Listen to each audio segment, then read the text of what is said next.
morning from very sunny Builth Wells, day one of the Royal Welsh Show. You are, I'm joined today, my name is Matt McGiven, I'm joined today by a team in the English commentary box. So I'm Maggie Simons, I'll be joining you for the morning. And I'm Katie Parry-Evans, and I'll also be joining Maggie and Matt. Welcome to Builth Wells. Looks like they've already kicked off in the main ring this morning with the Ridden Welsh Section Cs.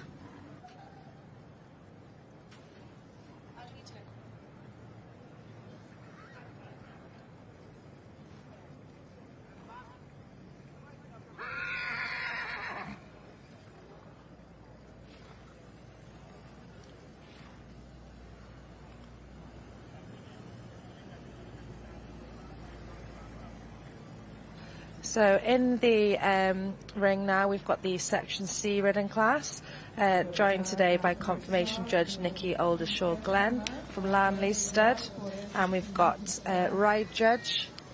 Yes, so that's Jassian Spraggart with us this morning. Both very esteemed judges. I imagine they'll be quite excited this morning. They'll have just as many butterflies in their tummies as the riders. It looks like a very big class today.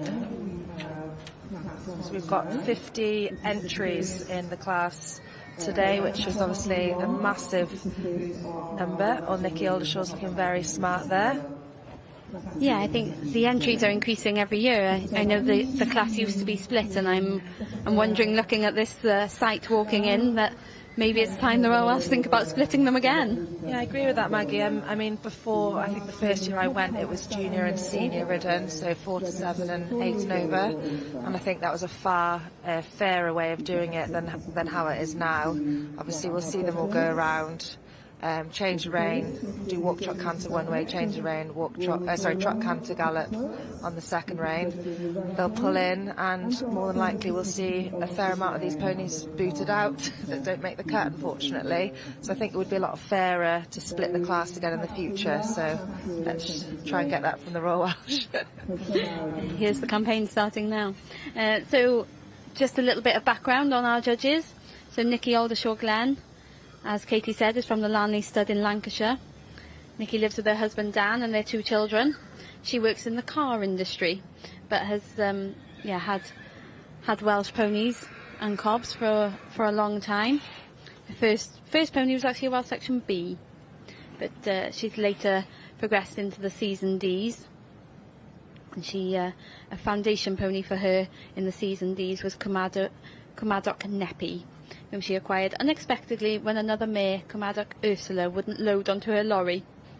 I think his actual registered name is Cwmadog Navion, and Nepi is his stable name, so I'm unsure.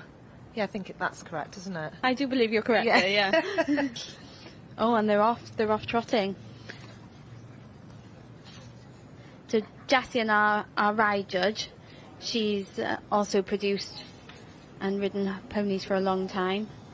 In her early years had her ponies produced by Julie Templeton, who she learnt a lot of ringcraft from, and she's later done a lot of working hunters, and she's a course builder, so it'll be interesting to see what Jassian's looking out for today.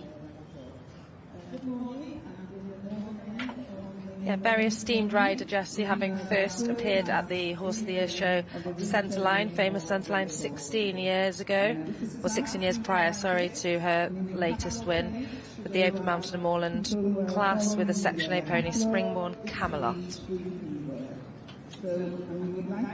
And I can talk from experience that she's become a course builder now, and her courses are quite interesting to jump. They keep the rider thinking. And you've experienced that, Maggie, but I'm far too wimpish to do that. What about you, Matt? Very much back in the day. I wouldn't say so much now. I'm shall we say, too long in the tooth to be dusting the brake pants off so often now. So it is, I'm very much more in my comfort zone these days, trying to look pretty and go in circles. I'm very impressed by how well all these ponies are coping with the atmosphere.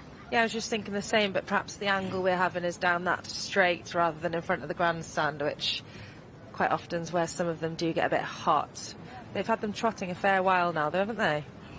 I was just going to say they've got them moving pretty quickly, but they're not rushing through it, which is nice. I mean, everyone's getting a fair shot at it. They're getting a good look at everyone, and I suppose as well with that many in a class, if you do have something that is feeling a little bit spicy, should we say, first thing in the morning, then giving them a good spin on the go round does take the wind out of their sails, should we say. Yeah, maybe we should explain that for those that don't know, that this is the only show of the year that these ridden Season Ds will be ridden by a ride judge. We're not usually asked to do that in these classes. The show is usually, the individual performance is usually performed by the rider, the jockey that knows the horse. This is the only show of the year where the ride judge will ride, which is obviously a little bit different to other classes. Yeah, absolutely. From my point of view, again, I think today is going to be another C&D education for me, from sitting next to two pros. With regards to Jassian and Gary, I'm much more used to seeing them, like you said, either on workers or on hunter types. So from that point of view, I'm wishing them the best of luck, but they're not usually the types I'm used to seeing them on. So I'm interested to see how that goes for them as well. Yeah, it's definitely a big difference riding a hunter racehorse to a Welsh cob. I mean, last year, a good friend of mine has got a hunter that will be in the other end of the ring later on. And I went to ride that horse last year, and the difference in way of going compared to riding a cob. So it'll be interesting to see them. So they're now just changing the rein in the Section C ridden. So this gives you a chance to show your pony off in a trot or an early canter.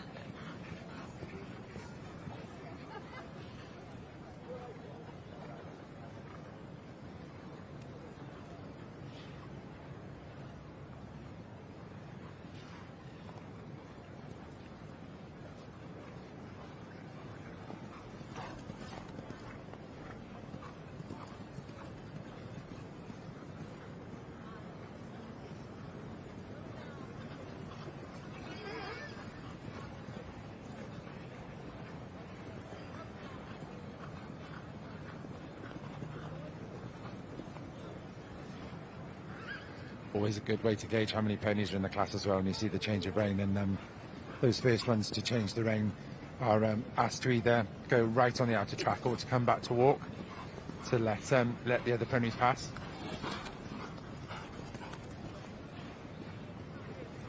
We've got an incredibly strong class here. There's several winners this year, and yeah, it'll be interesting to see how it all fares out.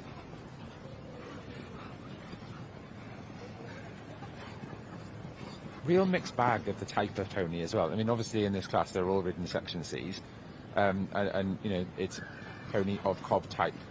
But again, there's a real mixed bag. Just looking at them going around there of the different types. There's some that look a lot finer. Certainly looking at their way of going as well. There's being diplomatic. There's various ways that they're going as well. But nice to see. It's certainly going to give the judges a lot of work to do. Yeah, the ponies of cob type have developed almost two main types. They're either little cobs or big ponies. Yeah. And I think there's quite a difference, and there's quite a variation in this class. Well, I think we're just about to get ready for the gallop. Buckle up. This is the part I always need to get out of the way. Once you've got this bit done. pony cantering down towards us was actually competing against me in the workers yesterday, so that was quite nice to see that it does a bit of a variety. Oh, here's that's Hannah Turnock on a homebred. There's something special for her about riding her homebred in the main ring of the Royal Welsh, isn't there? Yes, and only in his second season. It's yeah, big ask, but fair play. Yeah. That's a nice view. So there you can see the ridden Section C's there in the south side of the ring, and the ROR retraining of racehorse class in the north side of the ring. Oh, we've got some cheers now. Wait till the cops come in later, I'm sure it'll be a lot louder.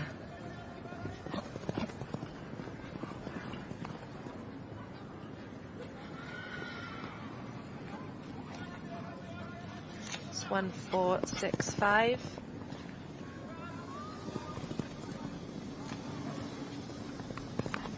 So 1444 there, I think was Hayley Reynolds. And there we've got Ella Anon on 1827. That's Menai More Fury. Second last year. Yep, second last year. And there's Abby Bowen on Blind Scylla Penny.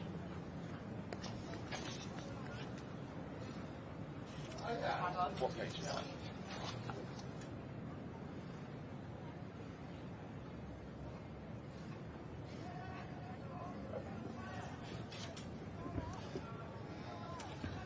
What's it going to be then, guys? I think everyone's done their gallop, so everyone will now come back to walk, and we're having our first pull.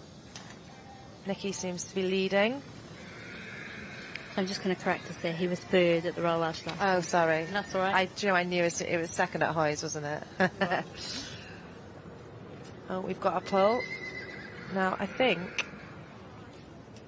Is that Eric? I know that's his stable name. So, yes, I think it is. So I think there we've got Howie the Enforcer. There we so are. Number 1447. I just know him as Eric. And in second, it looks like we've got Katie Pittman. Yes, with Popsters Duke of Gloucester. And in third, we've got Hayley Reynolds with Ringside Gamekeeper. Bred by Kate and her family in second place there. The pony pulled third at the moment. Huey the Enforcer's been quite a prolific pony, hasn't he? He is a name of the Section C ranks that I do know. Yeah, I mean, he's won twice previously in 2021 and 2022, and he's already picked up his Horse of the Year show ticket at Cheshire this year by the very prolific stock getter Moorcroft the Master. And he is residing back in Wales now, I believe. Yes, Yes, he is. Yeah. Produced by Charlotte Prosser. That's the one.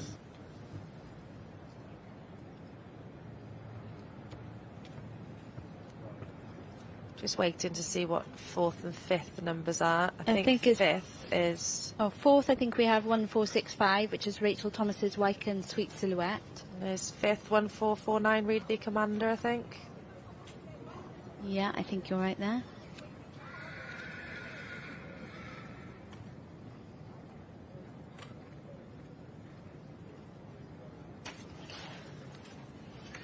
So the judges will keep 20 of these ponies in to ride, or a maximum of 20. If the ride judge doesn't feel she wants to ride that many, then she won't, but yeah, they are allowed to keep a maximum of 20 in this class. Cheshire Flash Bang Wallop is in seventh, I think, and Menai More Fury in eighth. Or is...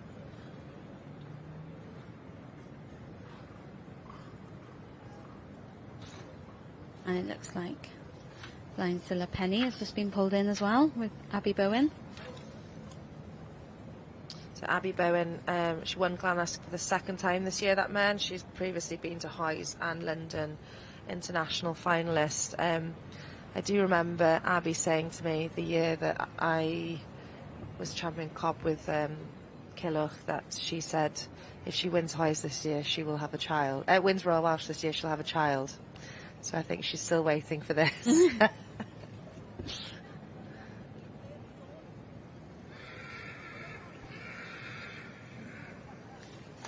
So how many have we got in currently? 10 so far, halfway. This is at the point where you see the circle getting closer and closer and smaller and smaller. Judges start watching their toes now.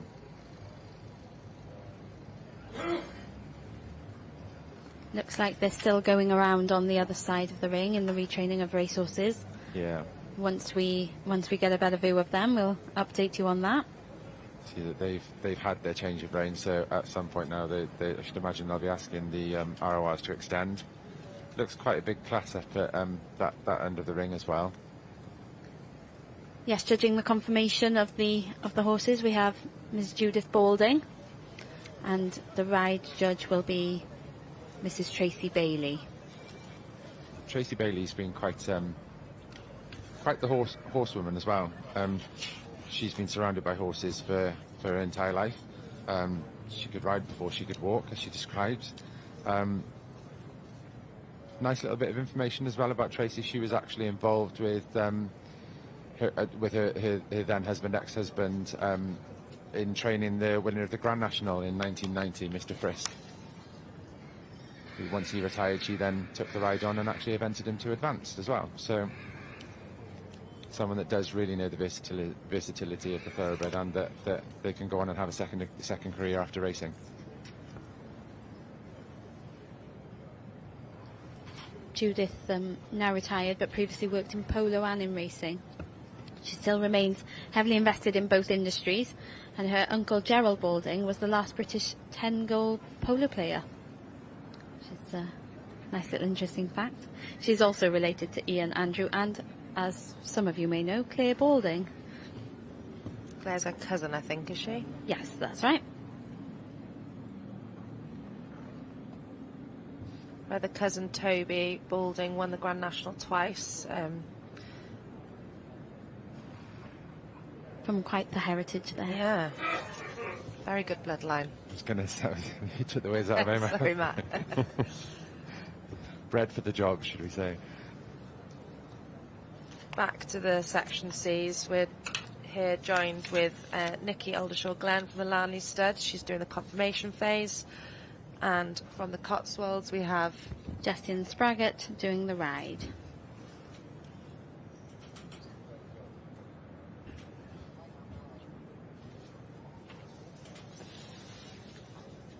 Lovely to see smiling jockeys and relaxed ponies in the ring there. It is obviously a huge atmosphere to ask them to deal with. Isn't it nice to see the sunshine on these ponies, looking at their coats? I mean, the top two there, their coats just look outstanding. And as Matt was saying earlier about the different types of ponies here, I mean, Huey the Enforcer, looking at him there, is just what I would say is a true pony type Section C. Would you guys? Yeah, he's nothing but a Section C, to be fair. So I did. Nikki will be, when assessing the confirmation, wants to see breed authenticity combined with power. She wants to see a true pony of cob type, quality combined with substance, but she'll be strictly looking for good bone, good feet, and appropriate native feather. She characterises a horse that moves correctly on the go-round. Her ideal is a good ground-covering balance mover that looks light to ride and well-mannered. I was going to say, I think what I'd think of Nikki for is season Ds that are big movers with good bone and feather. That would be, from what she's shown in the past, then that's what I'd think of her looking for. And fun fact, the top pony is called Eric, and so is one of Nikki's. Yes. I think we should soon be on to seeing Jessie and Judge getting on the pony, Eric the first one, Huey the Enforcer, to do his ridden part of the show.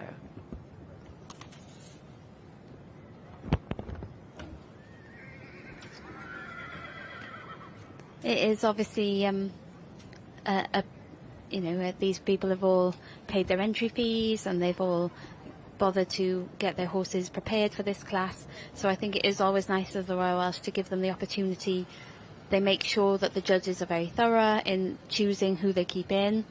They also give the judges a second opportunity to have a look at them and decide if there's, as we can see now, that one that was possibly going to go out before being ridden has now been pulled back forward, and they also allow the ones that aren't going to stay in to be ridden to do their own little lap of honour before leaving the ring. Which is awfully nice, but I will say that having been stood being kept in when they all start galloping around, you just think to yourself, please don't unsettle my pony. Yeah. I don't think they're getting the chance today, or they're just having a walk out, I think. It looks like it from this angle. It's hot and the ground is hard, so it is. I think we've got to think about these extra factors as well. Definitely. And I think that's a really good point as well, Maggie. I think with the weather that we've had leading up to this show, it's been hard to get horses worked properly, and you know it's welfare always needs to be paramount with everything that we do with these animals. You know, we expect them to perform. We drive around the country with them, so anything that is perhaps unnecessary, I think that's a good move myself. Yes, I think actually when I won here, I was considered quite boring because everyone was expecting me to gallop out, and I trotted out politely because I was, again, the ground was very hard and it was very hot. Yeah. Yeah, it's been tough for people on the run-up to this show. I mean, I know myself having to get up either extra early to ride pre-work before it gets too hot, or ride at 8:30 at night when it's still 22 degrees, which is just madness for West Wales. I've got a hosepipe ban where I live. Oh yes, of course. I saw. Madness, yeah. But again, when you do work full time, it is very difficult, and I think I am quietly getting back into showing again after welcoming children and changing jobs and things like that as well. So it is a new the new normal, I suppose. But you're absolutely right, Kay, with the weather that we've had, even sort of 8:30, 9 o'clock at night, when it's still been sort of sitting at 22, 23, 24 degrees. So Huey the Enforcer's just going out now, and previously, like I said, he's won here twice before, in 2021 and 2022. So we'll see now how Josian thinks of him. He is an eyeful of a pony. Like you said, Maggie, he is nothing but a Section C, is he? I think he always looks happy. Whenever I see him, he always looks happy. His ears are always pointing forward. And how lovely there for Josian to give him a little pat. Yeah. So obviously it's difficult for these ponies to have a rider that they've never had on before. Just ask them to come out and perform, and I think that was really, really kind and sympathetic of her. Yeah. Like you said, these ponies aren't accustomed to having ride judges either. So, you know, to them, it's a big buzzy ring. Strange jockey on board. It's nice to see her push him on in his gallop there. Well done. I think it is hard. Oh, and she's going again. I had no doubt that she was going to put her foot down on these ponies. It's it's very interesting setting a horse up for this class, because, like we said, normally we can hide a multitude of sins when we're riding our horses because we know exactly what they're going to do. I know setting up ponies for this myself. I've chucked my husband on, the lady that mucked out for us, my farrier, my vet. Everyone had jumped on board, and it does make a massive difference. Next we've got Pops' Duke of Gloucester, which is with Kate and Richard Pittman. So he's had a very successful, he's still in a novice year really. He's won at Lampeter as a 2-year-old. He was Young Stock Champion here in 2023. And so far this year he's been ridden supreme at Ceredigion Welsh Printing and Cob Association. He's by the well-known pony Starlands Eval, who was a bronze and silver medal winner, as well as a Price in Hand Hoist finalist.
So Pops' Duke of Gloucester doing a very nice ride, beyond his years really, I would have said, for a young stallion, well, young in his ridden career anyway. Yeah, absolutely.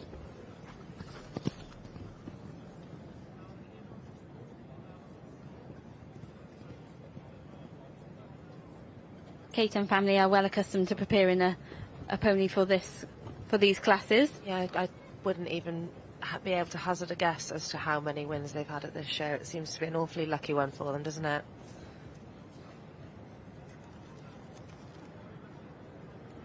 I think last year they had the Sea Stallion, Donis Stick-Turpin, and Alex rode her sister Kate's B Stallion. B, yeah.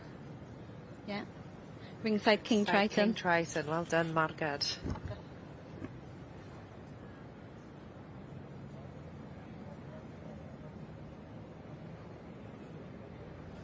She looks very happy, Josiane.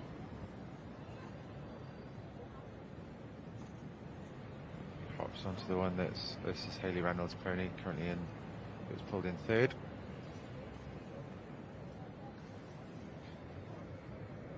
This is obviously quite a test for their nerves, their stamina, their fitness as judges. So it's great actually to see a judge who's obviously well used to ride judging and riding a lot themselves, because she looks perfectly at ease in the saddle. Absolutely, and I think another key point for this job as well is fitness. You know, it is taxing. I was lucky enough to ride judge over in Ireland a couple of months ago at the Royal Ulster Balmoral show, and nearly 70 odd horses over 2 days.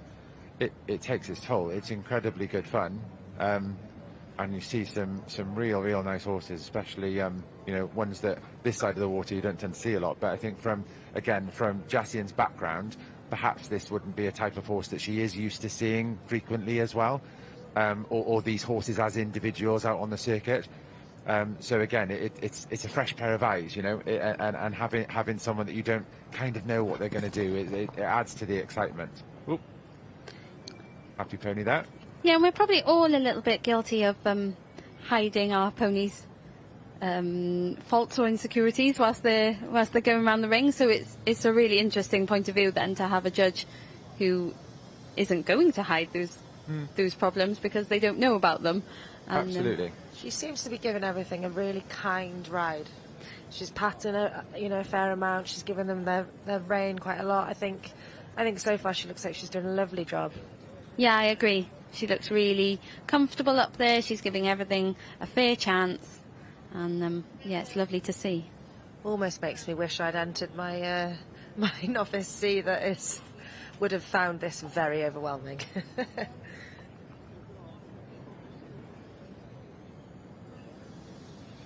Probably worth pointing out as well that after the horse that's currently in second, you saw Jasiane walk up to the steward with a clipboard. So at that point, one can assume that she went and informed the steward of the ride mark for that particular pony that she rode. So you won't see the ride judge and the confirmation judge conferring during the class. They both have their own jobs to be getting on with, but they'll both be giving the ponies marks. And then at the end, they're then combined, and then the winner is picked on a mark system. Yeah, so 50 for ride and 50 for confirmation, totaling 100. Let's hope the stewards have got their mathematical brain on this morning. Absolutely. I still cannot understand how an app has not been developed for marking systems at horse shows yet. So any app developers... Could be a little gold mine. It would be a gold mine. I think it would be very welcomed by competitors as well. I think, did they trial one at RI last year? Royal International last year? They've trialled one, and I also would like a... oh, why is she pulling this horse up? Oh, we need a bit of a girth adjustment. Or is it a stirrup? Oh, it's a stirrup.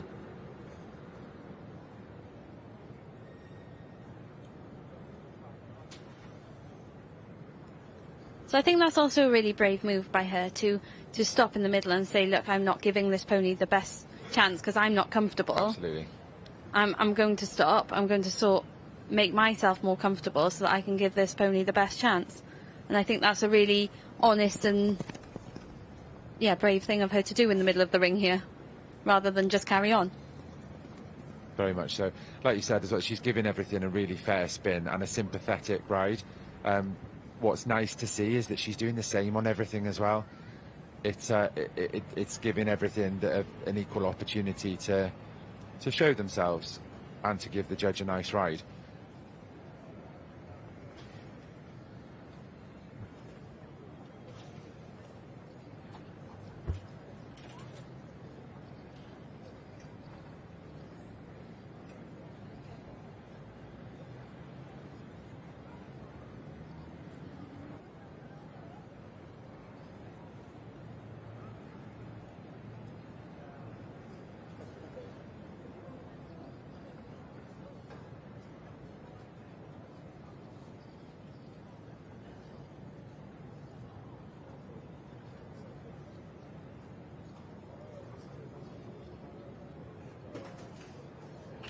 Just a little, another fun fact for you. The judge has to request permission to ride each pony.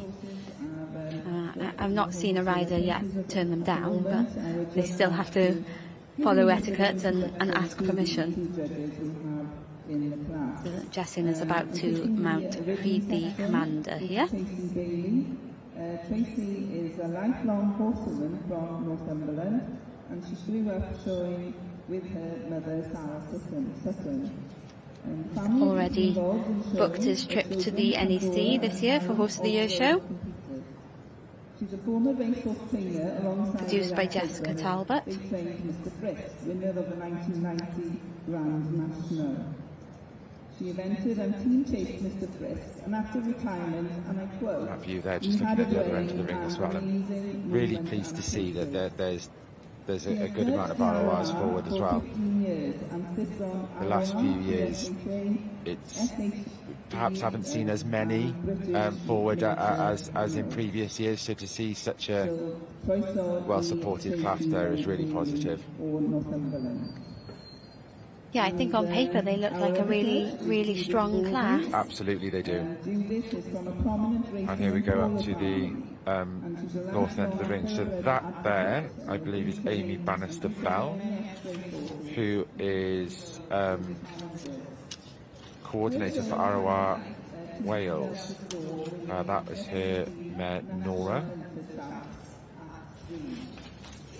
I've actually been lucky enough to judge in the past and ride myself. And this is where me and Mum get to learn a lot from you, Matt. I don't know about that. So that is number 2492, Nora the Explorer that Matt was just talking about. So now we've got 2511 just going out to do their show, which is Jane and Martin Wanless's Cracking Find. It was Supreme RR Cumberland County, Champion RR Cheshire County, winner at Stafford this year, and has won many championships since coming out of racing in May 2023. Ridden today by Alice Pimbley.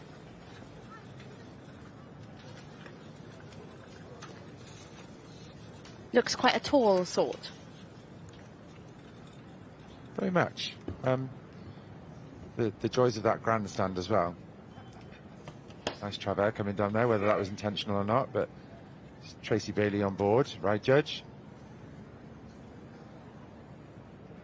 Again, a happy looking horse, taking in his surroundings, but an eyeful. Just slightly lit up. So they're out for confirmation. I can see it's Mally Jones. And that's with her horse there, Be the Holy Man, known as Joey. And Judith Boulding there, judging confirmation. Lives near Andover. She's got two large Rhodesian Ridgebacks. Yeah, and how lovely to see a judge so smiley and happy in the ring as well. She looks so comfortable in the ring. Fabulous in her dress. She does. And making the competitors feel at ease. It's not an easy task coming in here on the first morning of the Royal Welsh, so it's lovely when a judge is pleasant. So this is Judith Boulding, related to the Boulding family, Ian, Andrew and Claire Boulding, and another cousin, Toby, who won the Grand National twice. Hopefully we'll see in a second who was pulled top in this class.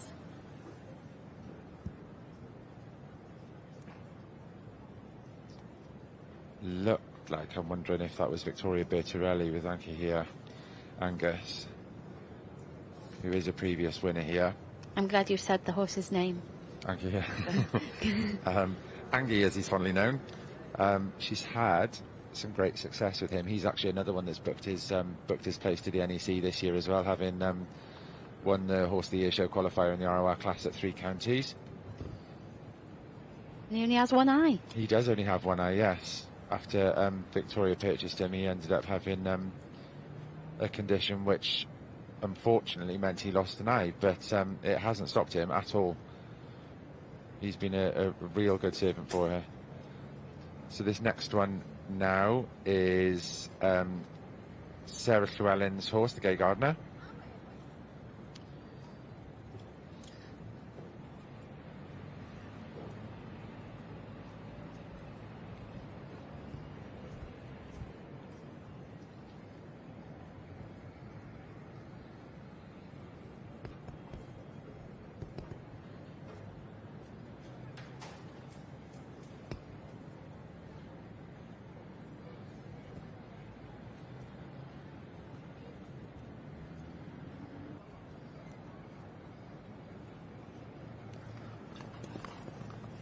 So here we have Tracy Bailey on taking the Gay Gardener for a spin.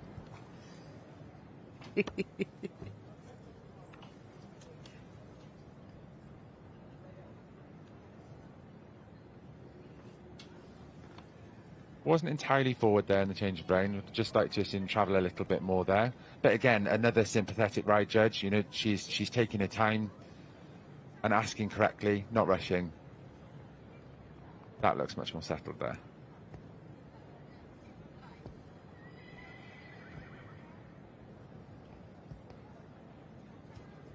Takes a lot of work, I imagine, to get these racehorses to switch off from thinking that they're going to race every time they go on the lorry to thinking that they need to be a bit calmer. I'd say so. For me, with the RORs, I've been involved with them for quite a long time. I sit on their panel. Been lucky enough to have a couple of successful ones. Been lucky enough to win in this ring here. But temperament is everything. You know, for me, if looking for an ROR, temperament is the fundamental part. And then you look for the show horse after temperament, because there's nothing more frustrating than having the most beautiful horse that could tick every box as a show horse, but if it hasn't got the brain to be able to make that mental switch from one career to the other, it doesn't work. And again, horses need to be happy. You know, that a lot of these horses have had very successful racing careers and sometimes very long racing careers as well. So that switch for them can be a real big deal. So making sure that they're happy in their job. I mean, some horses take to it beautifully, and they almost appreciate they get to pile the pounds on. They get to go and have a jolly round a ring, back on the box and home again. Others do have, you know, that busy mind, and it can be the same with any type. I do think thoroughbreds sometimes get a bad rep, because I think, you know, done properly, fed properly, and, you know, explored when they come out of racing. It's not a case of that. Well, usually they can't come out of racing, chuck a saddle on them and off we go to a show. It takes a lot of time, and it's retraining their bodies as well. You know, they're trained in a way that their muscles develop in a way it's for speed and stamina, the opposite of really what you want in a show horse. I do always think that they look like they give quite a fun ride. Yeah, that's one word for it. Mm-hmm. It's funny because in Australia, majority of what are known as the hacks over there are off the track thoroughbreds, yeah. And they make great show horses over there. Different type. Very different. I was just going to say, very, Australian very thoroughbreds are a very different type to British thoroughbreds. And again, the French thoroughbreds look awfully different. You can spot them, I think, when you watch the racing anyway. So this one that Tracy Bailey's just dismounting from now is 2500, I believe. Slotty Miss Parry, As I See It, by King's Theatre, and out of a mare called Chumbawamba. So it was actually ridden champion at the ROR Winter Championships this year. So just looking there, the class is a lot bigger than what I initially thought earlier on, and looking down the lineup there, I think I counted 17, maybe. Yeah. Oh, right, okay. So looking up here, I can see on the left-hand side of the screen there, that was Katie Llywelyn with Polydamas, Oliver. So lovely to see an increase in numbers. I think it's a much bigger class than what it was last year, if I remember correctly. It is. Which is really lovely to see. I'm trying to think back, and I'm testing my memory now, but I believe that the racehorses made the switch up to the main ring from the horse ring in 2018. And selfishly, the reason I remember that is because it was the first year in the main ring that I actually won it. Ooh. But I remember that year there was 2 rows of racehorses. Oh, really? It was, I mean, don't get me wrong, the go-round was like wacky races.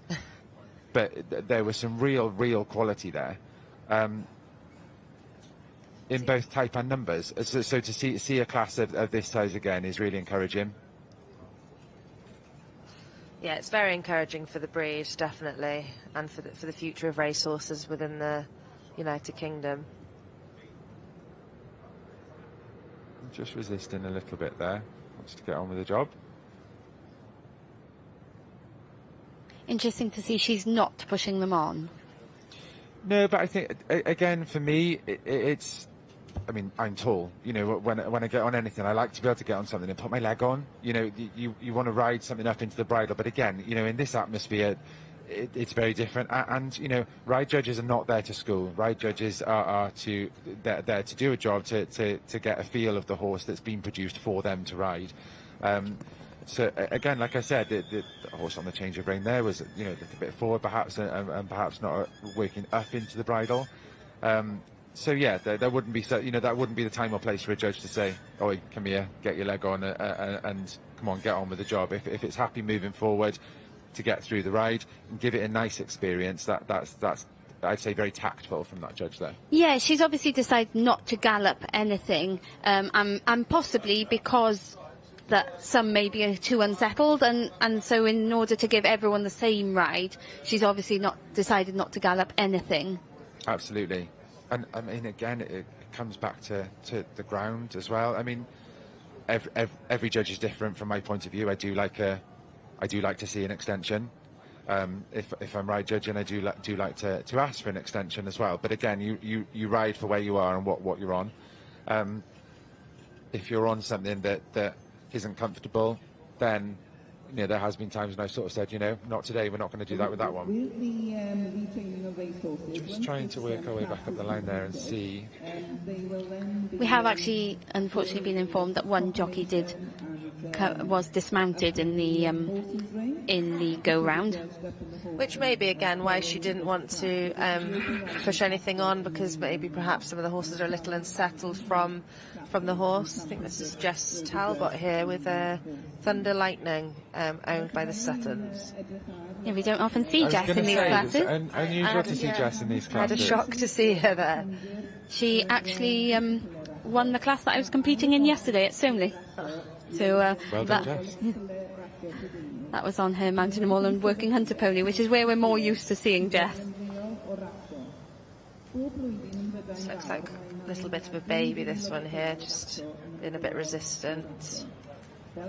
I don't know how common it is, Matt, but that one that Jess is showing, it was the same owners that owned it during its racing days.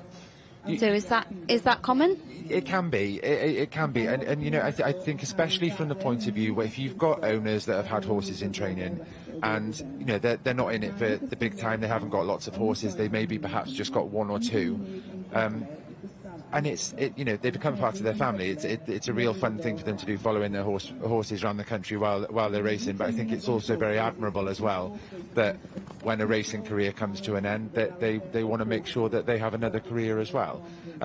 You do see it, and I think credit to them. So there is Katie Llywelyn. So Katie there with Polydamas, Oliver. So Oliver would now be 17 years old. Again, another very successful horse. He's another one that's been to Horse of the Year show previously.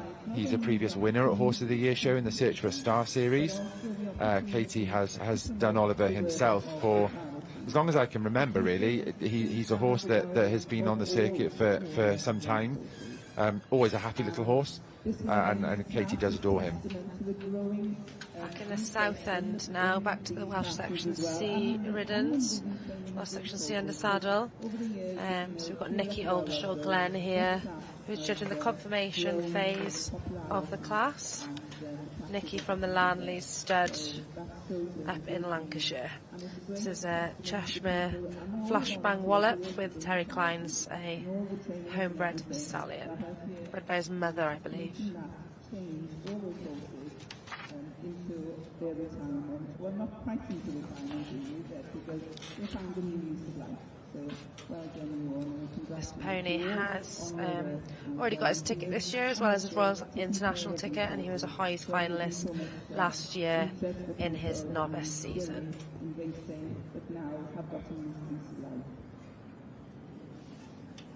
Terry's another one of the well-known jockeys on the circuit that we do see riding different types, usually mountain and moorland types, or the native breeds. But another busy life outside. I believe him and his partner are pub landlords, and also as well during the off season spend a lot of time hunting as well. I believe his partner is a master. I think you're right there. Here we have Menai Moore Fury. He's already got his Highs ticket as well, so very strong class. He was second at Highs last year, and he was third in this class last year, as well as being a winner in hand in 2023. Ridden by Ella Anon.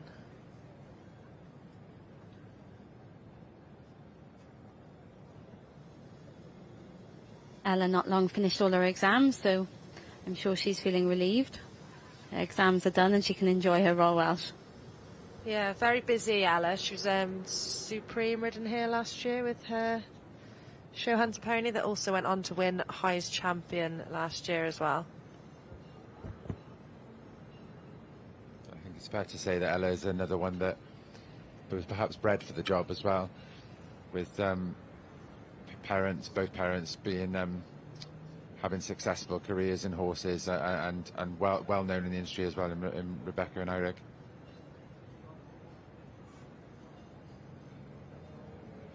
Justin's still going, giving this one a good spin.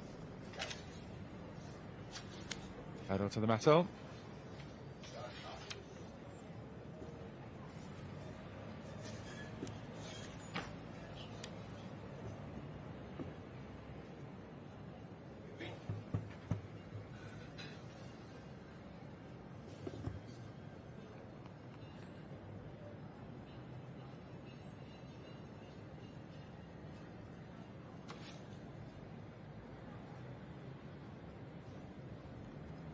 Giving him a nice pat there.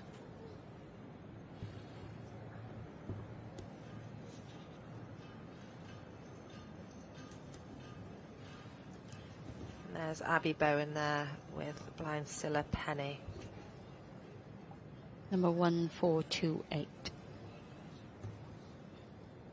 Very successful mare. She's it's nice to see a mare really, because we do see an awful lot of the stallions amongst the Highs qualifiers. So Scylla Penny won Glenask for the second time this year, and she's a previous Highs finalist and London International finalist. She was 6th in the class last year.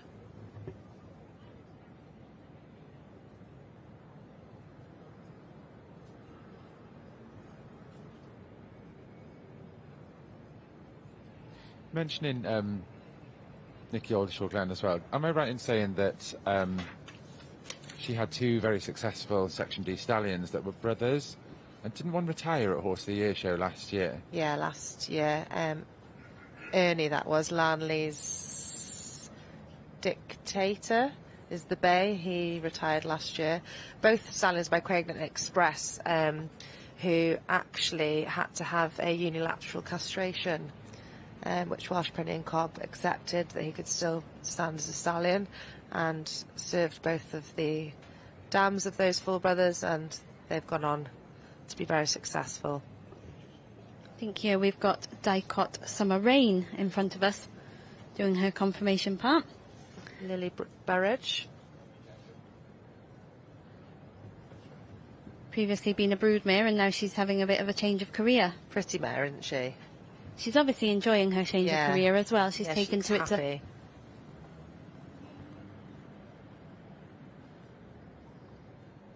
So looking at this one that's just coming out there, you two are no doubt going to know who that is just by spot, know which pony it is. I'm not putting you on the spot now, sorry either. But looking at that pony as it came out, it's much more of cob type for me, looking at it, much more of a traditional type pony. Yes, this is the one I spotted in the workers yesterday. Oh, right, okay.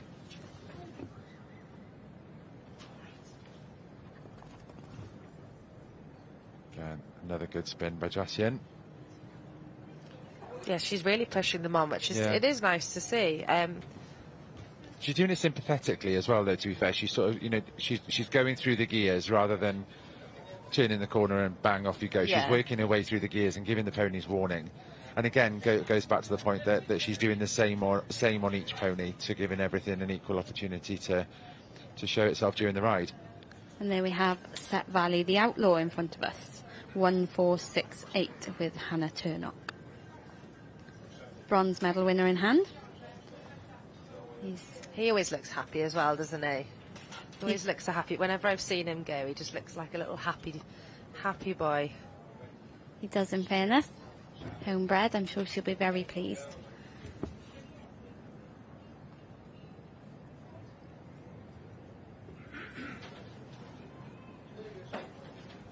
So here's Nikki Aldershaw Glenn. Looks like she's finished the confirmation phase, signing her life away there. I was going to say, signing her life away at that point. Confirmation marks are done, so hopefully someone will start adding those up nice and quickly. And we've got last few ponies left to be ridden. I think we've still got a fair few to be ridden, actually, haven't we? I wonder, she does a lot of judging. I wonder whether this is a new outfit she has today. Yeah, she looks fabulous. She does. Very smart.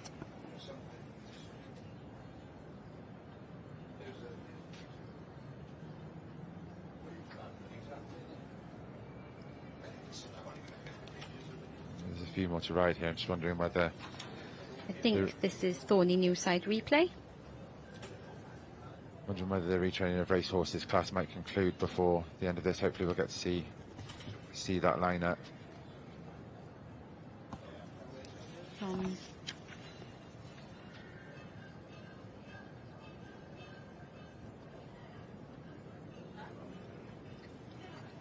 From sight, I believe this is number 1455, Louise Cole's Thorny Newside replay.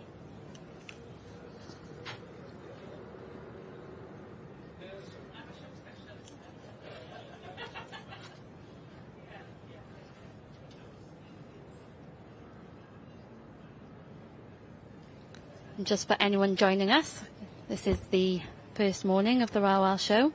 I'm Maggie Simons, and I'm joined this morning by two others. I'm Katie Barry-Evans, and I'm also joined with Mags and... Good morning, Matt McGivern. If you are just tuning in, it looks to be another beautifully warm Royal Welsh Show. I wouldn't know at the moment. We've got this aircon on and it's a bit nippy. But I think temperatures are set to increase tomorrow. I think we've got 26 tomorrow, so I've got the day off tomorrow, which I'm very much enjoying, sitting in the grandstand watching all the in-hand ponies. Jealous, unfortunately for me, this year it's a flying visit to the Royal Welsh. Heading down to doing the pilgrimage of the Royal Welsh and the Royal International in 1 week. Didn't you have your graduation in between last year? I did, yeah. Last year was Royal Welsh graduation, Royal International. Are you competing at Royal International? No, not this year, no. Going down to support some friends and see a couple of our homebreds fly the flag. You were judging there last year, weren't you? I was right judging the Irish drafts there last year. Is it a relief not to be judging this year? I loved it. Did you? I loved it. It was an honour, to be fair. It was an honour to judge at such a prestigious show. And when it goes well, I think especially from, going back to when you have a ride judge on a confirmation judge, it makes a massive difference when you're singing off the same page as your co-judge. And I was lucky enough to judge at the Royal International with Llun last year, and it was that was a real plus for me. I imagine these two will be looking for a similar thing. Yeah, I mean, to be fair, they have the pull in at the beginning anyway, don't they? So they didn't look to be any fisticuffs when they were calling the initial 20 in. And it was nice, like you said, that they went for another walk together down the back line.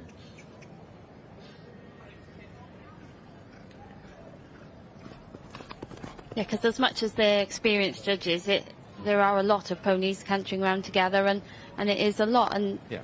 You can understand that they may miss one. And it's equally as disappointing for a judge if you miss one that you liked, as it is for the competitors if you are missed.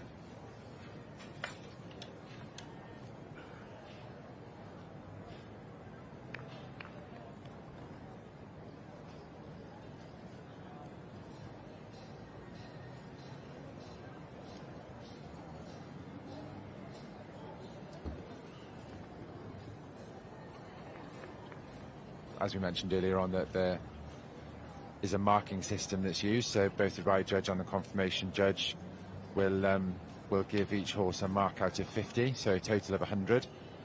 With these classes, it is going to be it's the ride mark that takes precedence. So if you have two ponies that mark the same, it is the ride that then takes precedence. Jassian just giving her mark for that last pony there to the steward.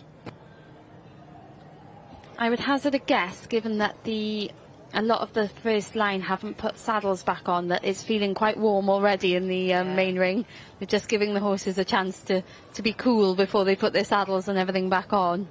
See some steam coming off one or two after the ride, and it was certainly walking down here this morning. The sun was definitely coming out. It's still very early then, but it is that. I mean, the main ring, to be fair, is very much it's a bit of a sun trap, isn't it? It's a goldfish bowl. It is a goldfish bowl, yeah. Looks like some grooms having a gossip there. Love some ring chats. Oh, lineup chats. Yeah, a class at a big class at a show is always made better when you're pulled in by people that have got good banter. Yeah. Makes the hour go a lot quicker. True.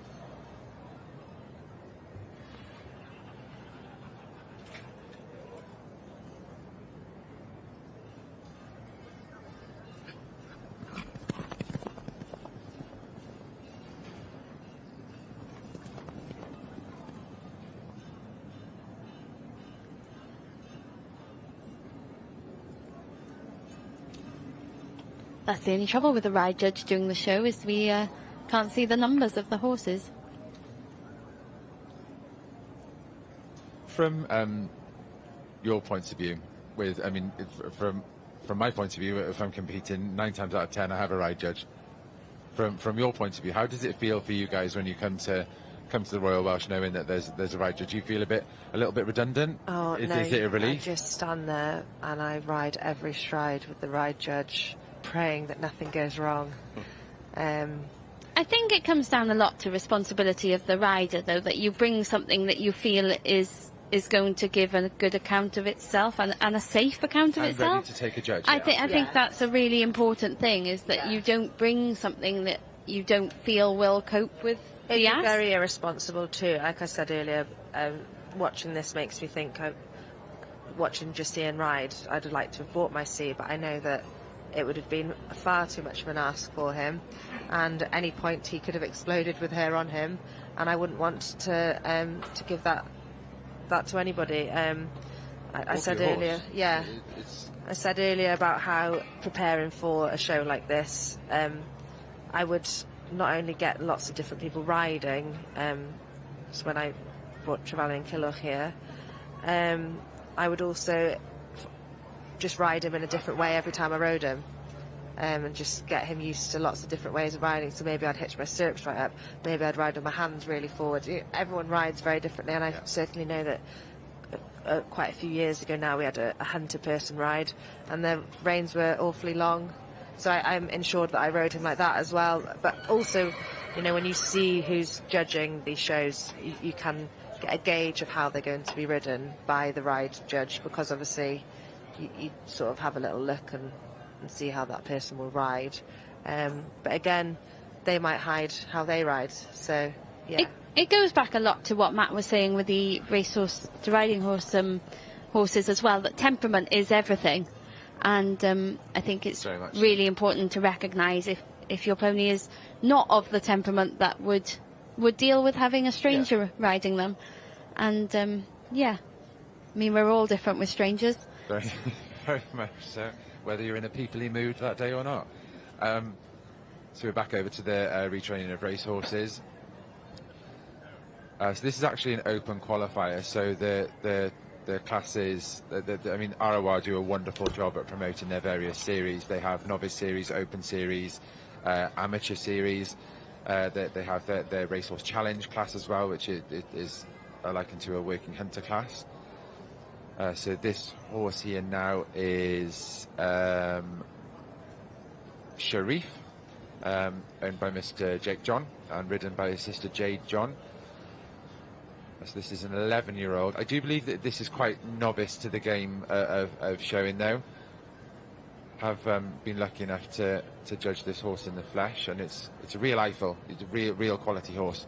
I think with a few more miles on the clock, they're going to have great fun with this horse. So with regards to this class, Matt, this is deemed as an open class. Yes. And obviously racing blemishes is quite a topic amongst the RORs.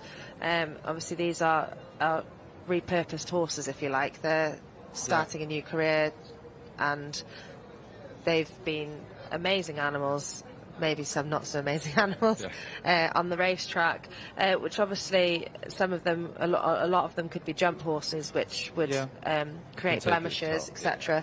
What's your view on the blemish situation? I mean, this is where I think ROR does a beautiful job at making sure that everyone's catered for. So with the Open Series, it is a hotly contested series. The final is at the Hickstead Derby meeting, and it, you know, again, you have the best, the creme de la creme, and above all, these horses are show horses. They've had a career, but this is a second career for them as a show horse. Yeah. So with the Open Series, blemishes or racing injuries that have caused scarring are taken into account. So they are judged on that basis. But ROR do develop other series where blemishes are ignored. So from that point of view, and I think it's also you need to remember that with racing injuries are not necessarily always a conformation fault. You can have something that's totally clean through injuries but can still have bad conformation. Of course. And I think it's recognition there that although these horses may have raced or have been in training in Britain, that they still need to have the correct conformation to become a show horse, regardless of what series that they do. But again, ROR do plenty of other series. They have dressage series, eventing series, show jumping series. They really do an incredible job. And again, one of the fundamental things for them is about the welfare of the animals that represent their charity. And so just a note to those sitting at home that these horses will all have to have raced before they can be considered for this series. Or trained, I believe, as well in Britain. So it's horses that have raced abroad or Ireland for the Open Series. They need to have raced in Britain.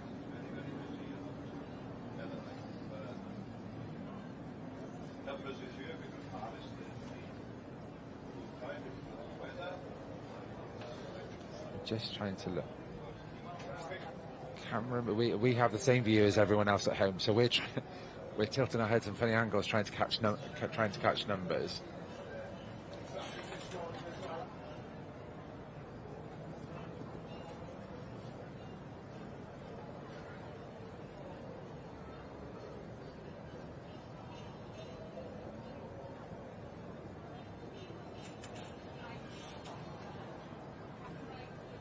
So there we have our judges deliberating. Notice in this class that then they don't have a mark system. It's not generally something that you would use.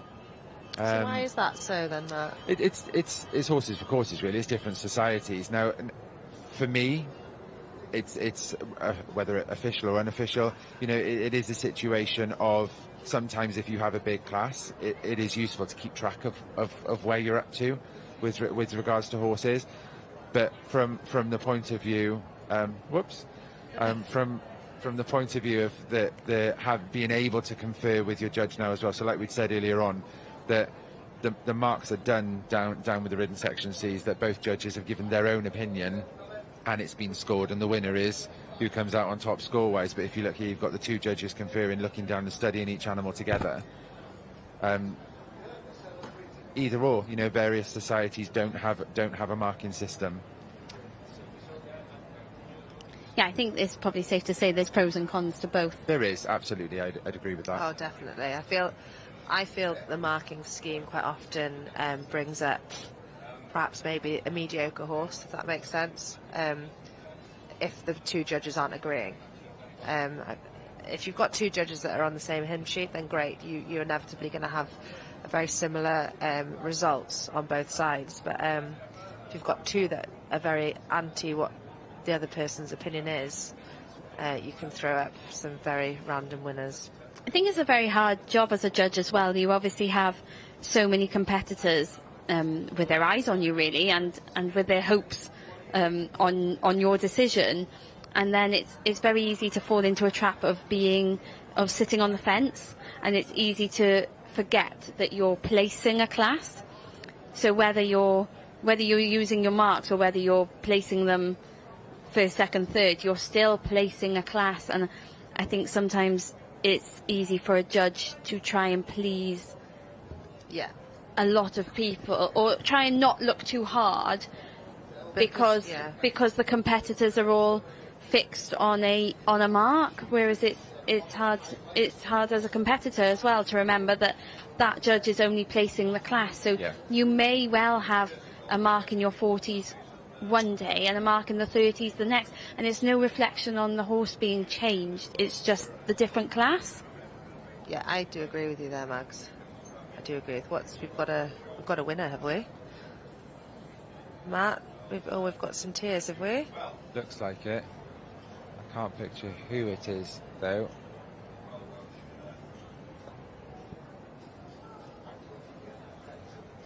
But by the looks of it, that horse will be having some extra treats tonight. Yeah. And looks very proud of itself. Yeah. Yeah, looks very relaxed, doesn't he? Or she? Can't quite see it at the moment. Got Katie coming up into third.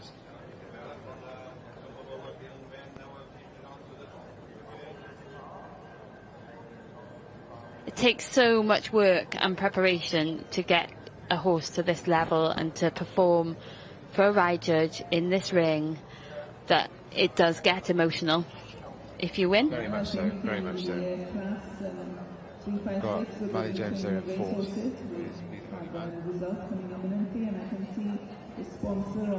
Interesting to see there a horse shown in a snaffle. Yeah. Yeah, I mean, it's again, the rules state either in a snaffle, Pelham or a simple double. And it's what the horse is most comfortable in. From my perspective, if I'm judging a class, I would much rather see a horse go comfortably and sweetly in a snaffle for the sake of just putting a double or a Pelham on. Yeah, I agree. So 24 entered for this class, 17 forward. We're just waiting to see who has won the ROR class. Still haven't got a number for this, I don't think. I'm still deliberating on so we've got down to fifth. Judges Tracy Bailey on the ride and Judith Boulding on the confirmation.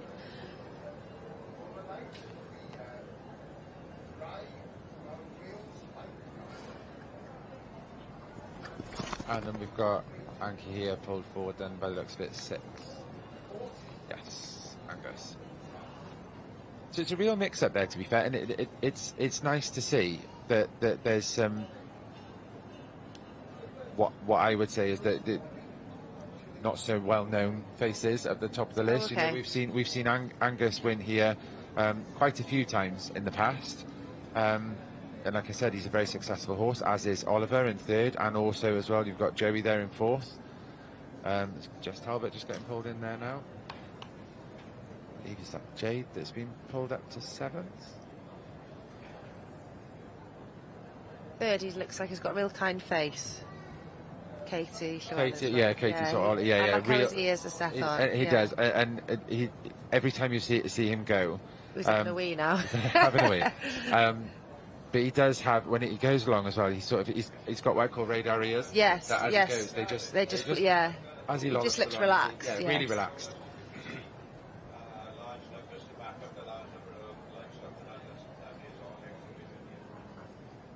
So we haven't actually got a decision yet, have we? Because we're still 2504 so is the Gay Gardener. So Sarah Llewellyn and the Gay Gardener.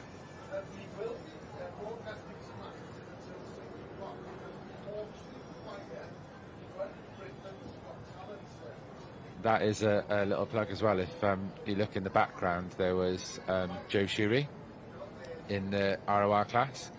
I can't see her come forward in the front lineup, but Joe was actually a member of the Hawkstone Choir that recently won the final of Britain's Got Talent, and they're going to be performing. Yeah, so they're going to be performing in the main ring later on today. Oh, are they? Yes. Oh, there's a fact. Yeah. So there's Joe in the background there in the Is Jeremy jacket. here? I've heard rumours. I can't guarantee it. You know, Chinese whispers and all that. So I can't people in the guarantee know. it. Yeah. But no doubt, given the success of his series, it would be a day out that I should imagine would be up his and Caleb's street. So never say never.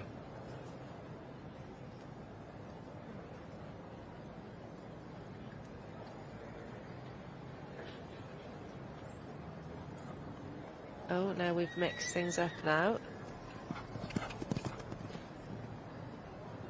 Oh, that is tough when you're thinking you're in top. So they have mixed it up. So that is Katie's gone up to second. Then Sarah Llewellyn is third. So we still need a number So now we for still the need- new still need a number winner. for the next winner.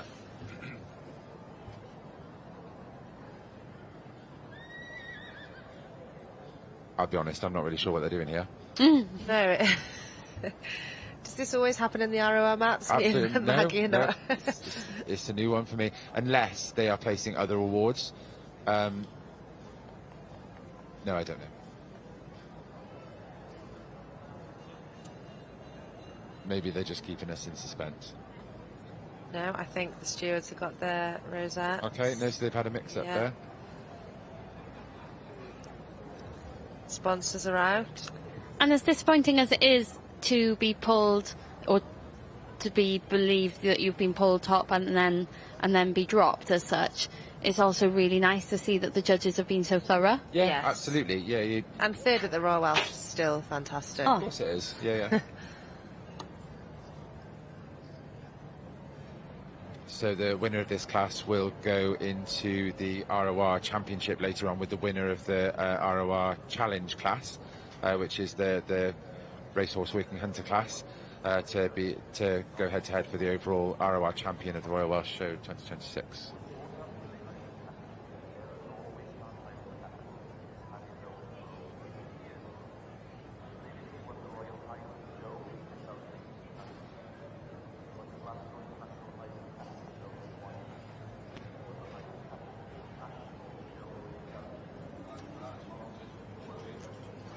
So still waiting for a number for this one. But in second, Looks a very tall horse yeah. compared to the second. I mean, to be fair, I would say that Oliver in second is perhaps on the shorter side. Oliver is very much of a hack type, whereas the RORs are turned out in a way of a truest to type. So that one that's at top there, we would say is produced as a riding horse, as the one in third. Katie presents Polydamas or Oliver as a ridden hack. And then if you look at 1, 2, 3, in sixth with Victoria Bertarelli, with Anki here, he's produced as a hunter, lightweight hunter. So it's very much a type of horse that you would produce for. And Arawa is a retrained racehorse. But then, as a type or a show animal, they can fit into various categories. So just for those listening who may not quite follow those classes, so what we mean for a hack is that they would be shown in a coloured brow band and a navy jacket. For a lady, yeah. And black for a man? Tweed for a man. And then the riding horses would be in tweed, but still with a coloured brow band, and the hunters would be in tweed, but with a plain brow band. That's right. Yep. Oh, we might have a number here if we can see that.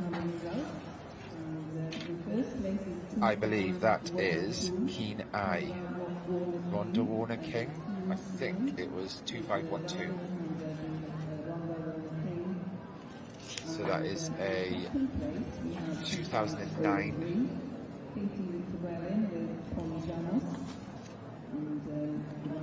So a lap upon a time, number 2512.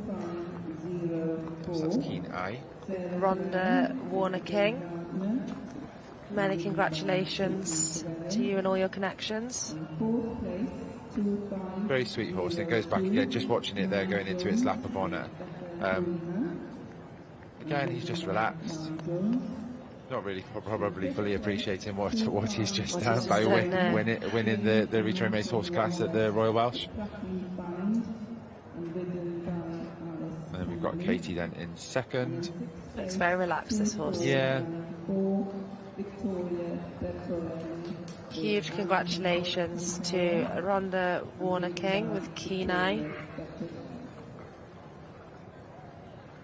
First place in the ROR, the retraining of racehorses. The first class of the Royal Welsh 2026. And hopefully we'll be heading back to the south end of the arena for the Welsh Section C under saddle. We should be nearing a result in that class as well. And as this class in the retraining of racehorses concluded, I would like to thank the two judges. I believe that's Shan Coffey there, is it? Looking, yeah.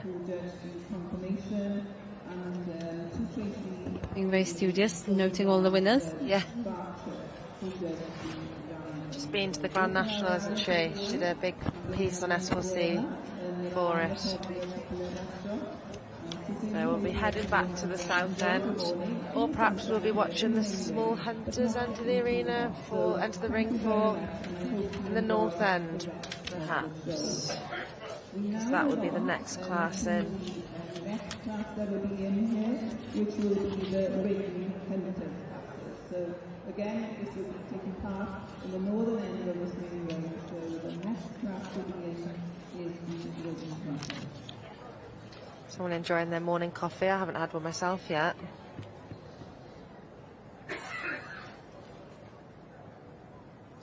Here's Hannah Parr doing the winner's interview with Rhonda Warner King.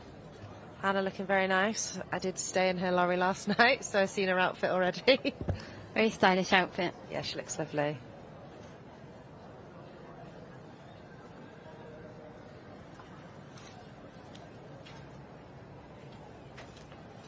Can't hear it entirely well there, but I believe she just said that this is her first time competing at the Royal Welsh. Always comes as a competitor, so that's pretty good going. Yeah, one and done. First time here, yeah, one done.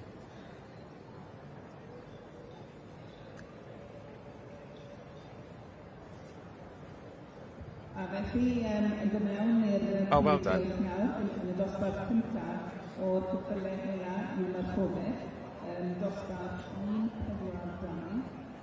So, first time at the Royal Welsh, one horse, one class, done.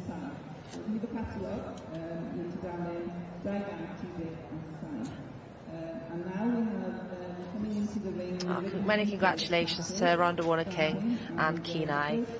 First ever time competing here at the Royal Welsh and finished up as a winner. It's fantastic, well done. That's the way to start the week. Definitely.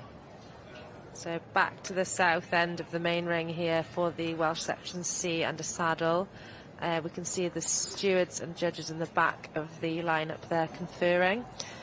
judges Jessian Spraggett and Nikki Aldershaw-Glenn, and hopefully we'll have a result imminently. I don't know about you, Katie, but I've got butterflies in my belly just waiting for them. I've got the goosebumps. So in top at the moment we have Huey the Enforcer, and in second we've got Popster's Duke of Gloucester, and third we've got Ringside Gamekeeper. So we'll see now if the results change at all. Obviously, as competitors, you don't know whether the judges have whether they've picked you in an order specifically, or whether they've just picked the top 5, 6 that they, they're ones that they think will be in that lineup. Well, you don't know. Is walking with the intent, so I think we do have a result, don't we? Yeah, exciting.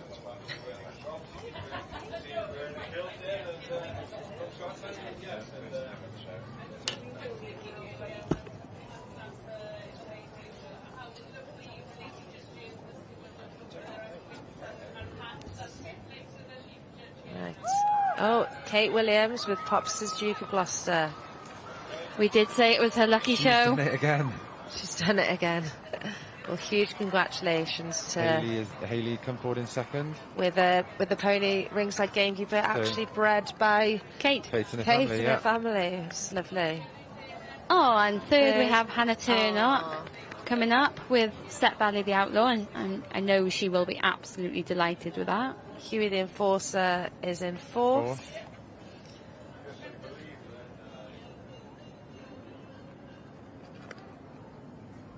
I'm sure Kate is over the moon in his novice season this year. Popsters, Duke of Gloucester, winner here, Young Stock Champion in 2023, and also this year has had multiple wins under saddle already with Kate. Previously produced at the start of the season with Harrison Taylor, I think. Yeah. So he started him off for them, and Kate's had it back for a couple of shows. She's been very successful at herself. So it's lovely to see all the plan come into place. Nice hard work. So in this class, we did mention at the start, for those that have listened from the start and watched from the start, this class used to be split to junior and senior riddens, and then they'd come in for an overall championship. But as it's now just a class on its own, you do win champion outright now in this class. So was 50 entries entered. We haven't actually got a confirmation of how many were forward in the end, but obviously on paper a very big, strong class with lots of ponies already qualified for Horse of the Year show this year.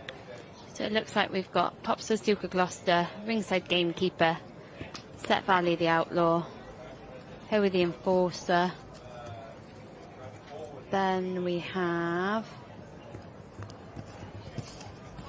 Can't quite see who we have in 5th, and then we have Manaimore Fury in 6th.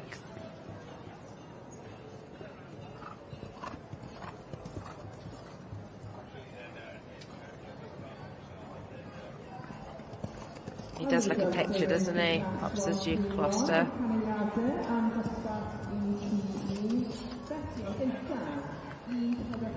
Kate looks very happy, doesn't she?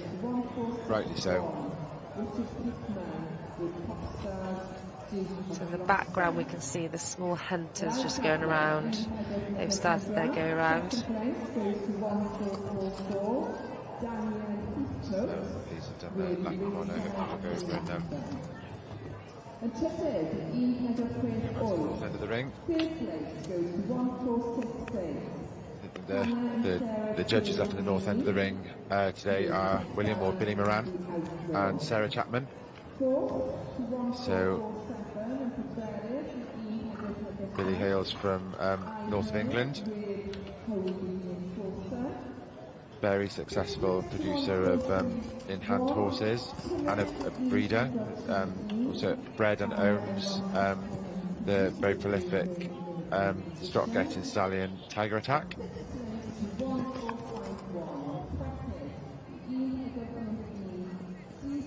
Billy didn't originally come from a horse showing background.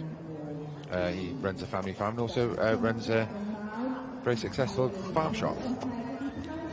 Billy met his late wife Joanne on a show jumping yard because Joanne had various health issues. They sold all the show jumpers except for her favourite mare, Sylwebaeth. They bred from Sylwebaeth with the aim of getting a youngster for Joanne, but once the foal arrived, Billy decided it needed a friend. So that spiralled into owning about 8 mares. After getting pointers from Tom Barron at the first show, Billy had well and truly been bitten by the bug. They've had a successful year this year. They won the prize qualifier at the Highlands show earlier this year with their beautiful Irish draft mare. Billy is a regular face in the in-hand championship at Horse of the Year show. He's had various successes over the years.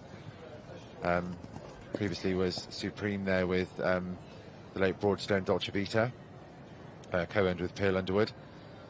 And Billy did predict that she could win the Cuddy at what was then the Cuddy at the time, and she took the title in 2014.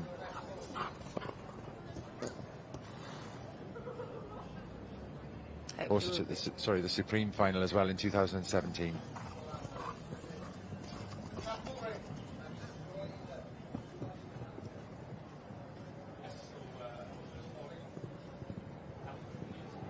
There we can see a very happy Kate.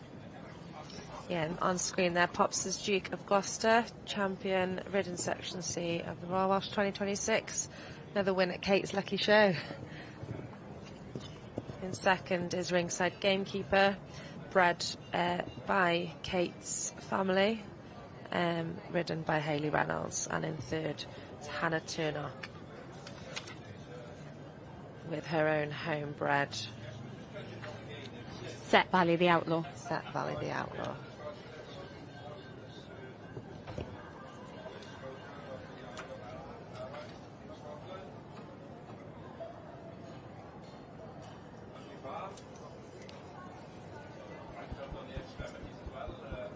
Unsure what the delay is here for the lap of honour, because I'm sure once we've done the lap of honour here we'll be heading over to the north end of the ring for the small hunters, or will we stay here for the Welsh Cob geldings, which will be coming in first.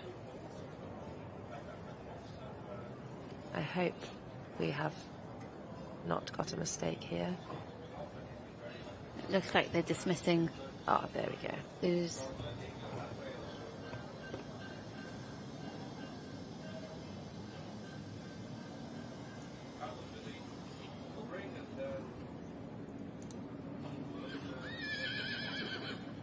Seems that they're unsure of something. Judges Nicky Aldershaw-Glenn, the confirmation judge, and Justine Spraggett in the riding attire that judged the ride. So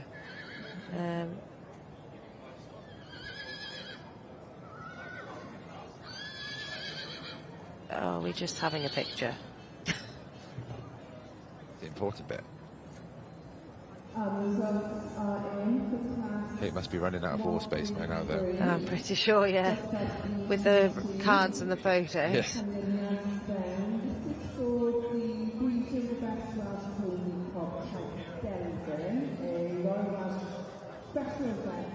Goes to 1464.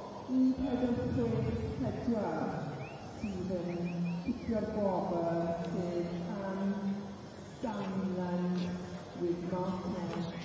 In Australia, when I worked over there, all the photographers had a squeaky toy pig to get them to put their ears, or a shiny pom-pom. It worked every time. Good idea. Here we have Kate Williams, or Kate Pittman, with her Section C stallion, well, actually owned by her husband, Richard Pittman. This is Pops as Duke of Gloucester, champion Section C, champion Section C, Welsh Pony under saddle, 2026 Royal Welsh. Well done to her and all connections. Absolutely. What an achievement. Yeah, and your novice season. It's fantastic. Wasn't that the same when with the pony that she won last year as well? Wasn't he in his novice season, or have I got that wrong? Yeah, he was. Yeah. Gonna go for a gallop. Well done, Kate.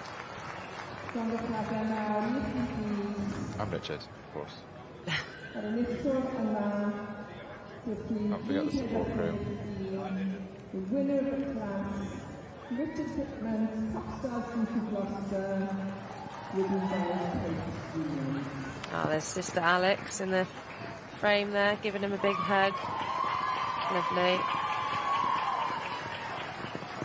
I'm sure we'll be going to Hannah Parr for an interview, winner's interview now, which Kate is very much used to doing now. You can spot Rebecca Penny there with her camera in the Oh, where is she? in the grandstand. She'll be eagerly awaiting her friend Gary Parr to come and judge. And also, of course, our judges there on the ground. Mrs. Jason's packet of wool furlong in the Cotswolds for riding of the horse, and Mrs. Nicky also. Looks like the grandstand is filling up. The judges' confirmation. So for those that don't know, this is just about to wait for the Welsh gelding under saddle, and the Small Hunters is in the other end of the ring. I'm Katie Barry-Evans, and joined today by Maggie Simons. And also Matt McGibbon.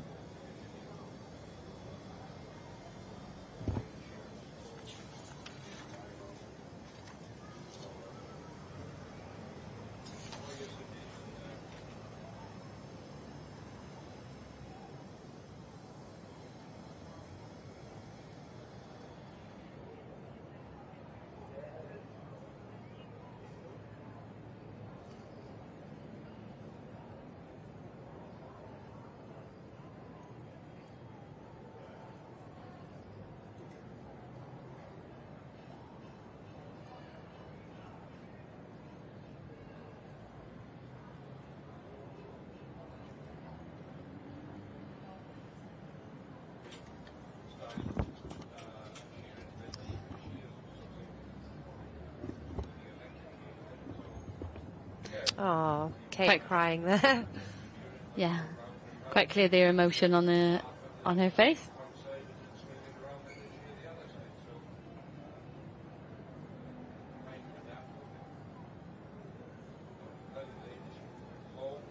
Oh, there's a nice little nod to Harrison there as well.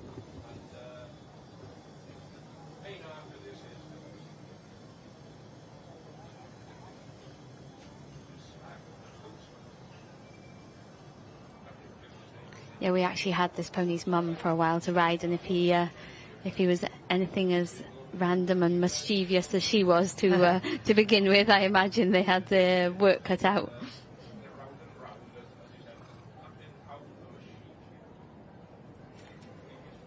She used to do random things like fall over because she was too busy looking at birds, or like she. But luckily her son's got more concentration. Yeah. But yeah, that was a nice shout out to Harrison Taylor, who did start him off like we said earlier. So 48 out of 50 for ride is a pretty nice ride mark for a novice pony. I think I managed to get that on third time lucky when I think it's 49, but yeah, getting anything 45 plus is absolutely incredible. Yeah. So we're back at the north side now, joining the Small Hunter. They've already done their go round and pulled them in. So Small Hunters being 14.2 to 15.2, or 148 centimetres to 158 centimetres.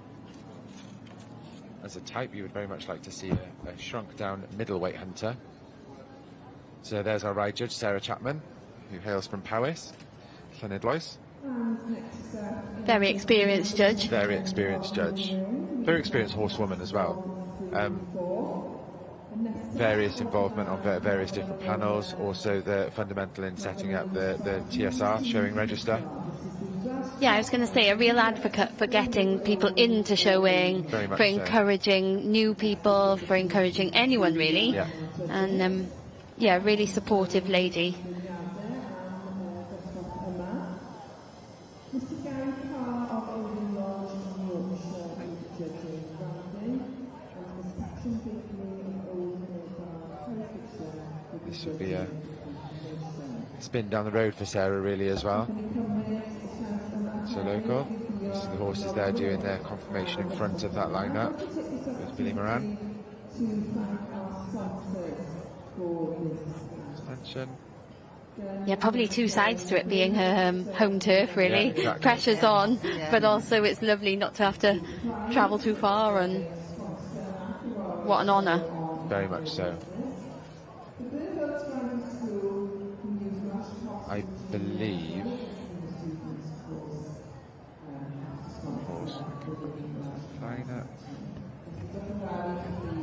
I believe.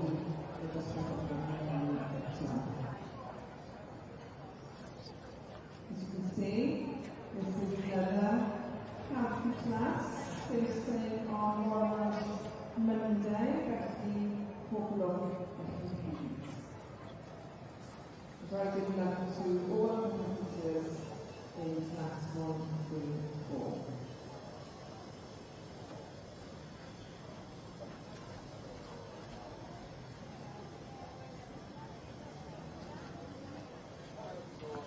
We've got a familiar face, Bobby Thomas. So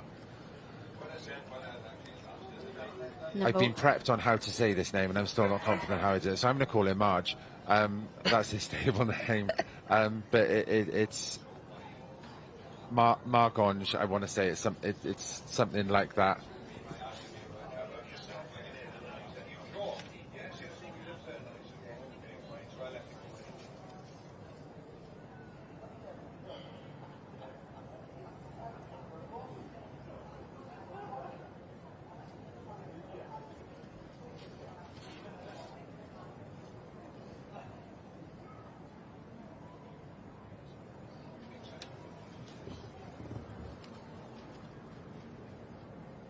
Sarah on the next horse.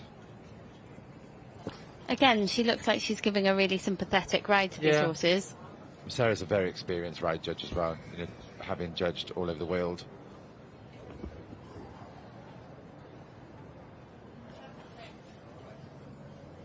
She sits on. So this is Tori Thomas. Yes. With Michelle Mai Tai. It's a real real credit to Tori being here this week after very hard week for their family, having recently unfortunately lost their dad David, who was a real advocate for this show and an incredibly tuned in horseman and an all-round really nice guy. So on behalf of myself and the rest of the commentary team here, really are sending our sympathies and condolences to Shireen, Ashley, Georgia, and of course Tori. Yeah, he did an awful lot with the horses with Tori, which is... Absolutely. Yeah, I remember them back in the lead rein days. Yeah, and they were a team. You know, it's... But we absolutely know that he would have wanted her to come. All day long, all day long. Incredible talent for turning a horse out as well. Always remember when I first started showing, being very envious of horses that David Thomas had platted. Yeah. Incredibly talented. I remember Pantacoid Silver Charm when she used to compete in the A's, and Tori is a real... she's got winner's instinct, hasn't she? She has. She's a competitor through and through. I think this is Kilimona Puccini with... owned by Hannah Parr, but today ridden by my lovely friend Meg Harvey, Basil as he's known at home. Meg runs her own little business, creating nice moments, just real moments by Meg. So she makes reels for people's weddings, people's businesses, horses, anything you need. If you need anything, guys, Get in touch with Meg. Get in touch with Meg. So she rides Basil for Hannah, whilst Hannah's obviously doing the winners' interviews. That horse we have here then is Borderfield's Mr. Titan. Jess Pritchard, is it? Yes, I believe so. Yeah. She's a beautiful rider, Jess. Yeah, it's someone else that's got. This is a successful stomping ground for Jess going back. Yeah, Jess. This horse bred by Tracy Jones. by Balfour Whisper out Oh, of lost that Oak Hill number. Image. Oops. Well caught, Jess. Beautifully turned out.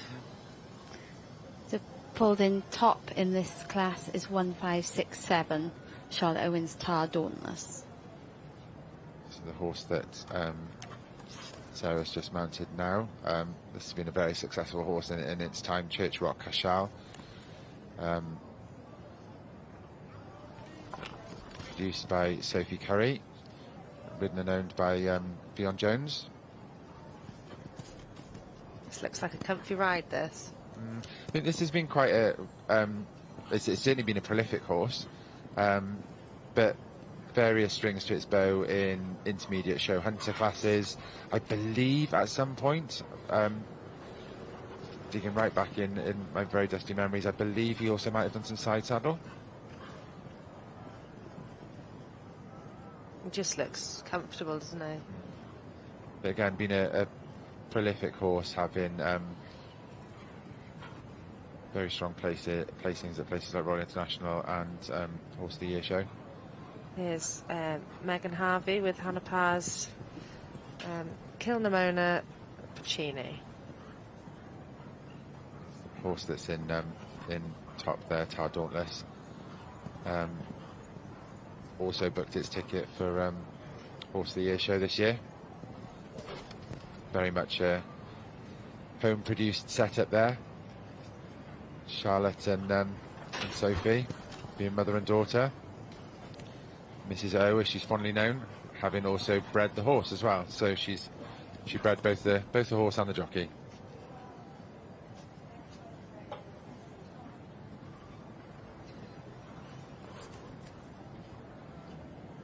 Yeah, Chloe's having a very successful season so far. Yes.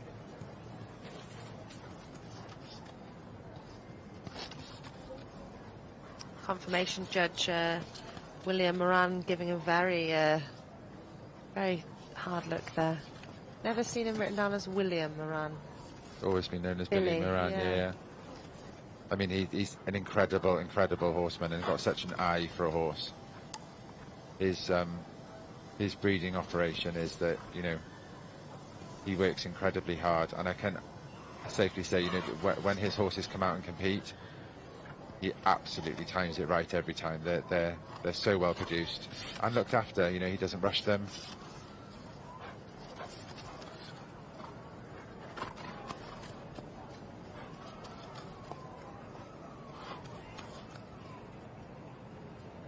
So it's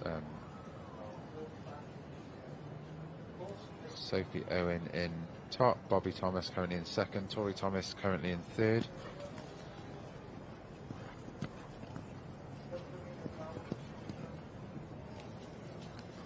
On the other side of the ring, we can see a very busy ridden Welsh Cob gelding class.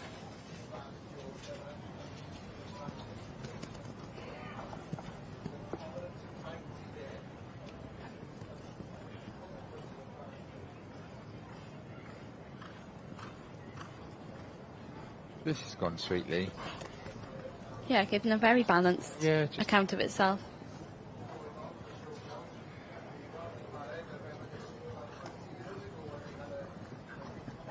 Looks like they may be near to their gallop on the south side of the arena. Welsh Cob gelding in the saddle. That was always the interesting bit when you compete in a hunter in the north side of the ring, and the gallops start happening with the section Ds at the other end. Yes, mayhem. And a few times where gone around that ring and thinking, hurry up, let us gallop this end before the section Ds start. The same, I remember Heart stopping. 2024 being in the Supreme Ridden with Welsh Cob under saddle, and they were doing the Thomas Sprightly at the other end. Oh, okay. And you're all stood in the lineup just trying to be as relaxed as possible, but the crowd's going wild the other end.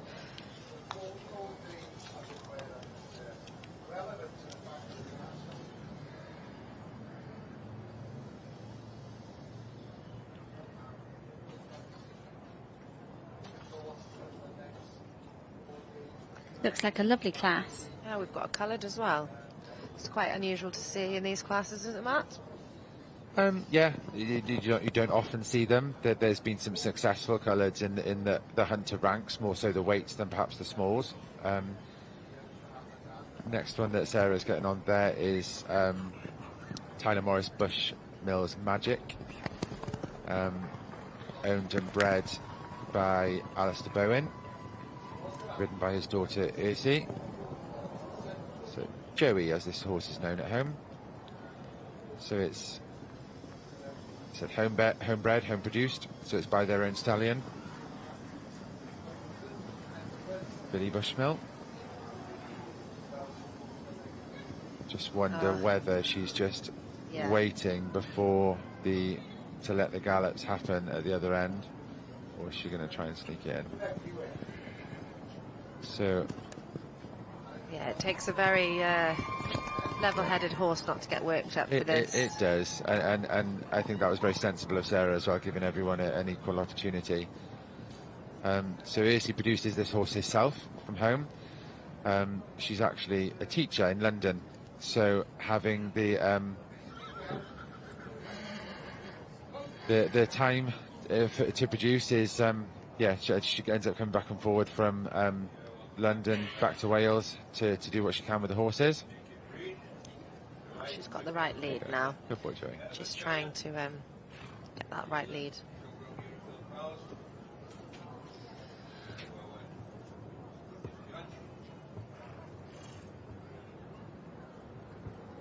The horse is looking well.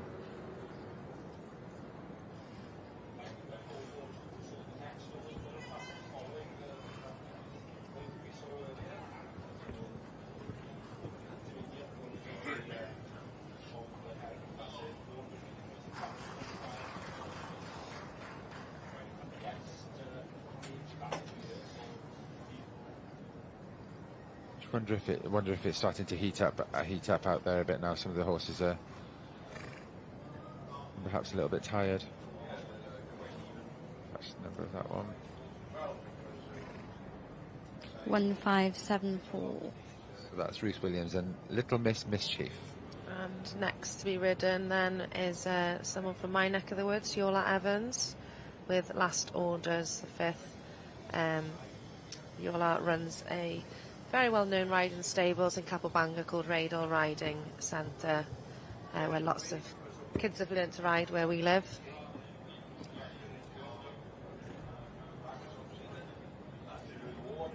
So Yola holding the horse, and Sarah Chapman Judge just getting on to do her ride.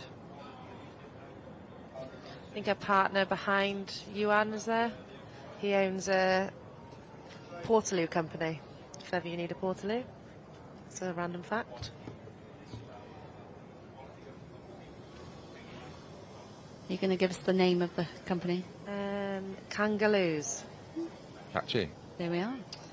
Don't quote me on that one, but I'm 99% sure it is Kangaroos. We used to train a horse for him, and yeah, he provided the toilets for our wedding.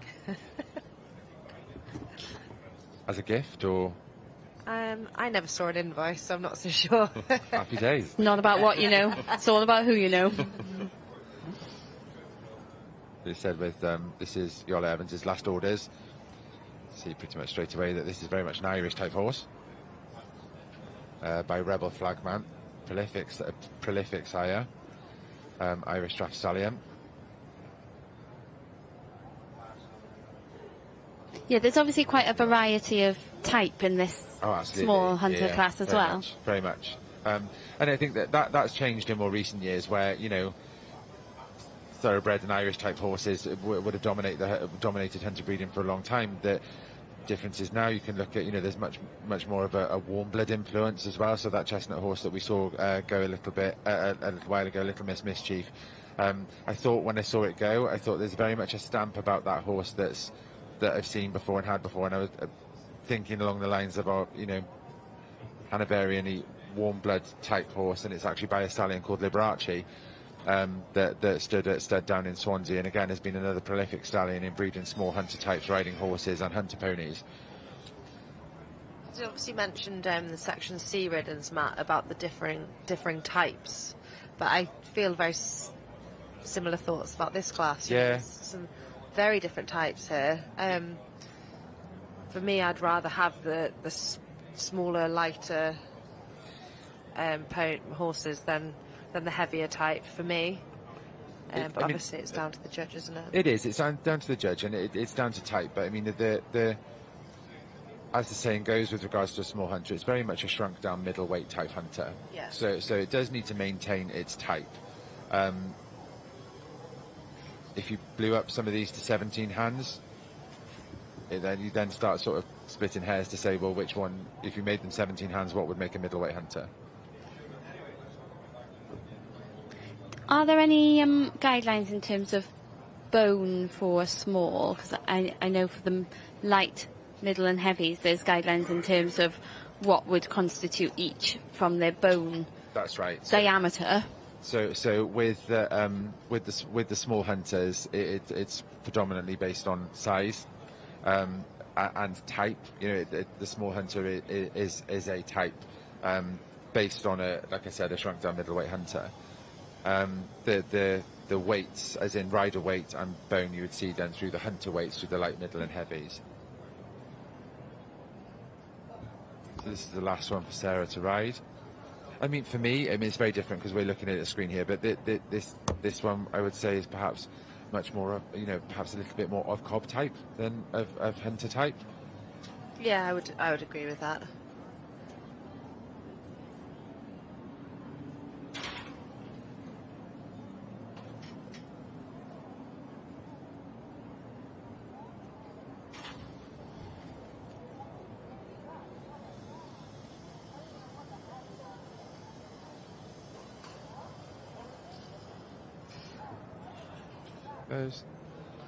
Last one to be ridden then in the small hunters.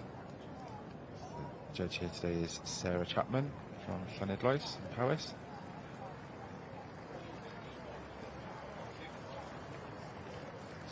Unfortunate timing there with the applause.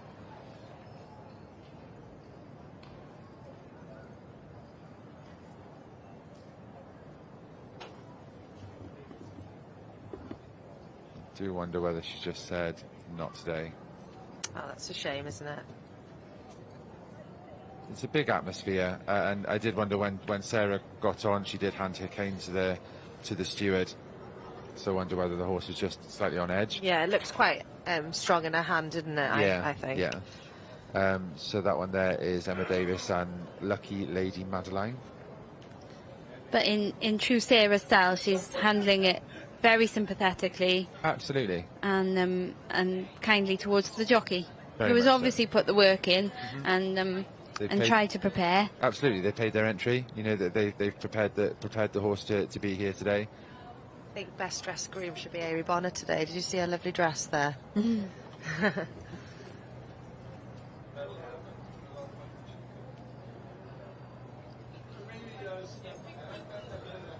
Should be on the screen now in a lovely dress. Oh yes. It's etiquette to wear a hat when you're grooming or stripping, as it's known. Absolutely, hat, and I'm a bit of a stickler as well for long sleeves. Oh. But rather than short sleeves. Noted. For when I venture down the ROR route, which will be 2020 never.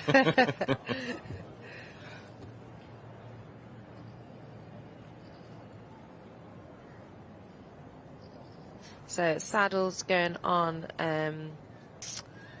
last orders with Yola Evans, and then the last one's coming out for confirmation.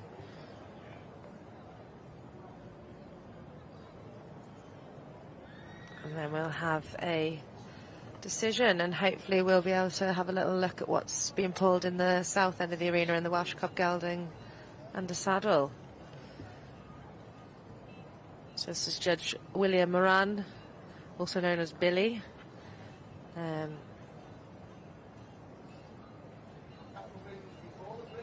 Billy sits on a whole host of panels, including the ABS, HA, SHB, GB, IPS, ROR, HCR, IDHS, NCPA, MHC, GB, which is all foreign to me, really, compared to you, Matt. Now you put me on the spot with a couple of those now. So we've got the British Show Horse Association, Sports Horse Breeding GB, Retraining of Race Horses, Irish Draft Horse Society, National Colour Pony Association. Northern Counties. Oh, Northern Counties, sorry, yeah. So he's not on any of the coloured panels. So it would seem. But he is an accomplished judge.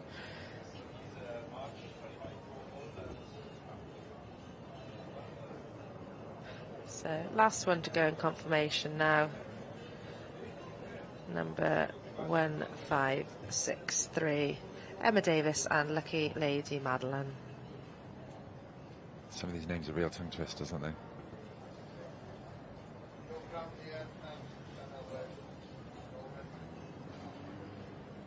So we've got the judges joining forces again. Going to go and have a look down the lineup again. So at the top currently we've got Tar Dauntless with it's Chloe on board, not Sophie, sorry. Chloe Owen. Bobby Thomas there with Marge. I'm going to go Marge again. Come on, Matt. Marjunge. It's annoying as I've already been told how to pronounce it as well, but yeah, it's a tongue twister. And then we've got Tori Thomas currently in third. Jess Pritchard currently in fourth. Looks like a steward's hat came off then, but we didn't quite.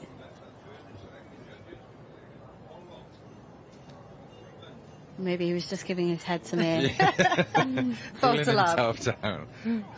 We got excited too quickly there. I don't know, he looks like he's on a bit of a mission. He yeah. does? Oh. He's trying to play it cool. He scratched his head again. He's having us on. It always looks nice seeing a man with a bowler hat on, doesn't it? It looks nice in the ring. And the ladies board. and the beaglers. Yeah. On board. Just in general or on a horse? My husband doesn't own one.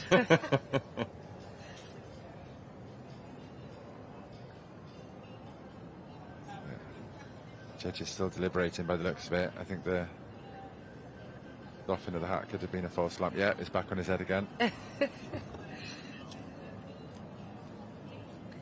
And the last one is back on board. It is obviously interesting that they still allow strapless hats in some of those horse classes. It's very interesting. I do feel like those days are probably numbered. You know, more and more disciplines, not just societies, are making the move now to having straps. Especially after the hat gate with Hannah Parr last year at Stoneleigh. Stoneleigh? Awful. Was that Stoneleigh? Yeah. Where her beagler came off after she'd been called forward to win a Horse of the Year show qualifier. So little inside knowledge. They now, since that, stitch a little bobble on the back of their beagler to go around their bun. Yeah. So Meg's got that today. Avery Bonner has got it for a cob later on in the day. Just so that it doesn't happen again. So we've got a winner. Who have we got as the winner? So, Jess Pritchard. Jess Pritchard. That was, where was that originally, Matt? He was fourth, Borderfield's Mr. Titan. I want to say, didn't he win this last year? I think he did. I'm pretty sure that Winner he did. here last year, yeah? Yeah. Well done, Matt. Bobby Thomas in second. Bobby and Marge in second.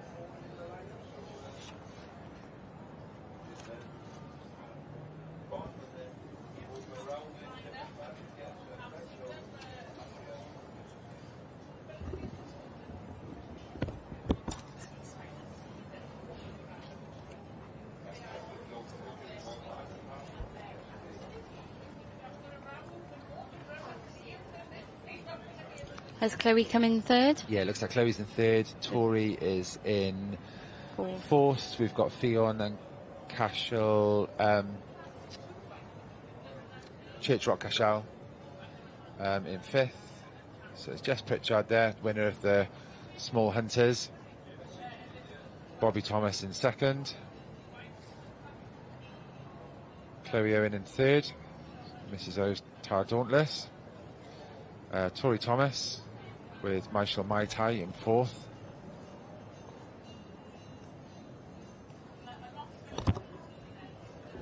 Nice to come back after a win last year and win again. Yeah. Makes it even more exciting. Look how happy Jess is. That's a lovely sight to see. They've been a real mix-up as well, to be fair. It's nice when judges do that. You know, it's not that they're taking everything into account. It's you know, coming from 4th to 1st. That's a good morning in the office for Jess.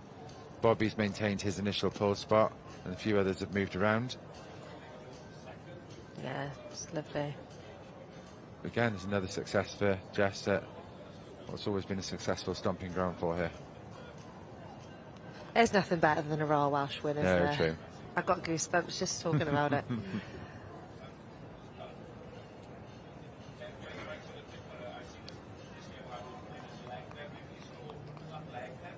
Going 3rd.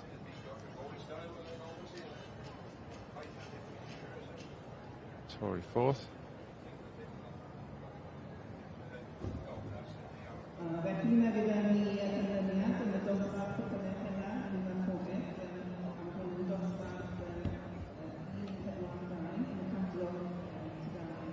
They all look very happy there.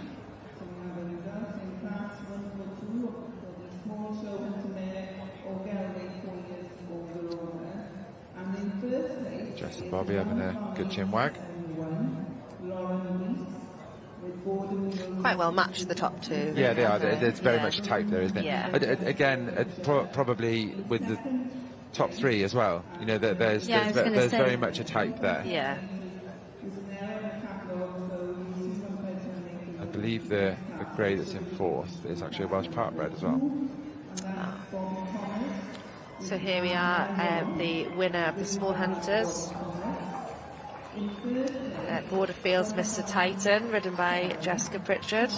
Winner in 2025 and now winner in 2026. So congratulations to her and all connections. Back to the Hunter Championship later on. And interestingly, Michael Mai Tai was 4th last year as well. Oh, really? Okay.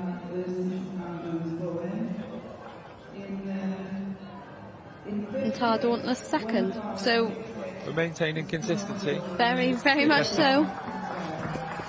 Well done, Jess. Lovely.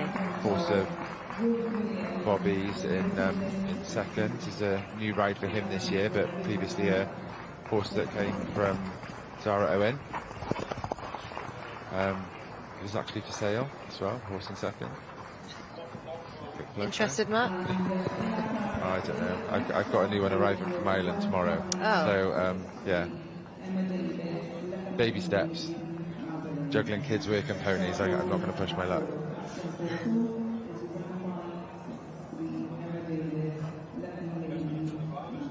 So hopefully we're going to head down to the south of the arena now for the Welsh Section D geldings under saddle. There's 37 enters, and we have judges Gary Parr on the ride and Catherine Bigley of the Llanarth stud on the confirmation. We know they've been pulled, but we haven't yet seen any form of result. And if you're just joining us, I am Katie Parry-Evans, joined today with Margaret Simons and Matt McGivern. If you guys want to say hello. Good morning to everyone listening. So yeah, we have Catherine Bigley doing the confirmation, and she will want to see a Welsh cob that looks like a Welsh cob, and one that sits up and looks like it's enjoying himself. So and ground covering. So that'll be nice to see. And Judge Gary Parr, I'm sure, he'll want to see good paces and a bit of pizzazz and presence. So hopefully he'll have the right level of pizzazz from them this morning, but we shall see. And on screen at the moment we have Hannah Parr interviewing Jess Pritchard with the Small Hunter winner, Borderfields Mr. Titan. Just looking in the background there, you can see some of the Royal Welsh regulars. We've got Laura Morell and Mr. Peter Bowdler.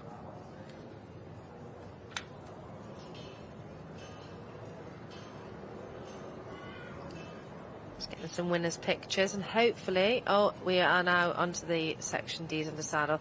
This is Judge Gary Parr. Gary Parr is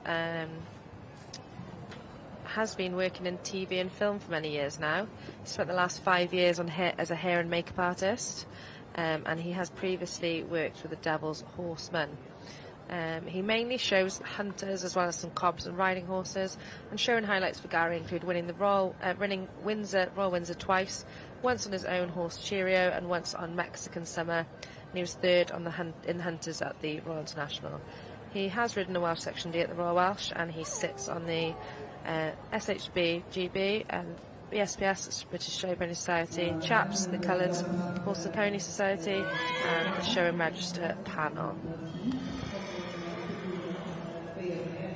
It's worth noting Gary's been pretty successful with some of the work he's done with the Devil's Horseman as well. As Gary is one of a couple of guys that are on the showing circuit that has been transformed every now and again to various extras on TV programs, and I think it's quite scary what can be done. Wasn't he on Game of Thrones, or have I made that up? No, you haven't made that up. Game of Thrones is one of the ones that... I'm sure I'd seen that on social media some years ago.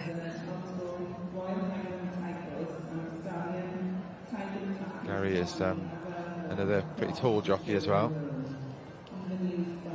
So for some of these horses, it will be quite different for them having such a tall jockey on board. And if they've done their homework, then imagine that they would have thrown on a couple of taller jockeys onto their horses to try and get them used to it.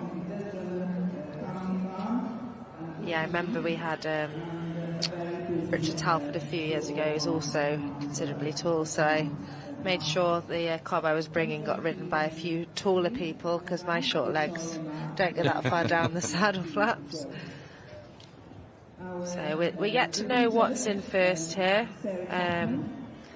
just because we missed the initial pull. But there's Catherine Bigley there with Sarah Challoner, unsure of the number as of yet, but Catherine Bigley there, confirmation judge of the Llanarth stud. That was Sarah Challoner, or Parker, with 1497 Llynhelig Mr Jones. People always forget my extra name as well. It's my mistake.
So Gary Parr here, ride judge of the Section D's under saddle. This is currently the gelding class.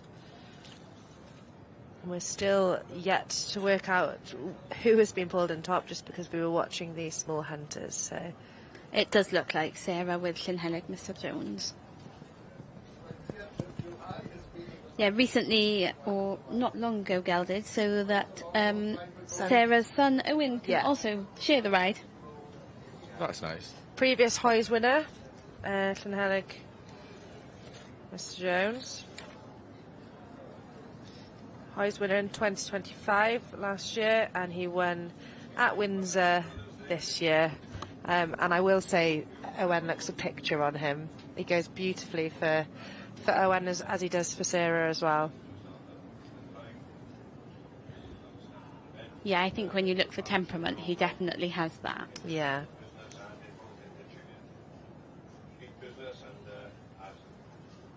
That looks like 1472, was it? Had to pop some extra stirrups on for this pony, so I think That's Charlotte maybe Allen. Gary's bought some stirrups with him. So we've got Charlotte Allen's Towel Van, the player.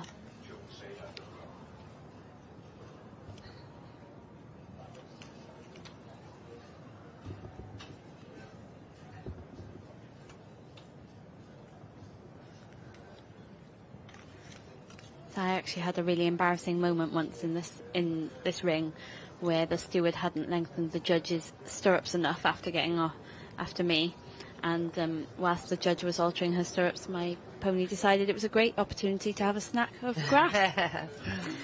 Yeah, needless to say, the judge wasn't too impressed. That last one that was ridden that's just gone up for confirmation is Angela Thomas's San Creek's a Tom. He bagged his Horse of the Year show ticket last week, didn't he? Yes, that's Great Yorkshire Show, I believe. There we go. Under Anna Chaplin.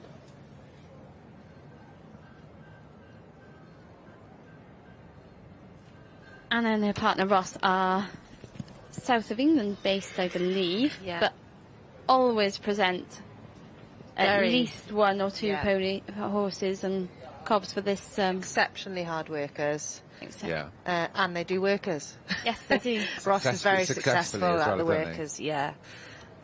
Drycote Welsh King. Yes.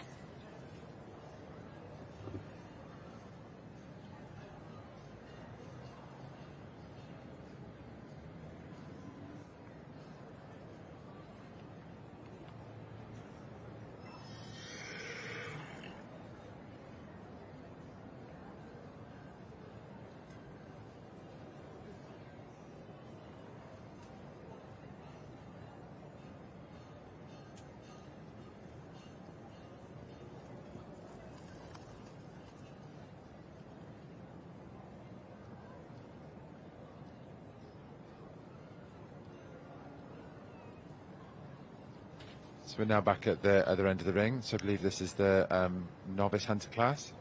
This is Zara Owen.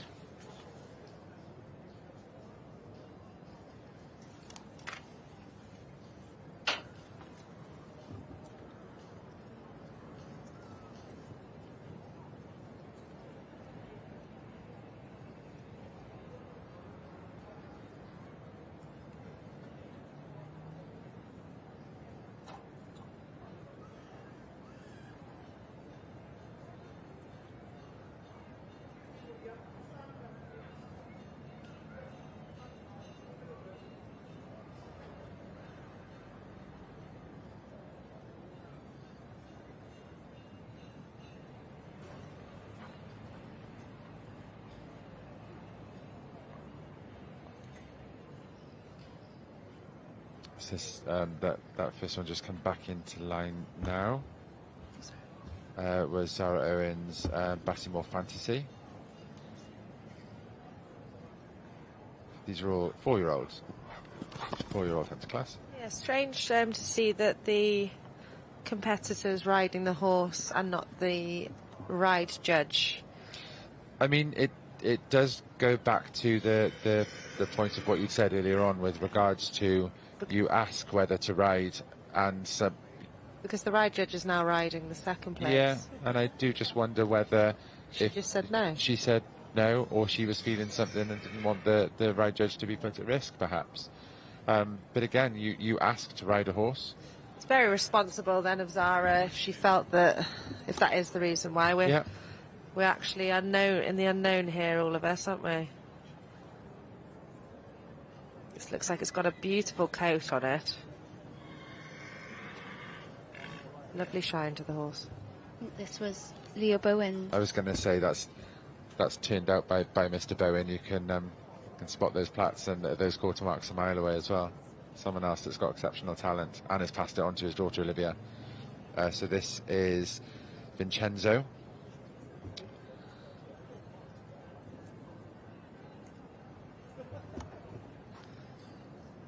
The one thing I always remember about the Royal Welsh Ring though as well is that you'd have to practice at home with markings on the floor. Oh yeah. Because the intent relay and displays that are in the ring, they're always marked out with coloured paint.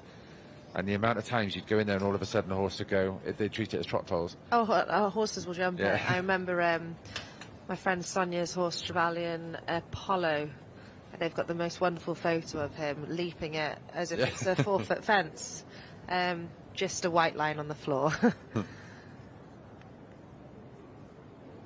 It's just gone sweetly, and with classes like this, it's tough to remember that these are only 4-year-olds. And again, you don't really 4-year-old classes are not as common as what they were.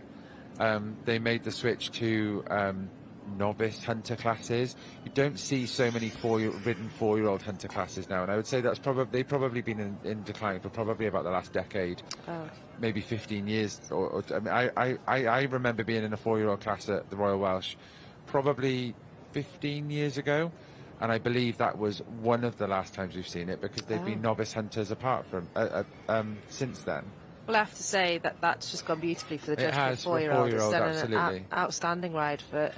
It's hard to think these horses may have only just been riding for a year. So this next one then is Katie Duck, Maes Mynach High Spirit. Maes Mynach, a very well-known Welsh cobstead near Lampeter in Cribin.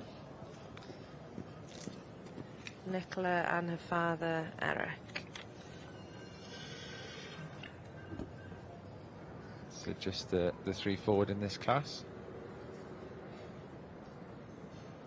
I believe I'm right in saying they've had quite a few be selected as police horses. Yeah, when I used to work at the Welsh Printing Cob Society, so this is going back 2009 to 2014, we'd have a big amount of passports come in from the police, all my Mynach horses, for change of ownership, because they breed quite tall horses. And obviously with fantastic temperaments, it's nice to see that they can have a purpose other than showing or jumping, and obviously help keep our country safe, really. So they seem to have gathered quite a good market for that. Yeah, and what a testament to their temperament. Yes, definitely. Sarah's been very sympathetic with this horse. She went to ask for canter and he just went a little bit green, and again there, so she's giving him a nice spin, giving him a nice time, not rushing him. These are only 4-year-olds. Yeah, I mean, he doesn't look overly happy, does he? Bless him. Just something seems to be unsettling him a little bit.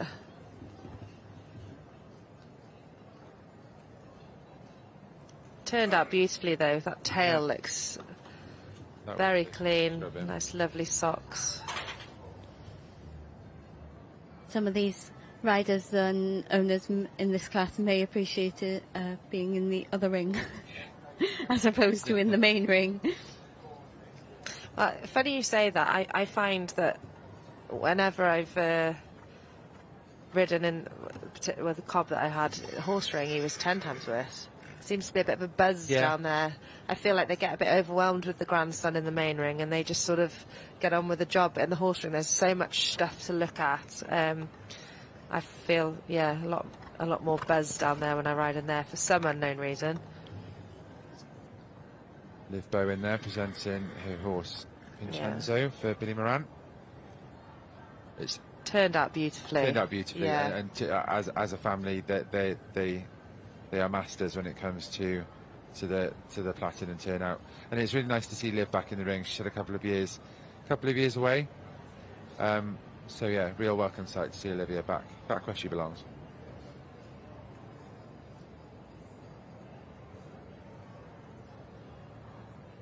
Again, have been a successful family. I believe it was Olivia's sister Nicole that was supreme here.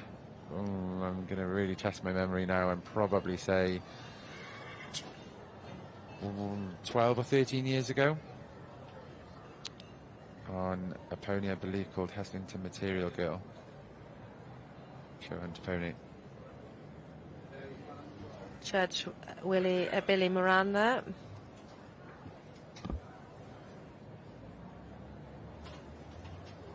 So it does look like the Judge Sarah Chapman might now actually be riding First one. Strange, as to what's gone on there, but Who knows? It's would question then whether the other two would be given the opportunity to do a show as themselves, well. yeah.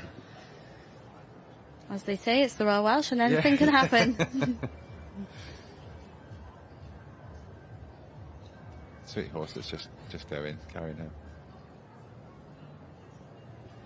Zara collecting a treat there. Yeah.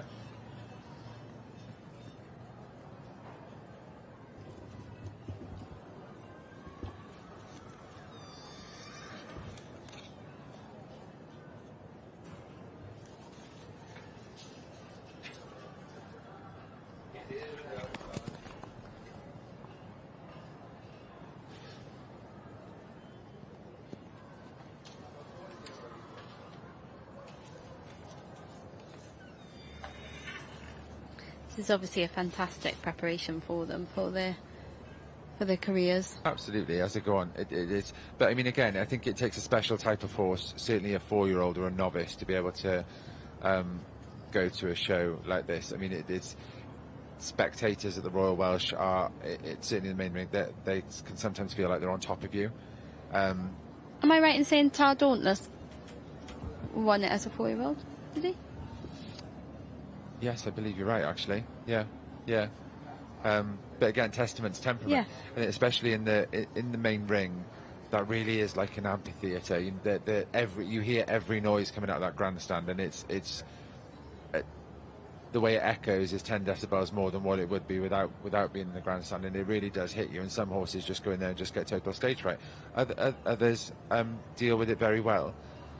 But again, this is about giving them a nice day out. It's educational.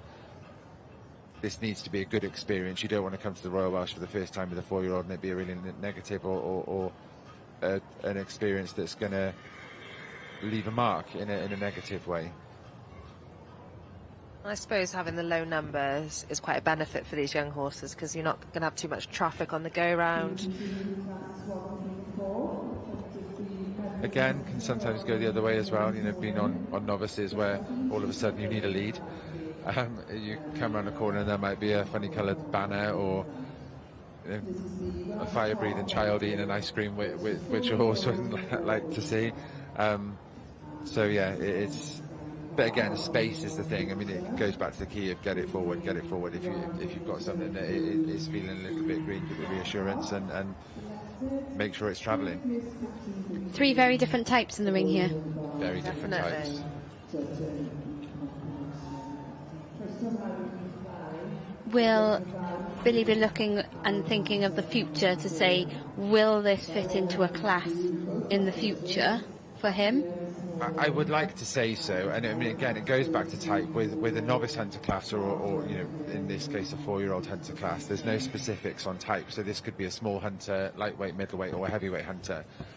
So again, it's a mixed bag. But when you do have a mixed class like this, you do need to really look at it and say, well, where does this fit? That there's. Oop, hold on, Zara. Nearly had a skiing lesson. Yeah, so you need to look at a horse and say, where is this going to fit? What category or what box does this fit into? You can have a beautiful horse, but at the end of the day, type is very important. Yeah, absolutely. So I'm guessing he'll have looked for correct confirmation and then think about, does it fit in? Will it fit into a weight class in the future? Absolutely. I think. I mean, look, it's horses for courses, really, isn't it? It's people's interpretation of what they think is a type. Like we said earlier on, it's the types have changed. There's inclusion now with a lot more warm blood in the breeding, and equally as well, with some of the small hunters as well. Some goes back to some pony breeding as well.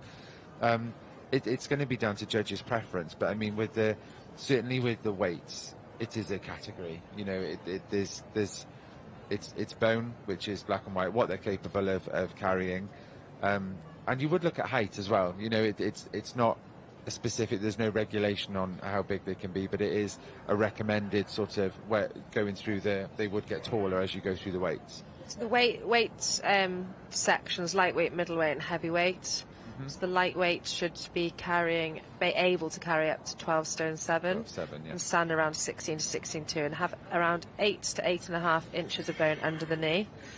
Middleweight stands around 16.3, can carry 12 stone 7, between 12 stone 7 and 14 stone, has around 9 inches of bone, and then a heavyweight will be standing around 17 hands, has 9 to 9.5 inches of bone, and should be capable of carrying more than 14 stone. So those are the divisions for the hunters there, the 3 weight divisions, just for those at home that don't actually understand.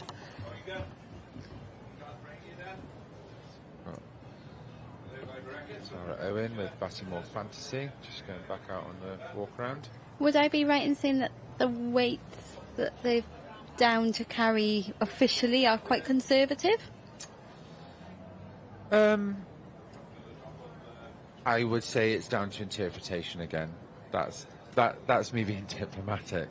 Very diplomatic. I'm trying to be, and in that respect, you have to look at it goes back to welfare again. A lot of it is, that it is a specific that's meant to be there. I wouldn't ever be the type of person that would go in the ring with a weigh-in scales and say, right, hop on that, let's have a look. I'm not about sort of being the weight police, but I do think that it is a guide that's there, and I do think it's something that needs to be adhered to. I'm tall, so I've always had to take my weight into account. It's difficult. So with some of the smaller horses, it is right. Well, we've got this one in at the moment. Yeah. I've got to ride You're this one. Very tall, and this is it. Yeah. I'm 6'4", so from that point of view, but I look tall on everything. It can be 14.2 and it can be 17.2, Yeah. and I look tall on them both. Just while we're looking here, then we have got a result in the novice hunter. So first is Batimore Fantasy with Zara Owen. In second is Vincenzo II with Leo Bowen. And in third, Maestro High Spirits with Katie Diak. So well done to all connections. There's a lovely image there of Zara giving her winner a pat. Congratulations, Zara. You worked very hard with all your horses. This is by Future Illusion.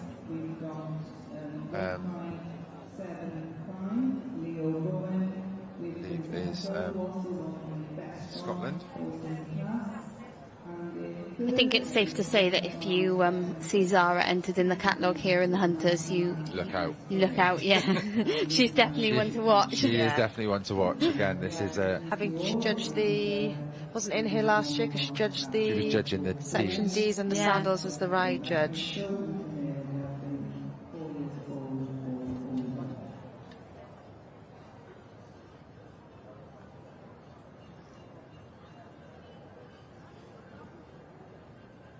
So we've got Zara going out on her lap of honour. Huge congratulations, Zara. See if she has a note. She's going to bring the horse down. Well done, Zara. His ears are pricked. Clapping for me. Good boy. Aw. Well done. Goosebump moment. Well done, Zara. Beautifully moving horse. Yeah, very free. Hopefully he's got a very good future ahead of him. He's moved on lovely there on the long side there on the way out of the arena. Yeah, it looks like he has some showmanship about him. Yeah. And again, that she's given him a nice experience. It's a 4-year-old to come out there and you can see possibly lit up a little bit going towards the grandstand. And again, like I said, that noise really does echo out of that grandstand. And he just sort of looked a little bit, but very tactfully ridden as always by Zara. Back to trot, take it in, mate, and then trot out. Absolutely, she does. Yeah. Absolutely, she does. And again, someone that is incredibly hardworking. Yeah. She rides various different types of horses, and she gets a tune out of them all. Hannah Parr's just referred to her as the Queen of Hunters in the winner's interview, which I think everyone would agree with. So he's only been out once before at 3 counties. This is his second show. Winner at Royal Welsh. Fantastic.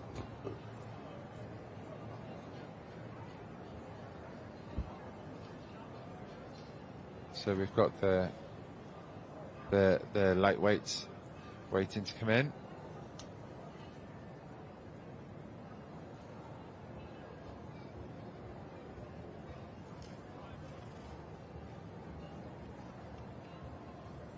So we should be heading back to the south end of the arena for the Welsh section D geldings under saddle. I would have thought they might be nearing the result. Yeah, we can see in the collector ring the mares are gathered.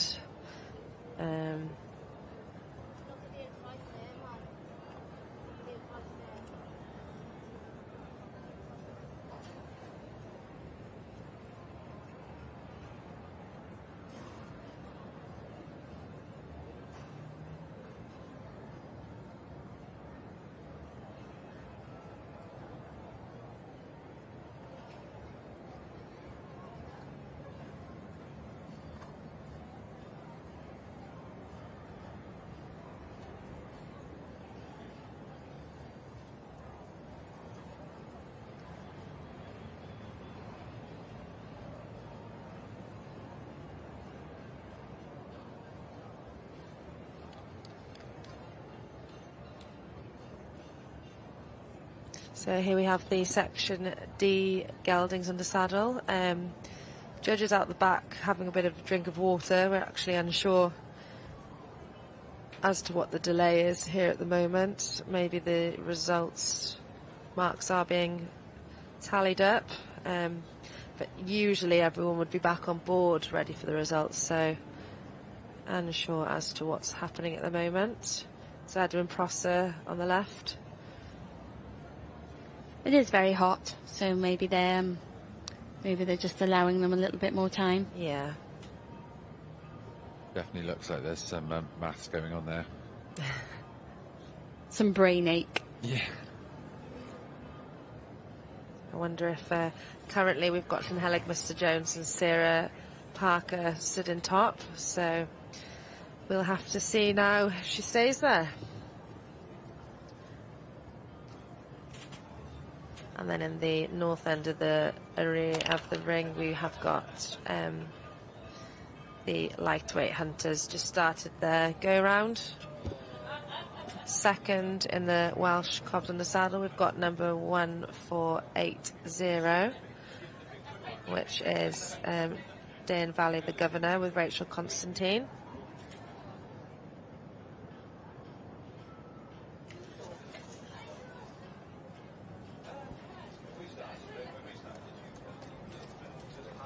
So if you are just joining us this morning, we are awaiting the conclusion of the ridden Welsh Section D gelding class and the start of the lightweight hunter class.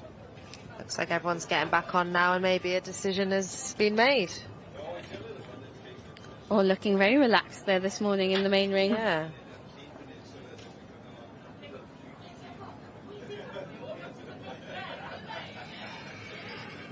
Thankfully the weather's been kind to us for another Monday morning at Bilth, Royal Welsh 2026. Nothing worse than being in that ring in the rain.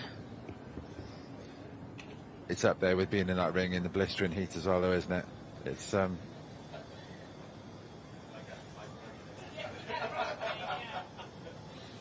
if you have only just joined us, my name is Matt McGiven.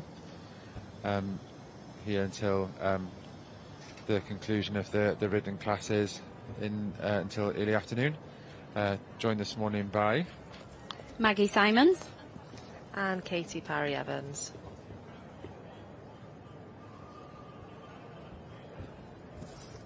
Look at the steward there with his ride judge Gary Paz stirrups. Gary's quite tall, so he had to bring his own. I'm sure he'd have had to have used his own stirrups on my saddle as well as yours, Maggie, if we'd have had something in there. Never something I've done as a ride judge. Never needed to. I've had a couple of moments where I've had to wedge my boots into irons that are a little bit small, but yeah, mine are kids' irons, so I had to change them. I change them for Royal Welsh whenever I've got a male judge, but I've got size 3 feet. So. Yeah, I think my size 12s would struggle.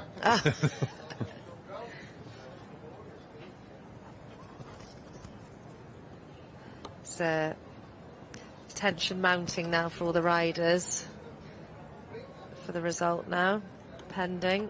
They're a lovely sight there, aren't they? Yeah. So many shiny coats. So 37 originally entered, unsure how many stayed. It's nice to see so many cobs entered for the first of our 3 Welsh Cob under saddle classes. Next will be the mares, and then we'll finish on the stallions before the Welsh Cob under saddle championship. So here we go. Sarah Parker has won. Llynhelig, Mr. Jones. Well done to Sarah and all connections. Recently gelded so that her son Owen can now share the ride. He was Hoy's winner and best of breed at Olympia last year.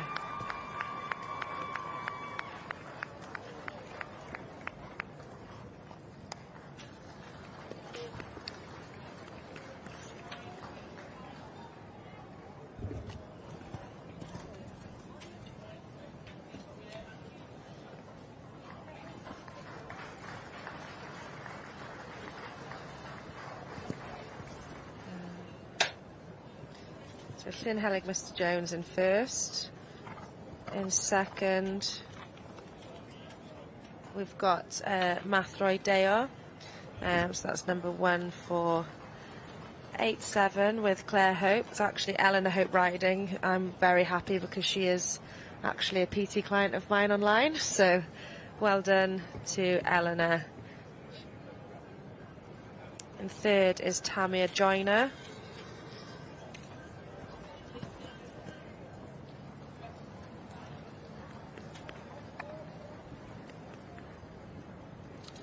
So Craig Lloyd Escob is in third place. He was first in 2023 and he was second in the Ridden D Geldings in 2024.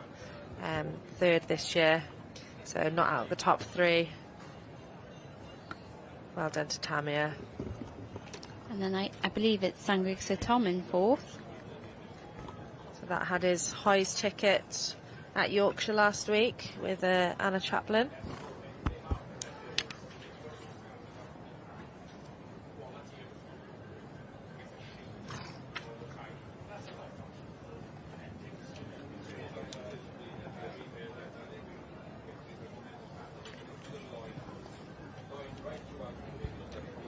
Is this horse's first season now as a gelding? I think so, because I think he was still entire when he won Hoy's last year. I'm pretty sure. Sorry, put you on the spot there. So just looking at him there, he doesn't look. He still maintains some of that stallion presence, you know, being cut later on. Yeah. See the lightweight hunters having a gallop in the background. Ah, the elusive red rosette for some. Well done, Sarah Parker. She looks extremely chuffed. And in second, Eleanor Hope with Mathroy Deo.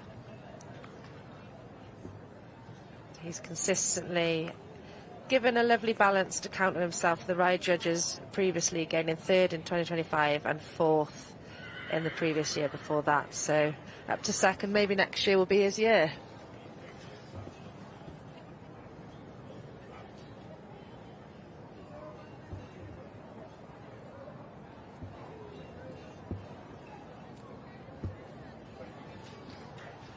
Lap of honour time.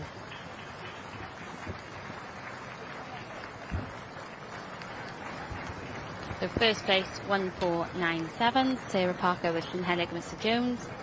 Second is 1487 with Claire Hope, Mathroy Deo. Third was 1489, Julie Marie and Tamia Joyner's Cleveland Escob, and fourth Angela Thomas's Sangrig Sir Tom. Huge congratulations. This is just one of my favourite sights to see the lap of honour. Welsh Cob under saddle geldings. Llynhelig, Mr. Jones. Congratulations, Sarah Parker and team. It's also lovely to see that Sarah's obviously very successful, but still the win means so much. Oh, 100%. I think when you start not feeling that the wins mean anything is probably when it's best to stop, isn't it? Agreed. I think that, you know, that there's certain shows that will always be special, and if you ever get to the day where they don't become that, then your job required. Yeah, Royal Welsh win. If people don't cry, I don't know what's going on. No, Royal Welsh is the big one, isn't it? So judges now just getting ready for the next class, which will be the Ridden Welsh Section D mares. So we have got, which have really increased in strength. 40 entered, yeah. Yeah, it's nice to see, really, because there was a time where, you know, of course the Ayrshire qualifiers, you wouldn't see a mare amongst the final place getters. But now the popularity of them is definitely increased. You know, it goes to show 40 entered for the mares, 37 for the geldings, and only 12 for the stallions. So it's nice to see the girls are doing it.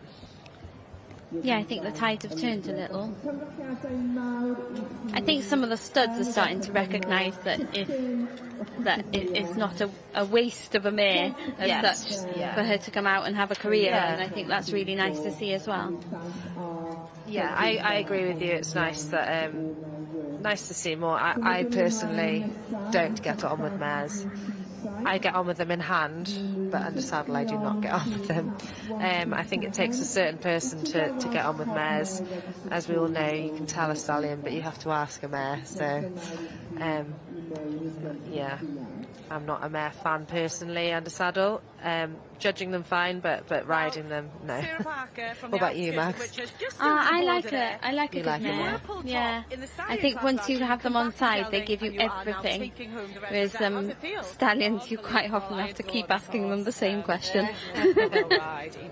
Here's Sarah having her interview with Hannah. Brilliant. You say he gives a great ride. I know that your son actually rides this horse as well, and he's like a pea on a mountain, bless him. But this horse always looks after him, doesn't he? Yeah, so we gelded him after he won Hoys last year because Owen's only 12, so he'd have to wait a few years to ride him. So, I mean, what better opportunity for him? So, yeah, he rode him at London.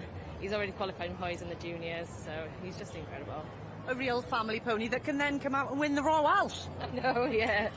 Well, many congratulations. Good luck for the rest of the week. I'm sure you're very busy. It's lovely to see how happy Sarah is. Congratulations to her.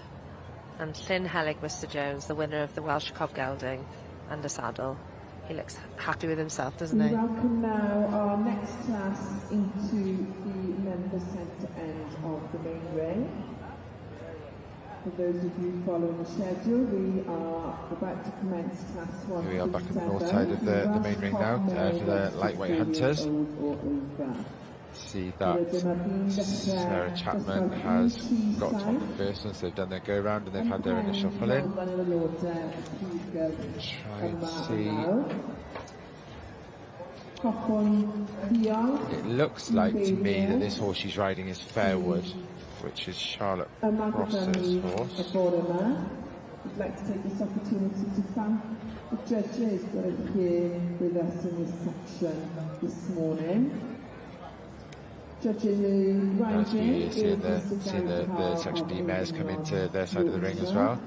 And judging the confirmation is Miss Catherine. Pretty certain this is Fairwood, Charlotte Cross's horse. So that would be number 1586. This is with the judge, Sarah Chapman from Llanidloes on board. Good spin there.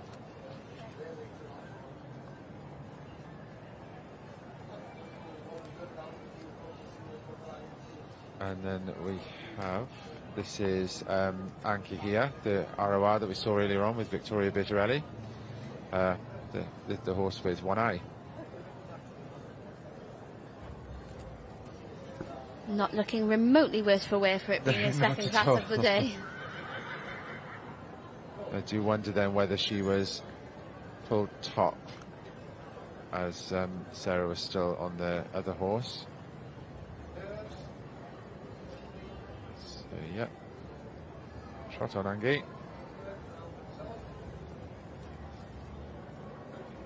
Picture of health.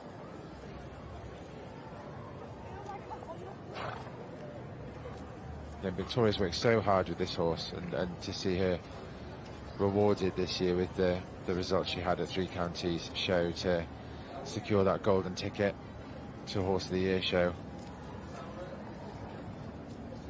This horse now coming out is Foxridge Hiraeth. This is actually the last year's winner and also Hunter Champion here last year. So bred by Foxridge Stud down in Pembrokeshire. Produced by Matt Ainsworth, owned by Emma Allen.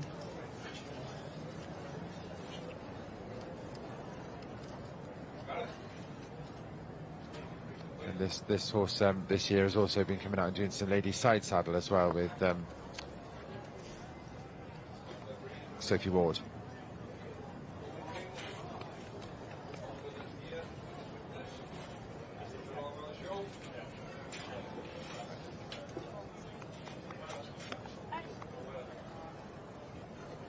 Good spin there from Harry.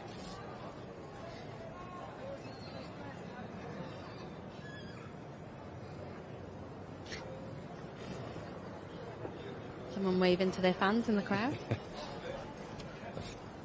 Ashley Davis, I think, by the looks of it. We all need a support crew. Yeah, we do. So yeah, that horse that we saw Sarah on first off is Fairwood. So at the top then we've got Anki here, currently pulled in first with Victoria Bertarelli. Second is current at the moment is Fairwood and Charlotte Prosser. And third going back into the line around now is Foxridge Hiraeth, produced by Matt Ainsworth, ridden by his partner Sophie Ward and owned by Emma Allen. Bred at the Foxridge Stud in Pembrokeshire.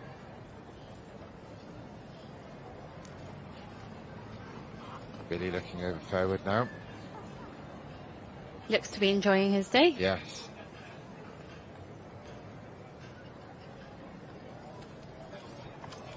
Horse beautifully turned out by Charlotte.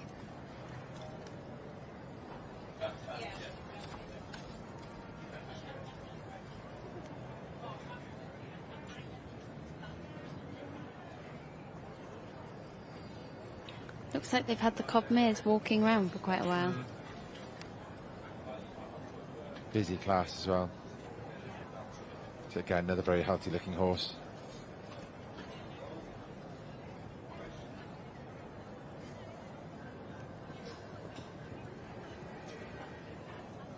So it certainly looks like it's heating up down there.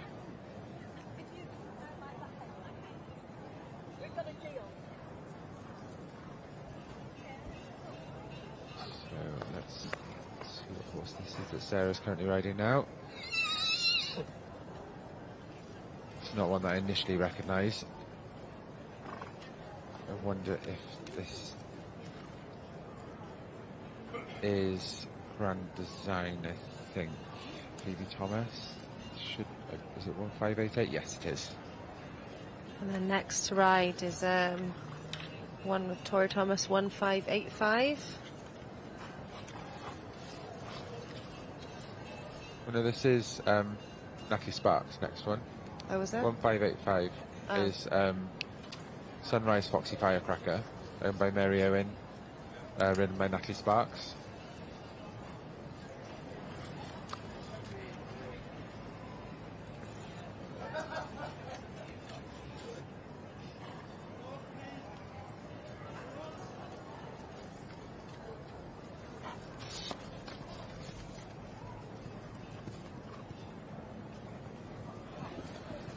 Here we have Foxridge Hiraeth presenting for Mr. Billy Moran, confirmation judge today. Harry, as he's known.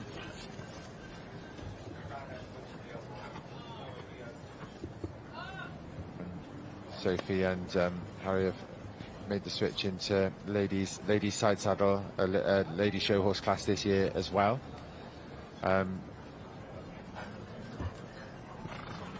So they were champion here last year.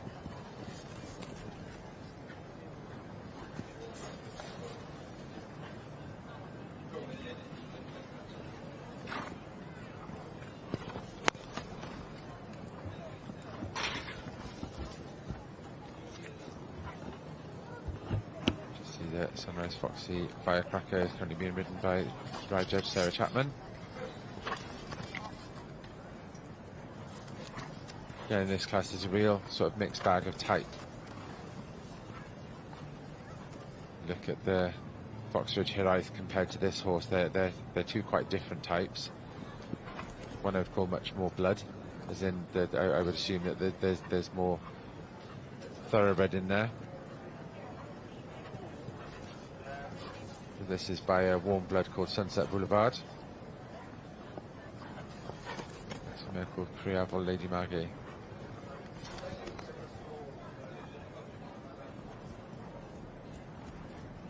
He's drawing his trot round the main ring too much. He A bit too much. Doesn't want to have a canter. It's really hard for these ride judges and the horses equally, I would say. Yeah, I think there was a coloured line there as well. Making the move, getting slightly elevated, should we say, going over some of the intent fence markers. Yeah, so this one is Phoebe Thomas and Grand Design by Wish Upon a Star, which renowned sports horse stallion, bred a lot of event horses as well.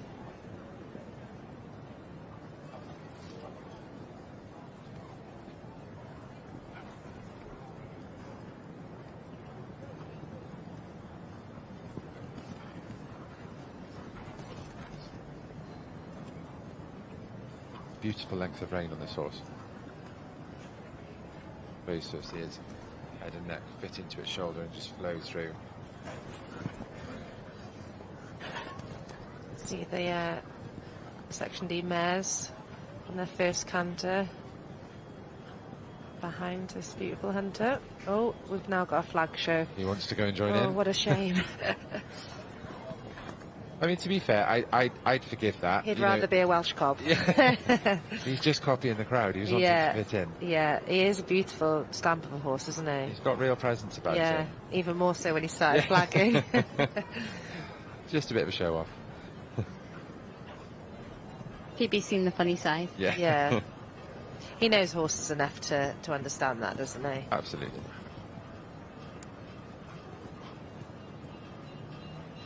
Didn't catch who this was. Again, very much more of a blood type, like I mentioned earlier.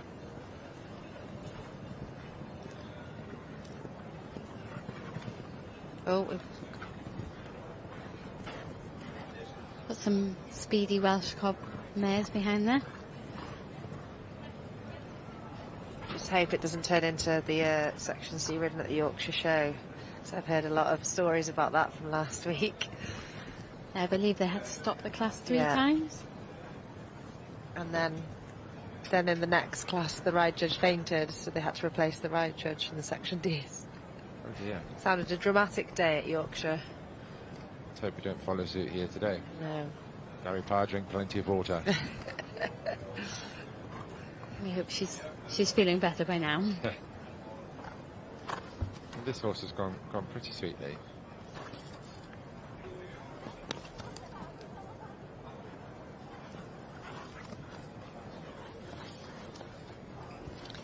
These have given a slightly more forward ride. Would you say in general these would be more bowling on and forward than the smalls? I would expect these to be probably perhaps not more so than the smalls, but I'd say the novices, that they'd be more established.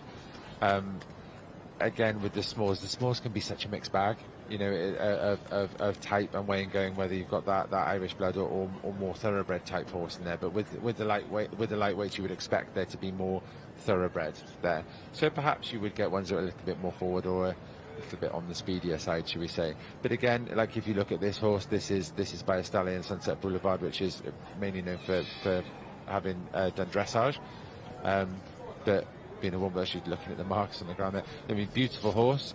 It's very difficult for us on the basis that we're just looking from a screen, and can't get a tape measure through the screen to look at bone. But you know, she's obviously of a larger stamp than what a couple of the others are in here.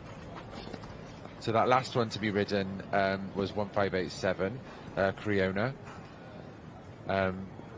by West Coast Cavalier. out of a mare called Belguli Flight, bred by Finn Bart Lorden, owned by Sarah Schofield.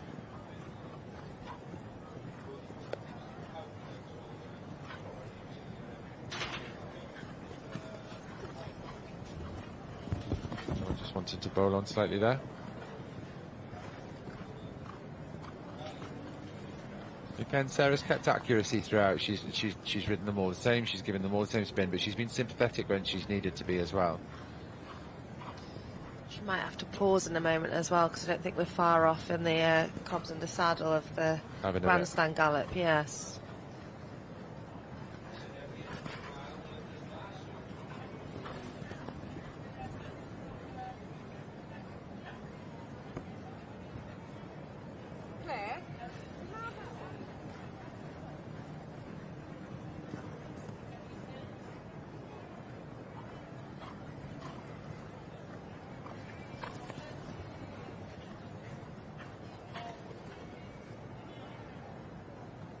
Just switch there before we can see who that last one was.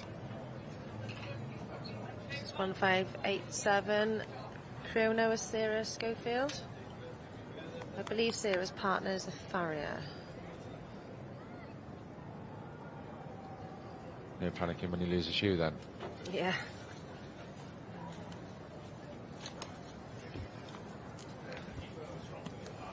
They were actually second in this class last year. Billy was judging at Yorkshire last week. Yeah. He should be used to judging in the heat by now. Yes, I heard it was very hot at Yorkshire last week. I always find that's a bit like a goldfish bowl there as well. It gets very hot there. And the old stables, they get hot. So I think the gallops are just starting and the mares just behind the hunters here. So hopefully might keep us cool. Looks like Sarah's only got one more to ride in this class.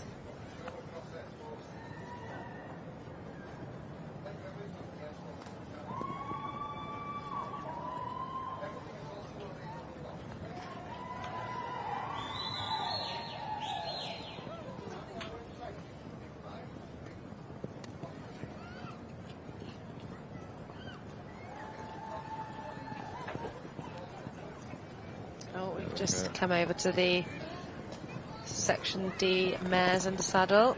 So we've got our grandstand gallop, and then we'll be seeing the pull then. So how this class works is they come in on the right rein and they walk, trot and canter on the right, and then change the rein, canter on the left rein and do a gallop in front of the grandstand. They'll then be pulled in. Depending on how many is there, 20 will stay in, 20 or 20 thereabouts. And then the ride judge will then ride each horse, which is very unusual for this type of class. It's the only show in the UK that the ride judge actually rides the horse. This then throws up multiple different results. Riders can often hide a lot of faults when they're riding the horse that they know very well, so this can throw up a lot of different results, so it'll be interesting to see what happens in the mares in the saddle. Gary Parr and Catherine Bigley obviously got some of their first class nerves out of the way now, so they should be settled into the rhythm for this class. What's going to be pulled top? We haven't actually been fortunate enough to see much this class, so don't actually know how anything's gone particularly.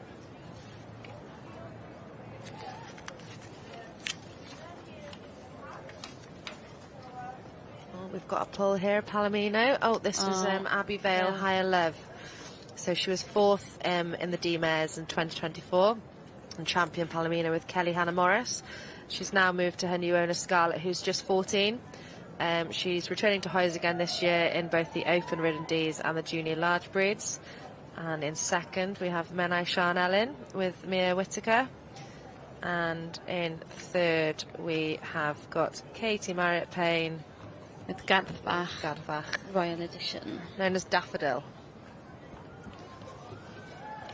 Menai Chanel in there in second, another one in her first season. Yeah, she's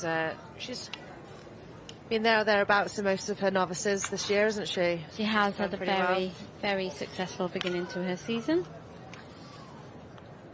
First at 3 counties in the novice, first in the novice at Cheshire.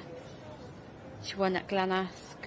In the Open. So she has already won on this showground. Yeah, and then Supreme at Severn Valley Welsh Pinning Cobb, I believe. Gadfach Special Edition with, Classic Edition with Katie Marriott Payne. She's already won this year at 3 counties and at MPS Spring Festival, so she's won 2 Hoys qualifiers. She's already qualified for All International, and she was best of breed at London International last year at Christmas time. So 3 mares with some nice previous results. We'll see what happens today.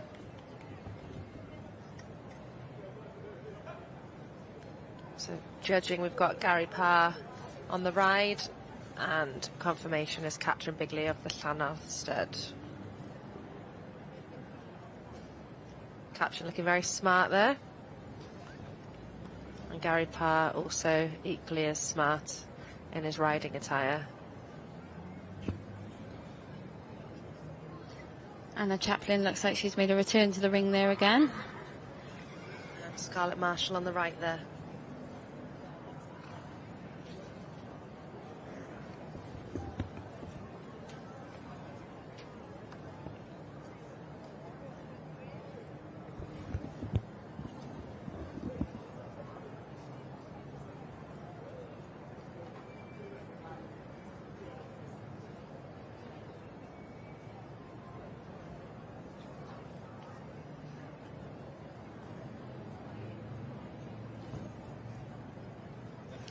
This does really look like it's going to be a lovely class. Yeah, I would say exceptional quality and high standard in this class. One that you'd want, be extremely proud of winning, I would say. It's lovely to see so many quality mares. It's quality and quantity, isn't it? Yeah. Back to the Lightweights. lightweight hunters. Looks like we concluded there. Last one's just getting back on board. So currently in the top 3 there, we've got Victoria Bertorelli and Anki here. Then there's Charlotte Prosser and Fairwood, and then Sophie Ward and Foxridge Hiraeth currently.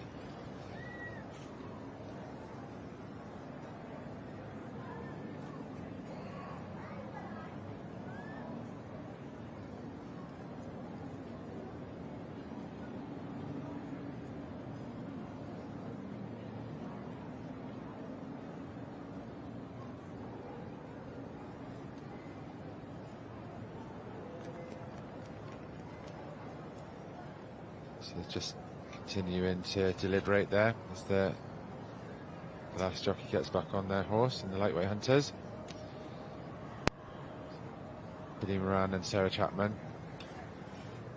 So we've got their Victoria Bertorelli in the top with Anki here. Charlotte Prosser currently in second with Fairwood. Sophie Ward currently third with Foxridge Hiraeth. Phoebe Thomas currently fourth with Grand Design. Fifth there is Natalie Sparks with Mary Owen Sunrise Foxy Firecracker.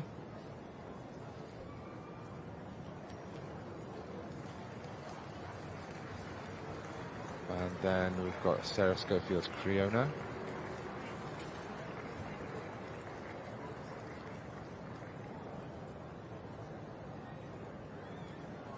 Are they going to send them back out? Yes, they are. They've not been frightened to mix up the rest of the classes, so I do wonder whether there's going to be a bit of a mix-up here.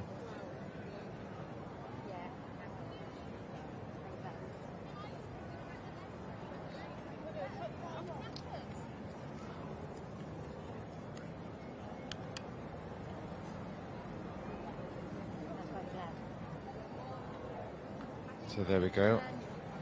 They are still just deliberating. Well done, Angus. So Anki here has stayed top, pulled back in with Victoria Bertarelli. Always nice being pulled top and staying top, isn't Yes, it? yeah. It looks like there that Foxridge Hiraeth might be been moved up to second. I'm really pleased for Victoria with that. I think that So do you know what happened to his eye then, Matt? So people would notice that he's missing an eye. I can't remember that he had a condition that deteriorated from what I recall, which meant that it had to be surgically removed. Have you seen the Appaloosa that gets shown? He's got one eye missing, and the other eye he's blind on, so he's completely blind. I had him supreme at Bucks Welsh Spinning Cob last year. Wow. And he's been campaigning again this year. She does flying changes and everything on him, walks canter, she jumps him. She used to jump him with one eye, but now obviously you can't see the jump. Have you seen him, Mugs? Is that the same one that's recently won the veteran? I'm not so sure about that, but unbelievable to think a horse can give you that much trust with no sight whatsoever. Absolutely. So there in top we have Victoria Bertarelli and her faithful campaigner, Anki here. She looks so happy, doesn't she? It's absolutely. lovely. And I think what is nice from sort of the spectator's point of view is that Angus is an ex-racehorse. So she's always campaigned him as an ROR. He's qualified for Horse of the Year show this year as an ROR. So to see him make that step into the hunter ranks and to hold his own, I'm really pleased to see that, and it's very, very well deserved. Second then was Sophie Ward with Foxridge Hiraeth. Third is Charlotte Prosser with Fairwood. Let's see if we can see down the rest of the lineup. And we have a result in class 144, which is the lightweight show hunter mare. And in first place is 1580, Victoria Bertarelli with Anne Catois, and that is written by Victoria Bertarelli. I think they're in fourth is Sarah Schofield and Fiona. Yeah, I think it is. That you're right, Matt. With Foxridge Hiraeth, and written by lovely class. Yeah. In third again, very typey. Yeah, you can see that they've really picked her. They've gone for the blood. They've gone for the blood types. And you know, it is a lightweight hunter class. Yeah. Keep the lid on, Angus. Stand by. Off you go. Off you go, quick. Well done. Sorry, my mistake there. Huge congratulations to all connections there. And then written by Charlotte. Yeah, I think this is the epitome of what we were saying earlier on with regards to they still need to be a show horse. You know, the Angus is an ex-racehorse, but to make that switch, they still need to be a show horse. And the fact he can then take a step into an open class, certainly somewhere like the Royal Welsh, is it hits the nail on the head really about how you'd want something that's trainable, but also needs to fit into a category of what you're showing them as. 100%. Go on, Vic. Oh, brilliant. Goosebump moment. Congratulations, Victoria.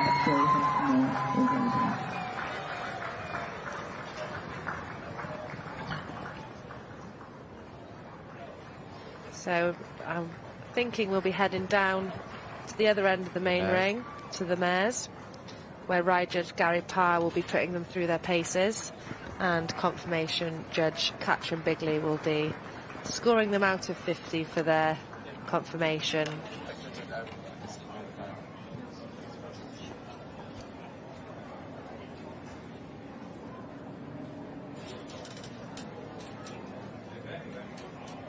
Yeah, I think there was a really strong lineup. Well, with Victoria Bertarelli, previous winners and also ones with really parents who have previously contended for you. written classes on the I mares. mean, yeah, he's won here twice as a racehorse. He's very excited, isn't he? He's just won the Royal Welsh. This is very pleased with himself there. To come back and do it as a lightweight hunter, just, phenomenal. There won't ever be another. Bless him. Well, I can tell it means the world to you. Many, many congratulations. Well done to you and too, good luck for the Victoria. rest of the week. That is very good going. Well done. Beautifully turns out. Absolutely. Yeah. Oh, it's nice to see such emotion. Oh. picture in front of the banner. So Victoria works at the hunting shop, Pontyclean. I was going to say, she's started a new line, hasn't she? She has. Five Equestrian? Yeah, yes, she has. But she's an incredibly talented seamstress. So she makes some wonderful jackets and habits. There's Gary starting the riding on the Section D mares. This is Menai Sian Ellen in her first season as a novice mare, produced and ridden by Mia Whittaker.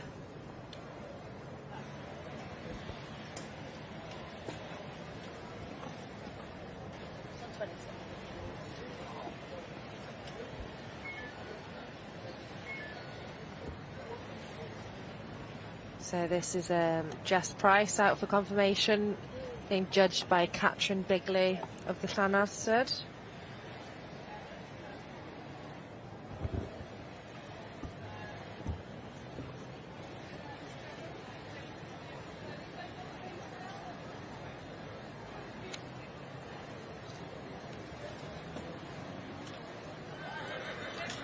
So number 1527. That's Heilas Prydferth, owned by Claire Hope.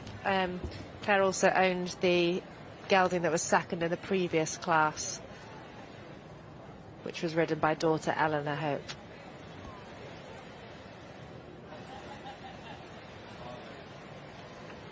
Yeah, and I think Eleanor and Jess sort of share the ride on this one, don't they? She was the winner last year of the same class as a novice season. Jess rode her and won last year.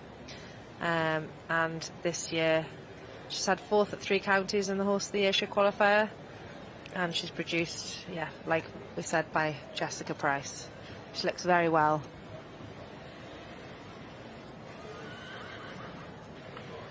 So just out to do a ridden now is Garthbach Classic Edition, produced by Katie Merritt Payne. Very consistent mare. She's already won 2 hoist qualifiers this season, MPS Spring Festival in 3 counties, and I believe she qualified at Spring Festival last year too, possibly, and she's won 3 counties previously as well, so obviously Malvern's a very good showground for her.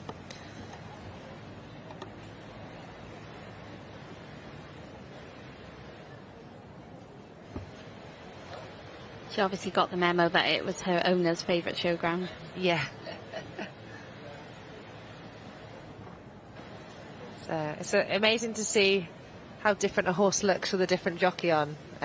Katie Merritt Payne, quite a small, well, very small and petite rider, as opposed to Gary, who must be 6 foot plus. Easily. Probably about 6'2", I'd say. So asking her to open out. That's gone incredibly sweetly.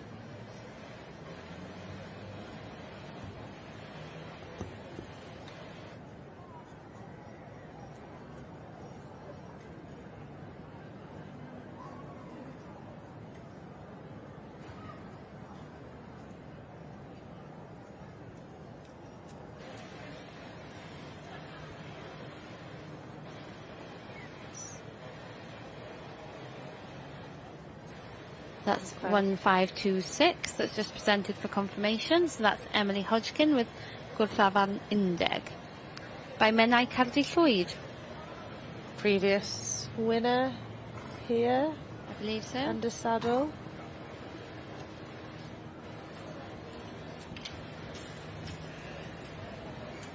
And then 1540, just out for confirmation, it's Perthog Lady Sioned with Molly Mercer. Bred by Dorian Lloyd, Sire Gwynfaes Sarah Mledig, a previous champion himself here, out of Bryn Cadno Heledd. I'm sure Dorian probably have a busy week again this year. He seems to always turn out some winners here, doesn't he?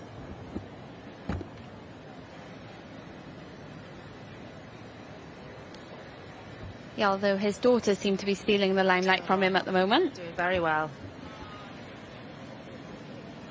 I think that was the didn't they make the trip down to RI last year, rather than did his daughters go down to RI? I remember the seeing an interview with him that there was something about that he was having to take a back seat while his daughters were. Possibly.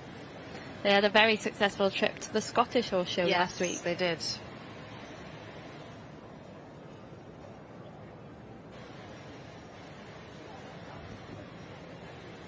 So Katrin Bigley just assessing them on their conformation and their type. So that'll be a mark out of 50, and then it'll be balanced with a mark out of 50 for the ride. And it's all quite subjective, really, the type. Yeah, it's all the judge's personal opinion, isn't it? And, you know, generally you can kind of work out what judges to go under according to what they breed on the whole. You want to try and please the judge with something that they'd want to have in their own field, wouldn't you? Sometimes it doesn't quite work like that, but that's what we hope. Yeah, conformation is conformation in a lot of ways. But the 50 is also breed characteristic and type, isn't it? So which can be interpreted in different ways. Yeah. And also some judges will have pet hates in terms of conformational faults. 100%. As much as I don't tell my own, no horse is perfect. Apart from Jimmy. We don't tell him what his faults are.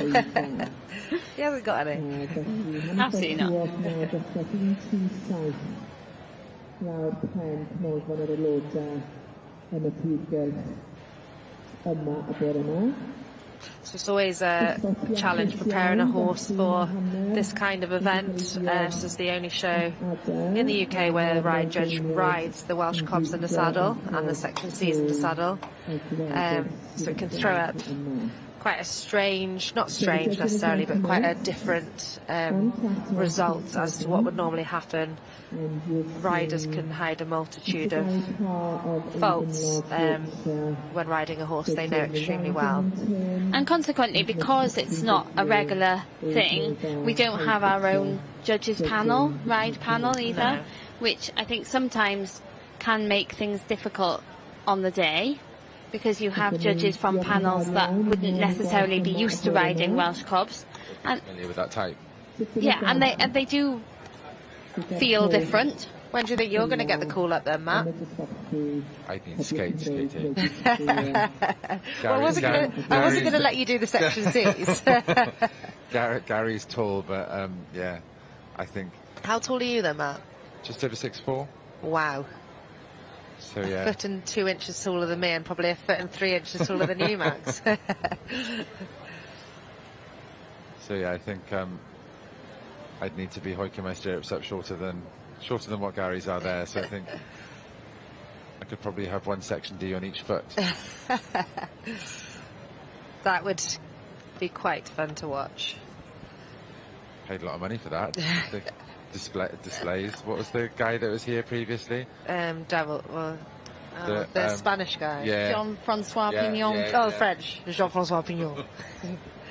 Here we are now over with the middleweight hunters. This is Sarah Chapman on board the first one that we're seeing there being ridden.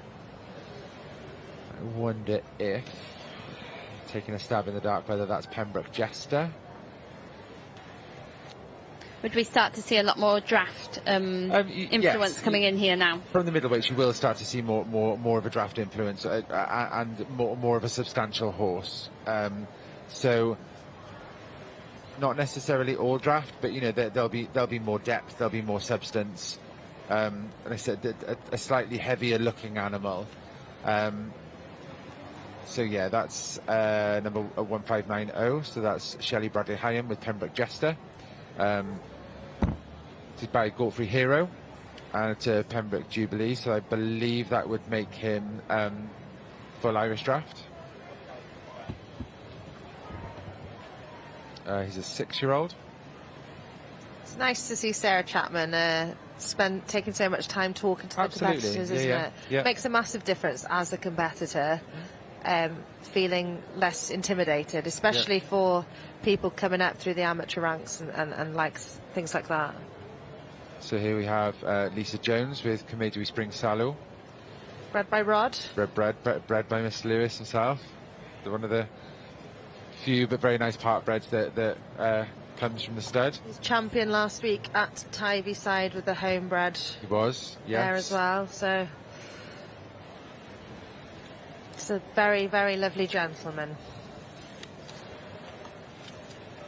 Absolutely. So Lisa's had great fun with Salu over the years. He has had some success here in the past. She's had some success herself with him this year, having a win in the Search for Star class at 3 counties. Yeah, that's lovely for Lisa. Having watched him be ridden for a few years by somebody else, that now she's fully taken over the reins and really enjoying him herself.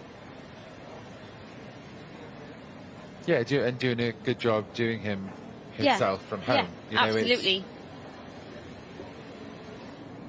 And doing a variety of things with him and absolutely really enjoying him. He always looks such a happy horse in the way he goes. You know, he's just a mannerly horse that just says, right, come on, what are we doing?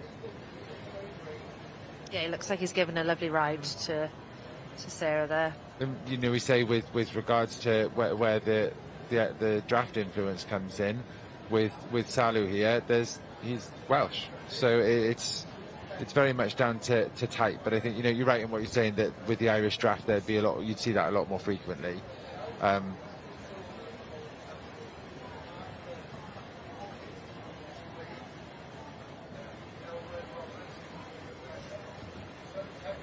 Yeah, I think he epitomises what you're looking for, don't you? Where he's got that showman sparkle about the way he looks, but is so mannerly. Yeah, very much so. So he's by Carini Valu, which I believe stood with Hugh Griffith up in North Wales as well. Oh, so I know.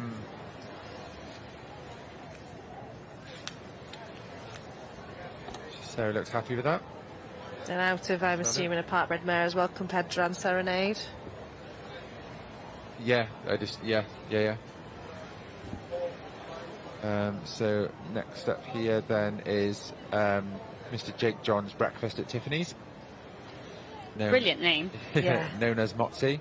So 10 entered for this class, only 4 forward, which is a bit of a shame, isn't it? It is. And I was possibly half expecting it. I think that, you know, it's entries can close so early on, and like we said, the preparation before this show, that the weather, the bigger, heavier horses, you know, it can sometimes be quite difficult.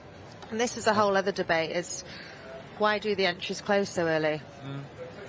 When race meetings, you enter them the week before and declare them. Yeah.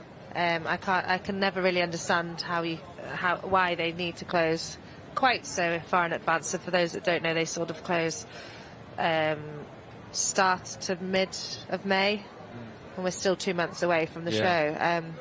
You know, you don't really know it is how far a pony would be ridden, for example. Absolutely. Whether a pony's going to be ready. I mean, the 4-year-old class is a good example of that, because May is very early to be making a decision on whether you're going to put a 4-year-old in a class with a ride judge. But, you know, it is happening. We are starting to see more shows now take entries on the day as well. Yeah. It's at a higher rate, of course. At a higher rate, of course. But at least then, you know, you're in the position where you can make the right decision for your horse. For your horse, yeah, or for your life, because everyone does have a life. Yeah, absolutely. And when things are Max had a side eye from Margaret there. So the horse that Sarah's on at the moment, Breakfast at Tiffany's, is another one by Sunset Boulevard. So again, warm blood.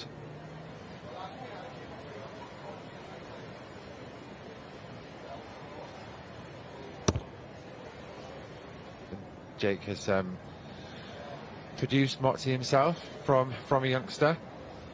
I think he won at Tyvyside as well last week. He did win at Tyvyside, yes. Just doing my research, ready for today.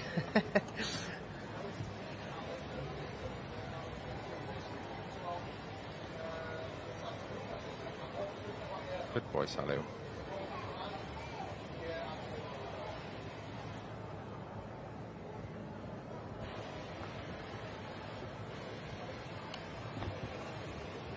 So I believe the last one that Sarah's going to ride there is Prif Anu. So owned by Gillian Davis, the breakfast stud, produced by Mr. Wyn Morris. He the well-known produces them exhibitor. very well, doesn't he, Yes, Wyn? he does. And also by Pembrokeshire-based Stallion, Munfin Midnight Rebel, owned by Mrs. Anna Evans of the Lowland Stud, whose son is actually up here as well. He's judging up here. He's judging sheep this year. Strong horse, isn't he? Again, this would be something that's Irish bred, or by the Irish Draft Stallion. And actually out of a mare Mabel, which was also a middleweight hunter. So Wyn produced his mother, and had great success with her as a middleweight hunter as well, and as a worker as well, I think, from what I remember. So it's nice to see old Mabel's offspring coming out now as well.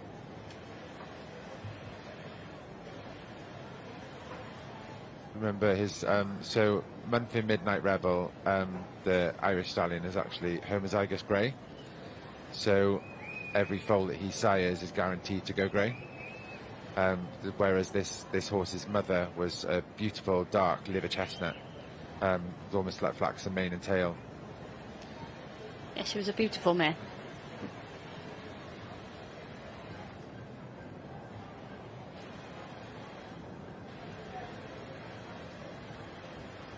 Crowds building up in the on the showground there.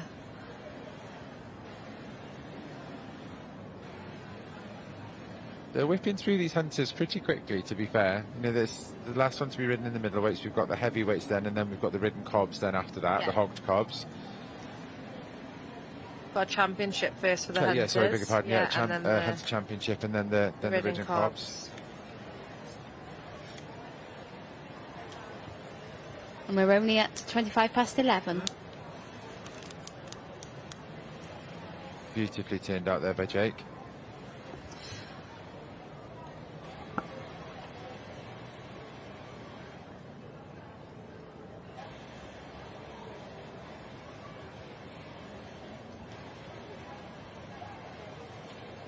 Yeah, looks fantastic, doesn't he? Getting a healthy looking horse.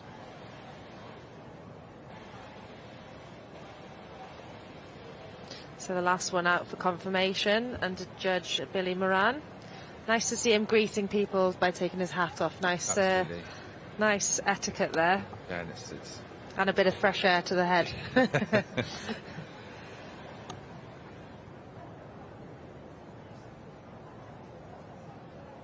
nice to also mentioned earlier on about seeing people back in the show. It's nice to see Sophie Kitts back in the show ring as well. This is 1592 Prif Anu with Ellen Evans.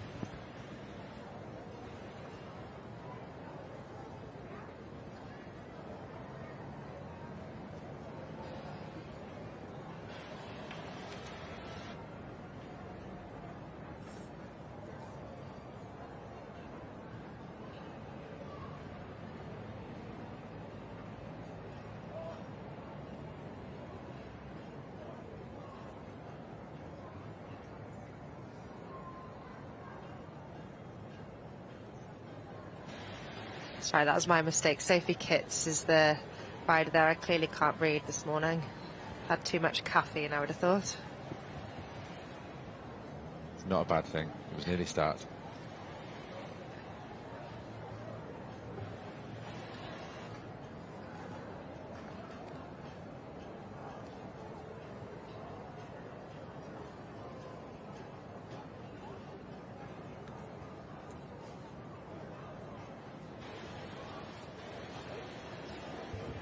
The horse classes will take you up until Nice to see Billy Moran seems to give everyone a real good look as well. Everyone gets a really good amount of time by the confirmation judge, Billy.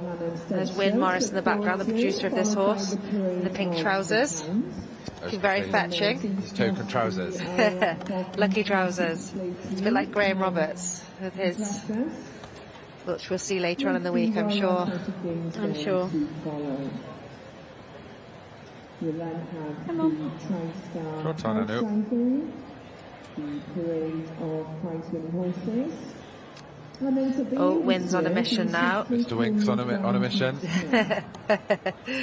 You can't miss him at all, can you? Based in Pembrokeshire, Wyn Morris, very successful show producer. Better. There we go. Display. Followed by the Hawkeye There's a Pembrokeshire horse through and through. display. Both parents from Pembrokeshire, bred in Pembrokeshire, remained in Pembrokeshire, and now being produced there as well. The much Yeah. anticipated Hawkstone Farmers Choir at 5:30. So that was the last one for confirmation in the middleweight hunter class. Evening entertainment will then commence, so please do stay with us for a jam-packed day of The hill's starting to fill up. Yeah. Hopefully we can go nip back to the other ring to see how they're getting on Yeah. whilst they deliberate here.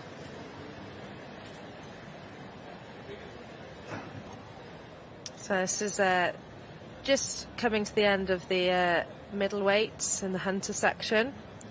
Judge Sarah Chapman's having a glass of water now. Very And a well biscuit deserved. by the look of it. Well deserved. Absolutely. Keep her energy up. She's got one more class before the championship, and we should be heading down to the other end of the main ring in a moment for the Welsh Section D mares under saddle. The stewards in the ring obviously in charge of keeping everything moving and keeping everything as it should be, but also making sure that competitors and judges are happy and healthy and that they have whatever they need. You know the job inside out, don't you, Mags? I do. Are you stewarding this year? No, not this year. No. No. Is Mum? Yes, Mum will be stewarding. She wouldn't miss it, would she? So it's normally stewarding the Section Cs. Is she there again this year? Yeah, she'll be there. She'll Ah. be there. Auntie Dal is part of the furniture of the Royal Welsh. There's a few faces that are reassuring and familiar, I think, each year, and Dal is definitely one of them. Yeah, I think it's really nice for competitors to have that consistency. Absolutely. Especially Agree. at the bigger shows where tension is high and you are busy. It's really nice to have the same old faces Yeah. that also know what it's like to compete. Yeah, I agree. very much so. Having a good steward is worth their weight in gold. So for those that don't know what a steward is, I'm sure if you're watching the horses you would know what a steward is, but it's essentially a PA to the judge and the competitors is probably the best way to describe it. Ringmaster. Yeah. I think a good steward is the difference between classes running on time and not running on time. 100%. Um, And there's nothing worse when you're judging having to steward at the same time. yeah, I'd agree. When you get given, if you're doing some of the smaller shows, and you get given somebody that is a farmer, for example, that knows nothing about horses, and you have to kind of arrange the ring yourself. So stewards are worth their weight in gold. Shelley Bradley high in there with Pembroke Jester. Just back out on the walk round. See which order these are going to be pulled.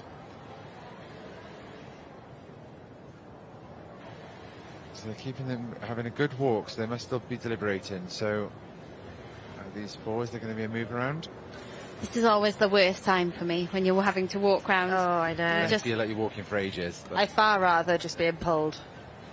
You just hope that nothing's going to go wrong in that time where they're deliberating. So Salu, has Salu gone up to top spot?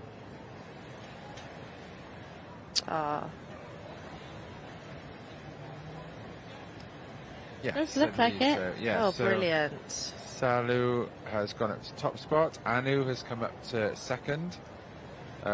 Pembroke Jester then third, and Breakfast at Tiffany's then fourth. So well done, Lisa Jones and Kamedri Salu. Yeah, congratulations to breeder Rod Lewis as well. Absolutely. Lovely for him to have a win here. And also congratulations to Mr. Wyn Morris and Gillian Davis and Anna Evans, with Breakfast Anu in second, There's Shelley Bradley Hyam and Pembroke Jester in third, and Mr. Jake John and Breakfast at Tiffany's in fourth. And that was the middleweight hunter class. Judge Billy Moran presenting there. Congratulations to all the connections. Lisa Jones and Kamedwi Salu. Spring Salu, sorry. Oh, he looks a kind horse, doesn't he? He does look. He's got really a kind expression on his face. He's almost ready for a nap, isn't he? Oh, lovely. I'm sure horse. Lisa probably is too after Yeah. the morning she's probably had. Championship to go yet, boy. At least he gets a little breather before that goes in. So if you are just joining us so far this morning, yeah, we are still in morning. Matt McGibbon, joined also today by Maggie Simons and Katie Parry Evans. And in class We're just 145, watching the conclusion of the middleweight Chelmsford hunters. Building, we have And the sun is in shining. first place, we have 1595. It is indeed. Lisa Jones, Kamedwi Spring Salute. Lisa Jones just written winning by that Lisa Jones, and, fantastic first also prize in the Royal won Welsh best that everybody dreams of. in the class. And in soon to be second doing the place, lap we of have honour 1592, in front of the Julian grandstand. Davis, Rathbar Annie, and written by Wyn Morris. Third place, 1590, Shelley Bradley Hyam, with Pembroke Jester. So huge congratulations to and Kamedwi written by Spring Shelley Salu Hyam.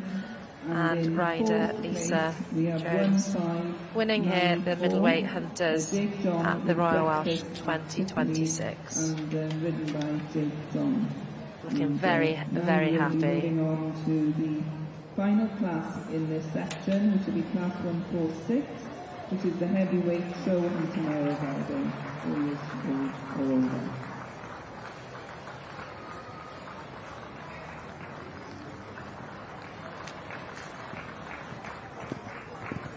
He looks very calm about the whole occasion. Yeah, he just looks so kind. Been here, done this before. He was successful in hand as a youngster, from what I remember as well.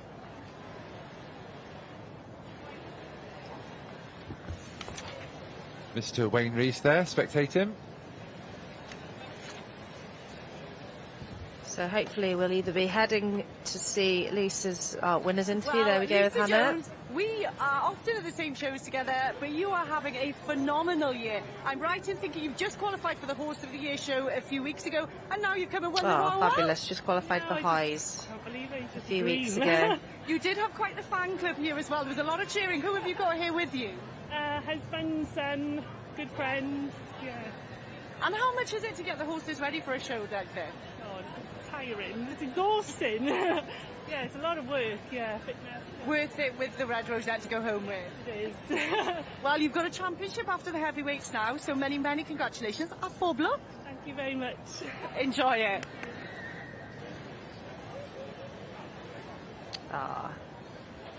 Congratulations, Kamedwi Spring, Salu and Lisa.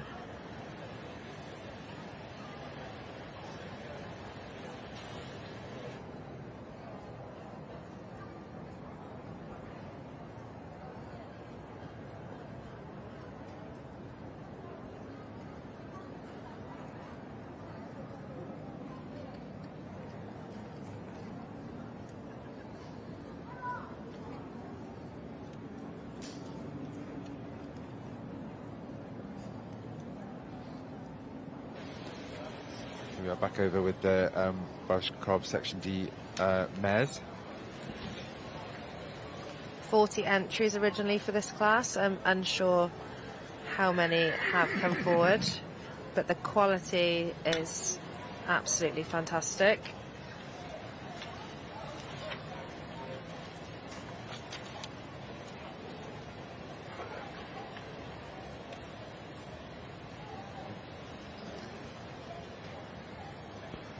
This looks like Claire Fitch out exhibiting, but I'm not sure what. Yes, I will tell you momentarily. It's 1529. Julie James's Berrington Golden Girl.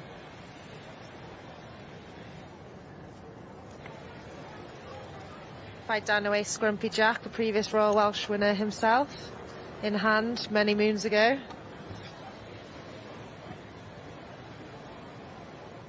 Claire Fitch, forever with a smile on her face. She's always happy, isn't she? Yeah, fair play to her. Very successful in the mountain mauling world, but also in the Arab world. Lots of wins at Horse of the Year show over the years with the Arabs. It looks like Gary Parr is getting on through them.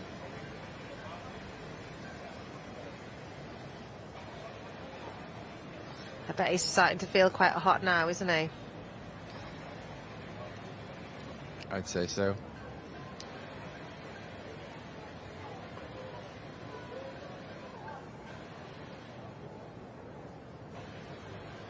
It's a huge ask, really. You know, it'll be around 60 horses he has to ride today. You know, 50 to 60 horses. Physically, that's physically, a huge amount. yeah. I mean, I'd have been on a real big fitness campaign for this.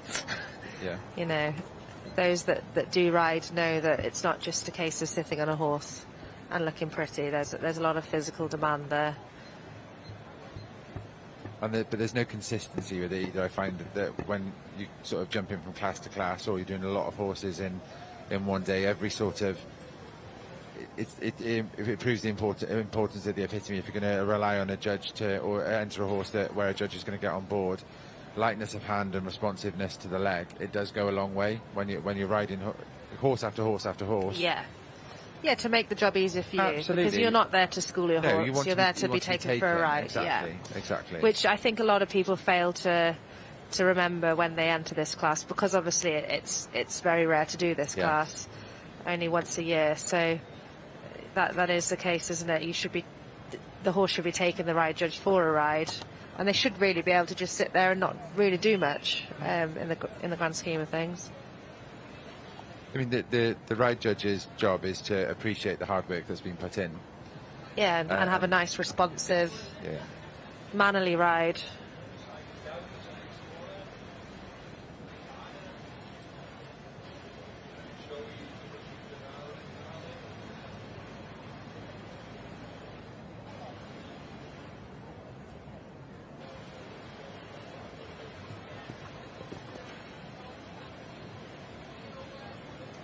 So number 1517 here up for confirmation. That's Pond Lassie Olympia with Crystal Dolan.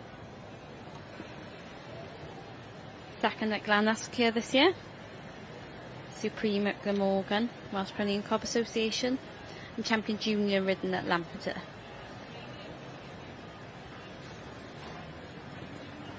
I'd say they're a consistent combination that are getting better every year. Yeah, definitely.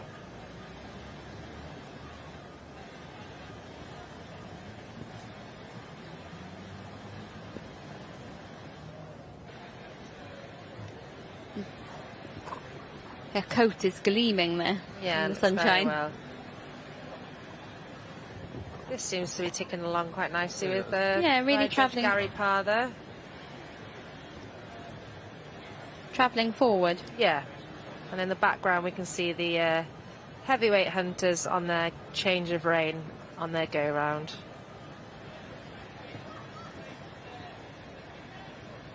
The heavyweight hunters look slightly better supported. Than the middles. Than the middleweight hunters, Similar amount pre-entered.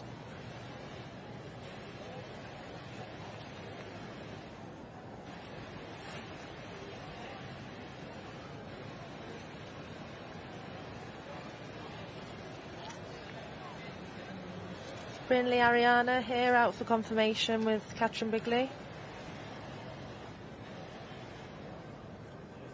With Anna Chaplin there.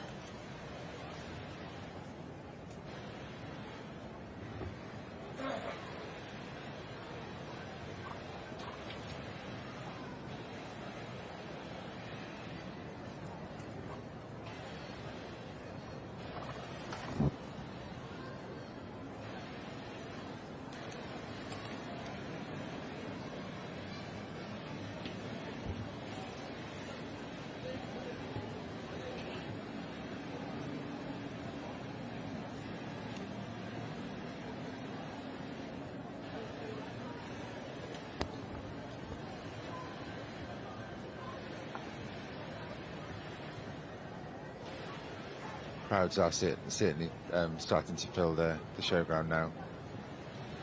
Yeah, it's building up, isn't it?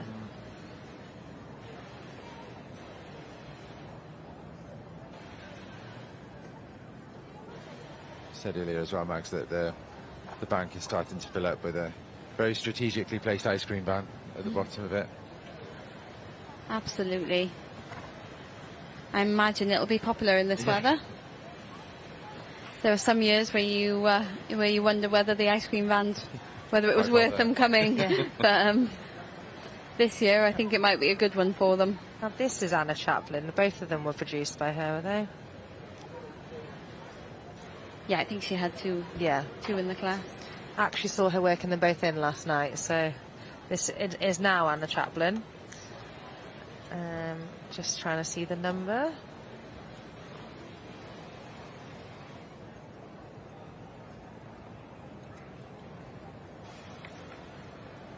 I think this could be Dicot Selen Mai 1522 that Anna Chaplin had out for confirmation.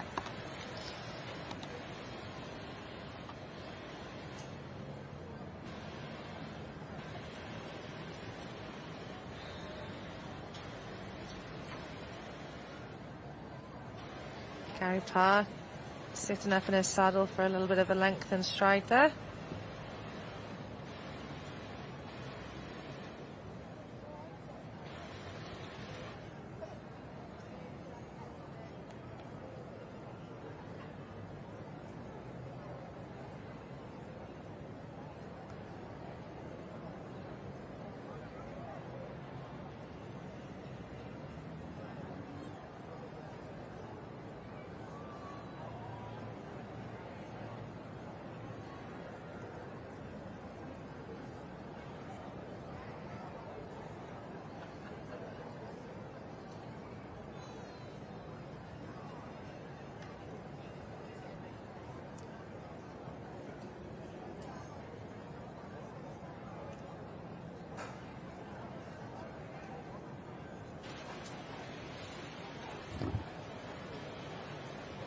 Scarlett Marshall going out for confirmation there with her lovely mare.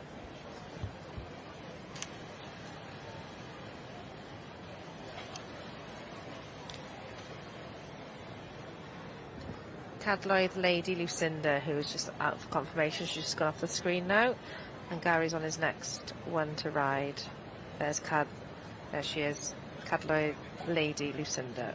Scarlett Marshall, owned by Mum Keely McLarence and Catherine Bigley there with a big smile on her face, the confirmation judge in the nice, she's got a lovely outfit on, isn't she? She does, yes. Back to the Hunters now. Over to the heavyweights. So looking at the first draw there, I believe it is Mr. Matthew Ainsworth that's been pulled in top.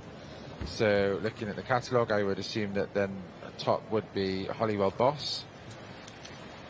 Second, we've currently got Jake John with Mirror Image. Interestingly enough, Jake was in the last class with Breakfast at Tiffany's, and this horse here is actually its full brother.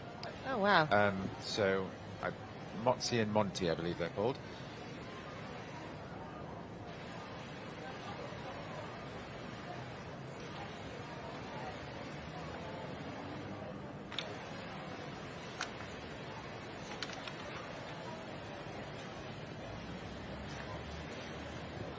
Believe I can just see. I think that horse in top might have already qualified for Horse of the Year show this year as well. I think at Bath and West. That's the second horse here for Judge Sarah Chapman. Mirror Image, underridden and produced by Mr. Jake John. Ever faithful sister there, Jade, in the background, never far from his side.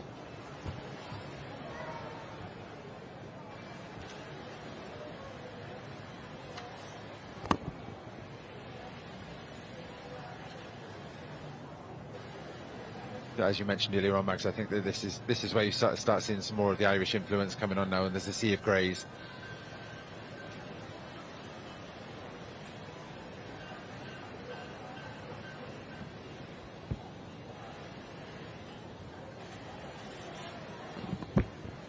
Yeah, I think these are my favourites of the hunters, Of the hunters are mine. the heavyweights. I like the smalls, and then I like the heavies.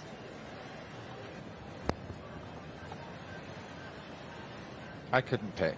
I wouldn't be Really? able to pick. Oh no, I like I the just- heavies.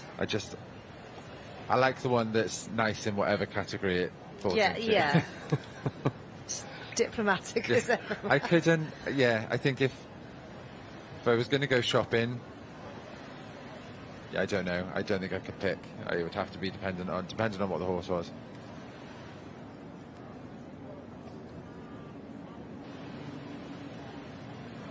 That seemed to be a really sweet, manly ride. Yeah, looks comfortable, doesn't it?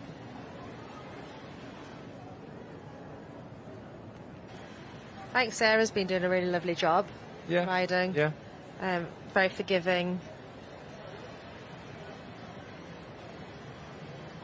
It's a lovely length of rein on this horse, Yeah, isn't yeah. it? So next one. So that one again is the last one was another Sunset Boulevard horse. So warm blood, and the same as with this one as well. I believe. Yeah, Contendro. So again, there's type with those two. Some of the Irish ones are perhaps lower down. It looks like that there was Wyn Morris's Grey Clover in third, formerly owned by the wonderful, legendary late great Cynthia Higgin. So it's great to see Gary, as he's known at home, back at the Royal Welsh.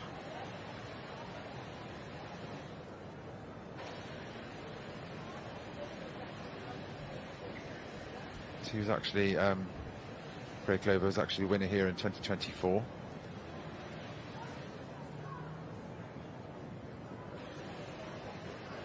Yeah, so I believe this is the horse that that won at Bath and West and got its hoist ticket earlier this year. Gary enjoying himself.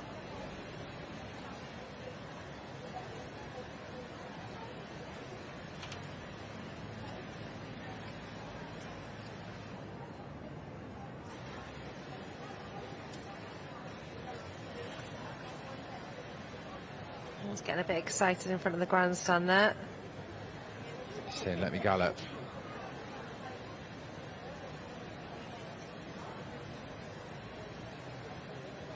It's nice to see her opening them out a little bit, isn't it?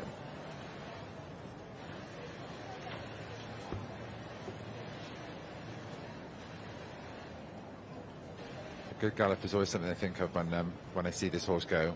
I don't think I've ever seen him not have a good rip. Oh, really? Here's Jake John. Mirror image. Imran giving him a good look over.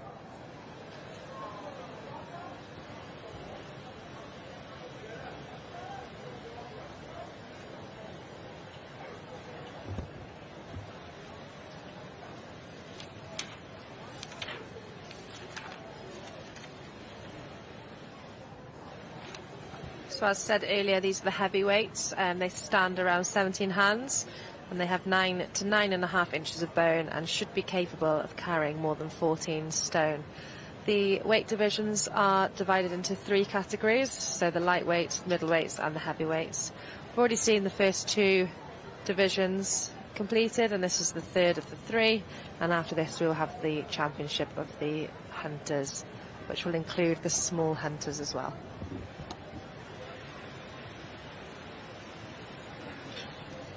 So with the confirmation and the strip here, you see that the judge gets a good look, seeing all around the horse, both sides, just making sure there's nothing there that shouldn't be, and then the judge will ask the competitor to walk away and trot back so you can see the horse's movement.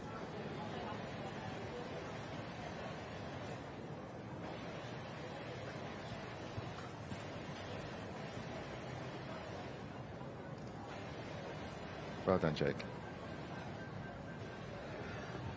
So this isn't Sarah's last class riding, because they do have the cobs to judge afterwards. Cobs afterwards, yeah. So a few more. There's 18 entered in the ridden cobs, so they're turned out very differently to the Welsh cobs in the saddle, which are in the other end of the main ring at the moment. So they'll have their manes hogged out, so they'll be shaved completely, and their feathers shaved off as well. So a complete no-no in the Welsh cob world. But And they have quite a different action as well. yes, Very much so, yeah, yeah. and A Welsh cob action would be something that you would want to probably avoid more in a hogged cob. Yes. But again, and a lot of them are, I know of hog cobs or ridden cobs that have been pure section Ds as well. So it's yeah. And the popular definition of a cob, hogged cob, would be cob should have the head of a lady and the backside of a cook. yeah. I wonder if that's what I look like. An English cob. I'd rather be a Welsh cob, me personally. So just gone back into line now. So this is Grey Clover out for confirmation. Just gone back into line then is Leyland's Ben Vorlick, owned by Janet Matthews, produced by Ashley Davis, and ridden by Carl Davis. Or Phillips Davis, I should say. And this is 1606. Out for confirmation in front of Billy Moran, Grey Clover. Qualified for Hoys in 2021, finished 8th, and was winner at the 2024 and Autumn Show in 2021 at Royal Welsh. He's always a good boy.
This one looks like it's given a forward bowling ride. Yeah. Yeah, and as we've gone through the divisions, though, you can really see the differences in type.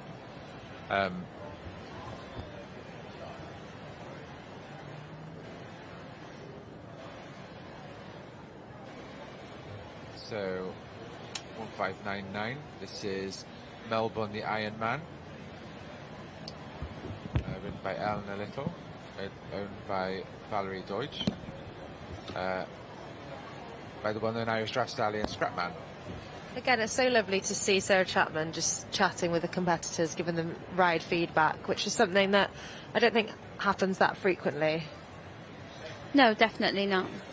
Taking the time for the competitors, I think it's a really nice touch as a judge. It's your time as well, and I think that, Igla, I would like to think that when I judge, I do sort of pride myself on making sure that I give everyone, or as many people as you possibly can, equal feedback. But when you're showing, you need to remember you're asking for someone's opinion. Yes, and some people don't like to receive it. Some people don't like to receive it, so it's respecting that side of it as well. It's respecting the honesty, because if you ask for feedback, be prepared for what you're going to be told. Of course. Yeah, I think sometimes as a competitor you've got to be sensible a little bit. If you're disgruntled with the result but happy with your performance, then sometimes it's not just to take worth asking. Yeah, I agree. Because it may be something that you don't want to hear. Whereas if you are disgruntled with your result and slightly disgruntled with your performance as well, then there's no harm in asking for advice. But yeah, it's being able to take the advice or feedback, isn't it? Yeah, because it is a personal preference. Yeah, of course it is. Of course thing, it is. And it is remembering that every time you set foot in a show ring, you are asking for someone's opinion on you and your horse. And it's so different to other sports where the aesthetics come into it, Yes. whereas aesthetics don't come into any other sphere.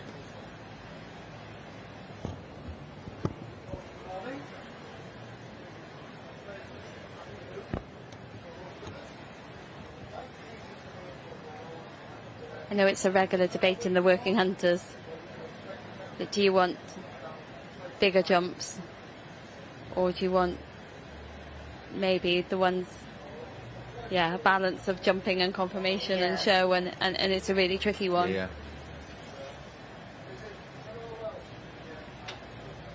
Trying to spot who this is. I believe this could be 1604 Charles Windsor, owned by Khalil Maqsood and ridden by his daughter Imogen Maqsood, by Pembroke Royal Blue. Back to the other end of the main ring for the Welsh Cobs in the saddle, mares. Class number 137. We have Judge Catherine Bigley doing the confirmation and Gary Parr doing the ride. We currently have at top of the line Palomino mare Abigail Hylev, and in second Menai Sian Ellen, and in third is Garfach Classic Edition. So it looks like Gary's having a bit of a stretch. Don't blame him, to be fair. You know, he's probably ridden about 40 ponies by now, 40 cobs. Oh, he's having some real for a little time. I think he needs a sports massage after this. I wonder if he did warm up beforehand. Now there's a It's debate. probably something riders don't do. Shout out Jim Pony. I've got to shout it out once. It is pretty important to try and warm up before riding, because there's nothing worse than getting off and feeling those numb legs when you get off. Absolutely. You do need to prepare, and it is I mentioned earlier on about being in Ireland a couple of months ago and knowing it was going to be busy, ended up having doing a lot of prep work before preparing yourself. It's warming up. It's the same. Yeah. You can't. I went down a hole one day of watching how bull riders in America warm up for bull riding. Probably not too similar, to be fair. Well, no. You know, you're still using a majority of the same muscles, but at a much higher intensity for a much shorter amount of time. Yeah. But it's interesting to see stuff like that. So I think the decision has been made, just adding up the marks. Yeah, we see how well looked after all these horses are, and probably the jockeys haven't looked after themselves anywhere near as well. It's the exercise or diet. Yeah, exactly. It's the joys of the show season. And said it this weekend with a long week of the Royal Welsh and then Royal International. It's said in the car yesterday, I'm craving vegetables already. You know? Well, prepare to fail, fail to prepare, prepare to fail. You know, if you make your overnight oats, you won't be hungry. I should listen to what I preach, having only had 2 black coffees this morning. Down the members' centre. So Abigail High 11 first at the moment. Second is Menai Sian Ellen, and third Garfach Classic Edition. We're going to see now if those 3 mares are staying in that order. What a beautiful class of I know, it has been fantastic. Really delightful, isn't lovely.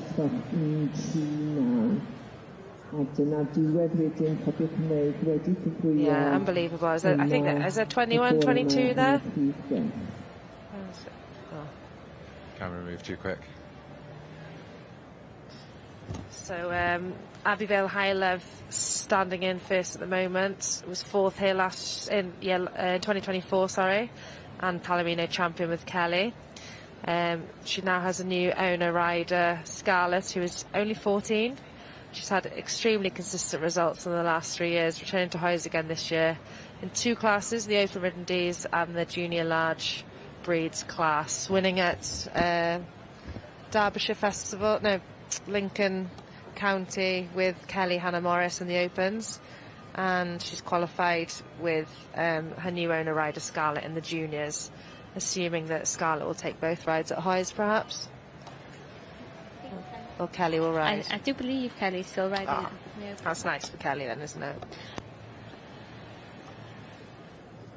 And then second we have currently Menai Sian Ellen, who was first in the novice D&D at 3 counties, first novice D at Cheshire County, and then won the Open D ridden at Glannes, Supreme Champion at Severn Valley. So 2 mares in top form, as well as 3rd place with Katie Marriott Payne. Garfach Classic Edition has already won 2 Hoys qualifiers this year. She was just having a quick check of her number. I'm sure Katie's got a busy week ahead with Royal International and Royal Welsh. Special 147 for the championship Rosette. So which is when conclude the competition.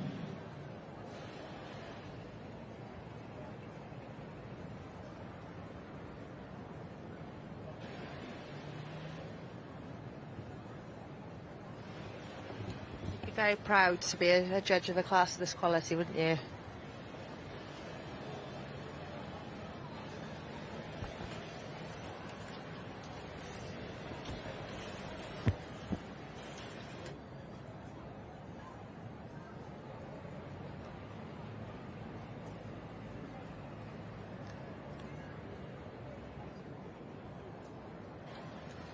And in 4th place currently is Bringside Mamma Mia with Emma van der Berg, who has travelled all the way from Holland.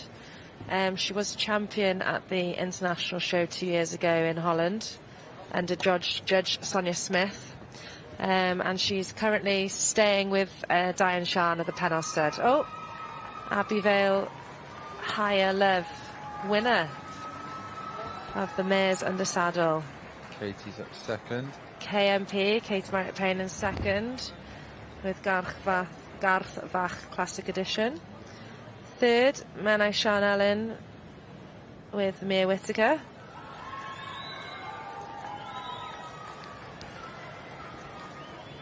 5th is Pontlassi Olympia, Crystal Dolan.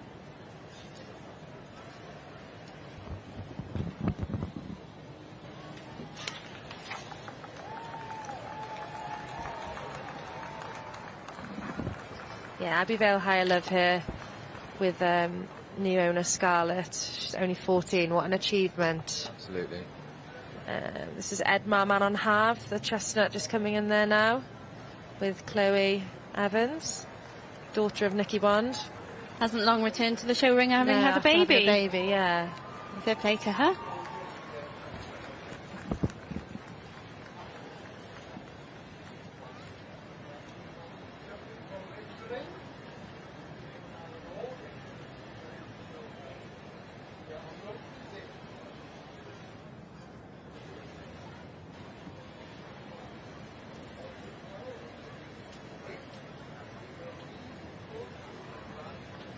Lots of smiles. Understandably so. It's a new combination as well. They're only 14 winning a class like that. And a thumbs up. It's always got to be a thumbs up for someone on the outside. Turned out beautifully as well, hasn't she? Two Palominos. Tail is. 2 Palominos, top 2. Yeah, we've got is the 3 Palominos top 5. Yeah.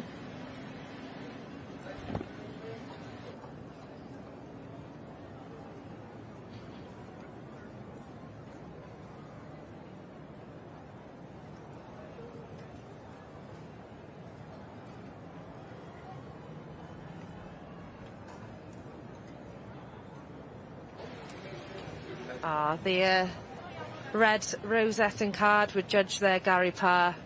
Be interesting to see the ride mark that she received, because she always does go very nicely, this mare. Previously started and still ridden in the Opens with Kelly Hannah Morris, who did a great job with her when she owned her previously.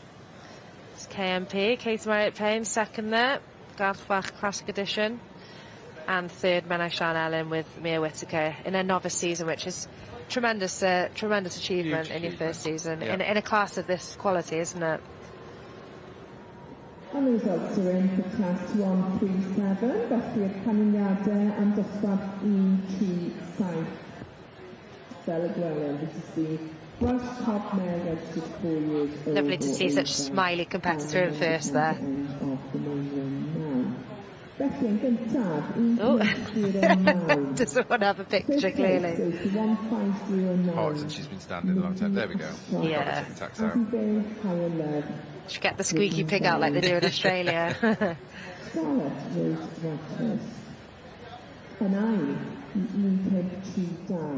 Second place goes to 153. Oh, what a dream at 14 in a class that is hotly contested by adults and massive producers. You have to be 14 to ride in this main ring, I do believe. Yeah.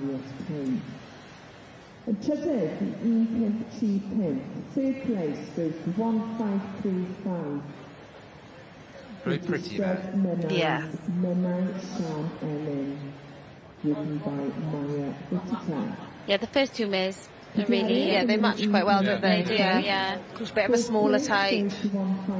Yeah, they look lovely together. Michael Dolan's Pontiac Olympia. Written by Crystal Dolan. Premier to Ian Kemp down now. Fifth place goes to 1529. Julie James's Barrington Golden Girl. Written by Claire Fitch. And sixth place to 1521. Having a look for treats there. Yeah. It's a shame she stood right on the pin. Written by Chloe. She's going to lose her card, yeah. Show the appreciation there as our winners take a lap of honour around the main ring. Each and every one KMP's trying to sort her saddle out. And well deserved of their place. So Abbeville Higher Love with owner Scarlett Ashcroft. Huge congratulations at only 14 years of age, winning a fantastically strong class of mares. The mare's just smiling along, isn't she? Real genuine mare. Oh, congratulations, fantastic. Goosebumps. Fantastic. We all have to cheer there as you watch some capacity grandstand there. So we've only got the stallions left to come in this ring now again for the championship. Yeah, and only 12 entered in the stallions. Yeah, I wonder whether the rise of the junior classes has reduced the number of ridden stallions and whether it's pushed the mares and geldings to be more popular because they can either be mother-daughter shares or saves a bit of cash. Teenagers are going into Welsh or into the M&Ms rather than into platted classes because they can last a bit longer. It certainly is a big bonus with the no age limit, no upper age limit on the mountains and moorlands, so that, well, people like me and you can still ride smaller ponies, although I've given that up. But yeah, the platters obviously restricts you massively when you're out of the class at 25, isn't it?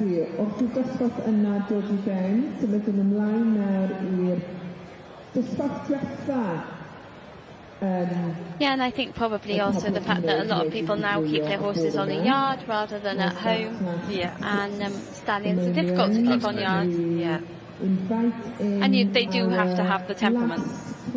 Obviously, they don't have stallions in the ridden hunters and ridden cobs. No. No, you just don't see them. Are they just not allowed then, or? There's no rule that I am aware of that they restrict them, but on the basis of what you want to do with judges getting on board and things like Can that. I just ask, first of all, how old are you?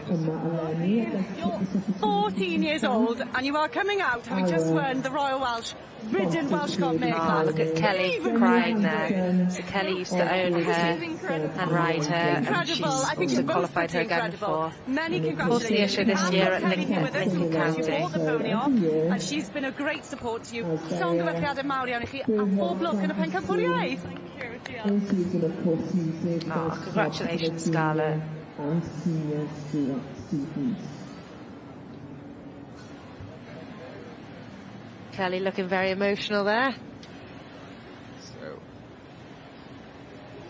The result of the heavyweight hunters. I'm sure Matt McGivern here is going to fill us in with who's won. Matt Ainsworth has stayed at the top. We've got Carl Phillips Davis has moved up to second with Leyland's Ben Vorlick. There is Melbourne, the Iron Man, is in third. Camera. Well, the car's done well there to move up from where he was. Lovely horse in top, and he's a real big, upstanding horse as well. The one that's at top, I saw him in the flesh at Bath and West, and he's huge. And me being the height I am, for me to say he's huge, he's massive. Yeah, Margaret wouldn't be able to touch his wither by the sounds of it. And we have a result in class 1. Matt Ainsworth leading off there with Hollywell Boss. Or gelding. Carl Phillips Davis with Leyland Spent Borlick. 01, which is Ms. Dan Fulton. Eleanor Little with Melbourne, the Iron Man. Hollywell Boss, ridden by Matt Ainsworth. In second place is 1605, Janet Matthews with Leyland Ben Borlich, ridden by Ashley Davis.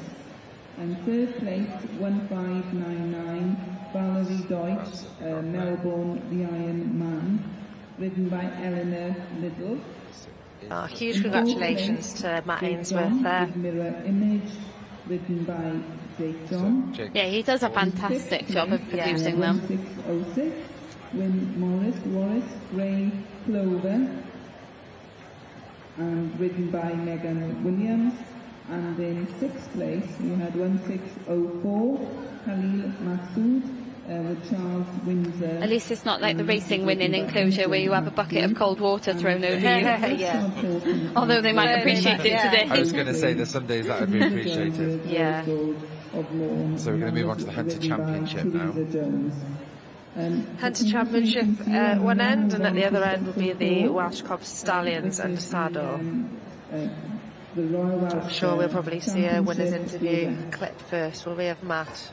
There we go. Matt Ainsworth from Hereford, no stranger to success here in the Royal Welsh. Does it ever get old getting that red rosette?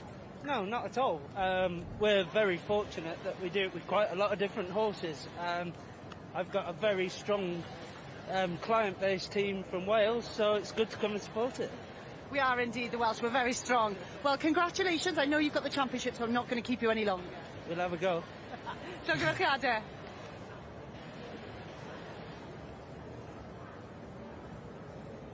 So we've got Matt is going to be riding the heavyweight Hollywell Boss, and the second place horse in the lightweight class, Sophie Ward, is actually his partner, and also another horse he produces, Foxridge Hiraeth. Who's a busy bee. So it could be, Could be a 1-2 for him. Mr. and Mrs. versus now, so we should Let's hope she wins. Are they going to be competitive in the ring with each other? I don't know. I mean, championships like this are always tough. I mean, I would love to see Victoria Bitterelli and Angus go champion. I would love it. You have a soft spot for them. I do, and I've always had a soft spot for Angus. He was initially a Pembrokeshire horse as well. Oh, okay. So, not that I'm biased. Also as well, Lisa. Also Lisa with Salu.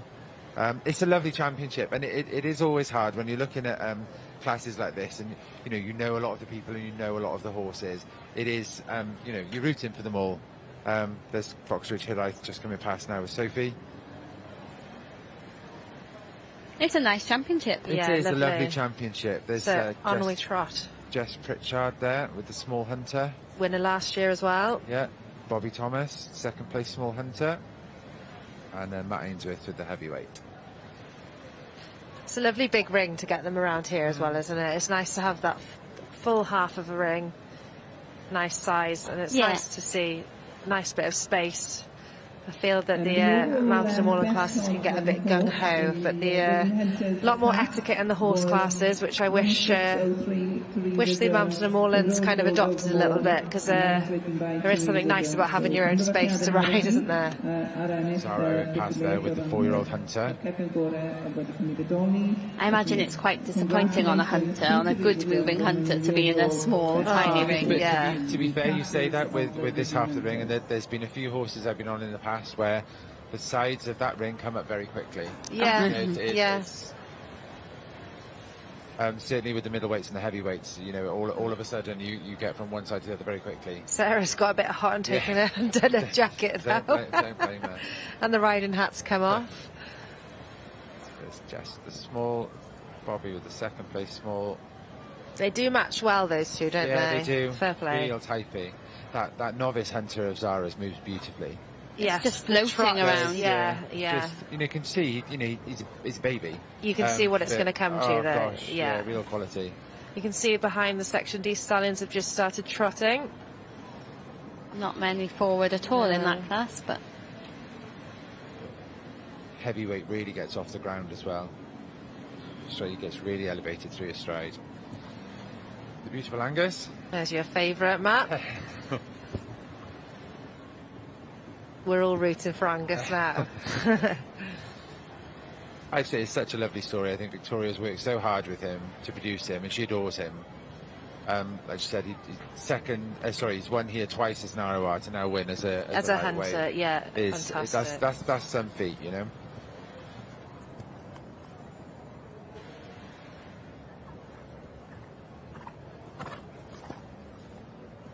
So we're not changing the rein, we're just galloping on our right. In a championship, that wouldn't be uncommon to just extend on the rein that you're on rather than having a change of rein. Oh, we like a change of rein in the, in the Welsh. I guess in the M&Ms and the Welsh breeds, especially the trot is so important. Yeah. They're not naturally built to canter. No, whereas this, they should be having a decent gallop. They need to have a gallop, yes. So that's the lightweight just extending there.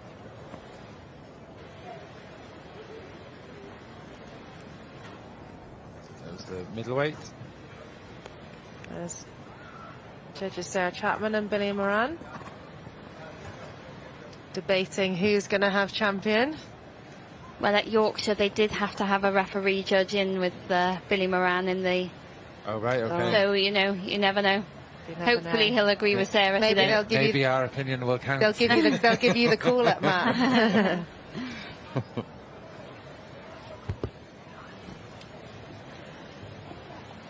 So, who is it going to be? Who do you think then, Matt? 2026. Oh, I remember being as non-committal last year as well. You remember what? As non-committal last year. I like the brown one. Just as well there's no grey. I like the small with Jess. I think that goes very sweetly. For me, it's the lightweight and the heavyweight. Yeah, I do like the heavyweight. I like Zara's, the way that it moves in its trot, but again... I think it just needs a bit more time. Just a bit green, yes. Yeah, of course. But for me, the lightweight and the heavyweight. So what about Angus? He's the lightweight. Sorry, I thought you said the small. No, so right. I really like the small, but for me, based on looking at the screen here, type, it would be the lightweight and heavyweight. Right, let's root for Team Angus then, guys. What about you then, Marks? Oh, well, we know from last year that I can't make a decision at all.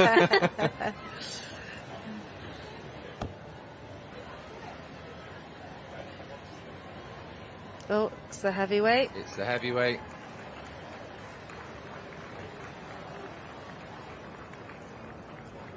Was it the lightweight? I think it's the lightweight. Oh, it's the lightweight. Yay, Angus. Well done. See, there we go. Well done, Matt. I'll now commit to my choice and say we'll now recommend you as a judge. They match quite well, to be fair. They do. And they are what they say on the tin. Like you said, Angus is an ROR, but he's got another string to his bow in this class. Really can't say enough how big that heavyweight is in the flesh. It's huge. How big does he measure then? I could barely see over his withers. He's over 18 hands. Wow. Oh, well, congratulations to Matt Ainsworth. Well deserved. And Victoria Bertarelli. It's fantastic. So that's his... There's been some lovely classes this morning for these, hasn't there? There has. So Matt actually won this championship last year on the horse that Sophie is currently riding. Yes. So this is... I'm sure he's won it more times, but 2 years on the bounce for Matt Ainsworth. And landed to see Vicky Bertarelli in there as well. Really, really well deserved. It's lovely. I was going to say, I don't know how much he likes that ribbon down his face. He was just having a little pip at it, wasn't he? Then I dare you to leave that on. Yeah. I'll show you some tricks in the lap of honour otherwise. I mean, he does eat up Angus there, doesn't he? Yeah. I mean, Yeah, he's big. Angus is not a small horse. No. You know, Angus would be a good 16-2. Wow.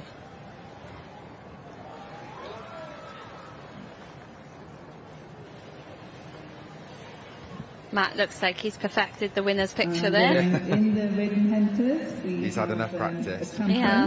In 1601. There were some really nice classes, some lovely horses. And Yeah, I've enjoyed watching them this morning. Yeah, it's been lovely. it's nice to see numbers back up a little bit this year as well. Yeah, I think there's been a much better turnout than last year, definitely. The Boss, and ridden by Matt Ainsworth. So, we're going left rein. Well done. Champion in the Ridden Hunter. And taking the reserve was 1580, which was the lightweight show hunter mare. And that goes to Victoria Bertoli with Anne Catois, ridden by Victoria Bertorelli. So many congratulations. Congratulations nawr I chi ar ennill yn y pencampwriaeth o'r ceffylau hela. That's a lovely Massive. picture. So, Sorry, Kay, after you. Just say massive congratulations. It's the thing we all want, isn't it? Well done. Well done, Matt. Hats off. Hunter etiquette. Proper Fantastic. showman. And the reserve champion. And also a huge well done to Victoria Bertorelli as well.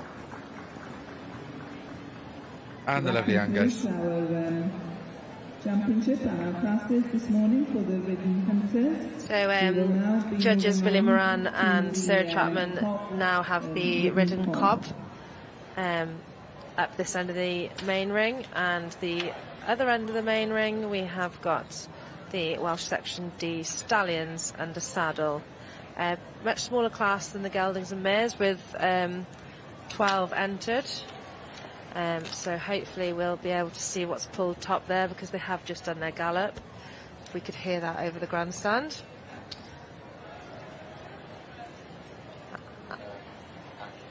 I was lucky enough to win this class in 2024, sorry, and go overall champion. So I'm very much looking forward to see what wins this year.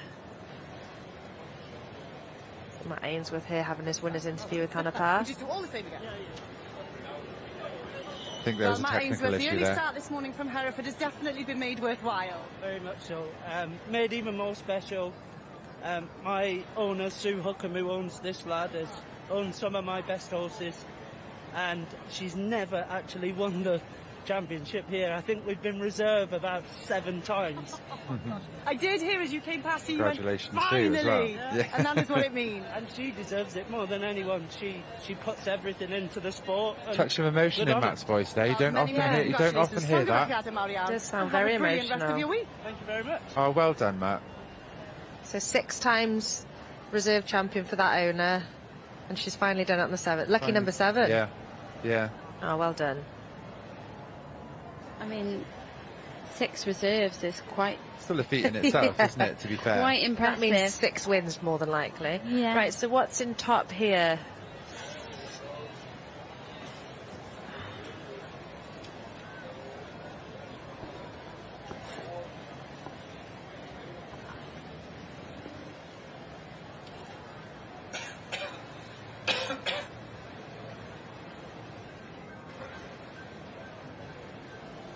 So we're back to the Welsh Cobs under saddle. This now is the stallion class. So Gary Parr, ride judge, has just started cantering the first cob pulled in this class. Is it Trehowydd Cardi? Yeah, I think it could be, Mags. Trehowydd Cardi is a Scottish horse, isn't he? But it says recently delivered his new owner to her school prom, so perhaps he's been sold. That's lovely, isn't it?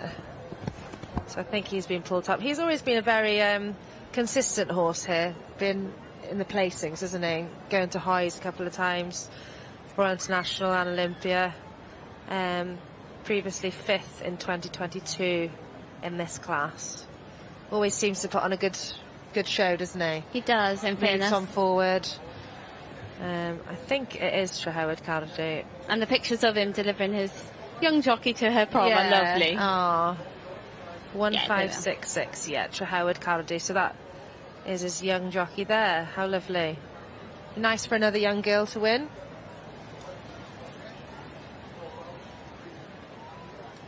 That looks like Anna Chester. So second here we have 1588, which is Llyn Hywel Masterclass with Gemma Tucky. So bred not far from me actually, by Essex Evans and family.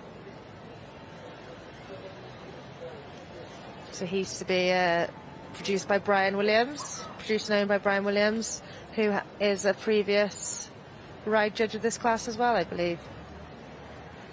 Many years ago. I think you're right. Yes, I believe he was. Another tall lad. Yes, yeah. So, and this little cob doesn't actually measure all that big, does he?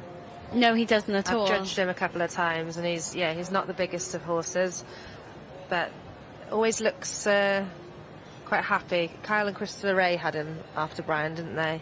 And he'd gone to Hoys a couple of times with them, once or twice, I think. But now with Gemma Tucky down south of England.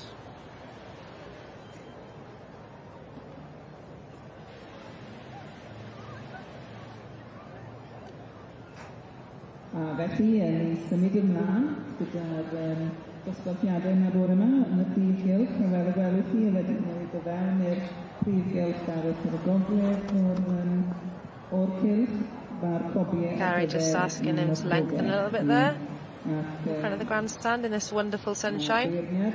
We're lucky to have aircon in here. I'm not quite sure how hot it is outside at the moment. Being spoilt. Yeah, I think he's done quite a nice little ride there, this cob. He sits up nicely, travels forward with Gary there. I think third, standing at the moment, might be Haigmore Llewellyn, I think, with Lily Burridge riding.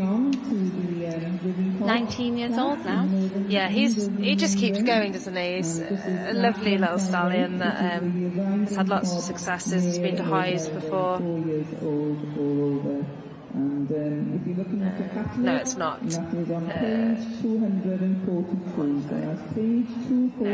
is Llyn Helig Meredydd next. He was reserve supreme at Midland Marshfield Cobb. That would have been 2-3 weeks ago.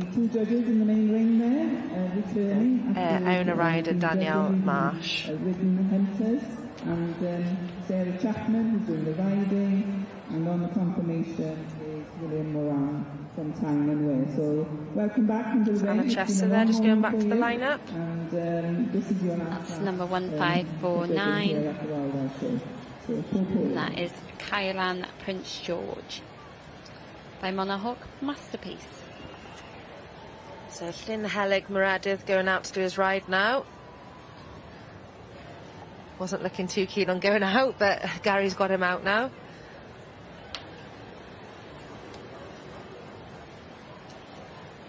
Really doesn't want to leave his friends. It looks like he's a bit unsettled in his mouth there.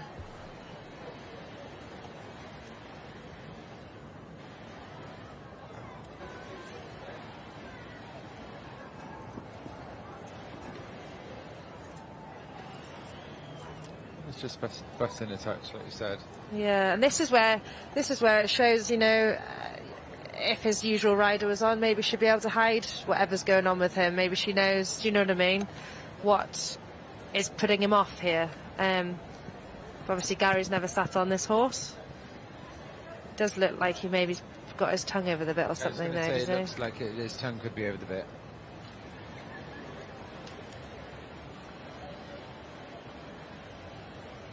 He's not done anything overly wrong, has he? Just pretty unsettled in his mouth. In the background there's Gems the Rat Pack. Won the Hoys qualifier here last year with Olivia Hurst. And actually next is Haigmore Llewellyn. Gone over to the ridden cobs on the north side of the main ring.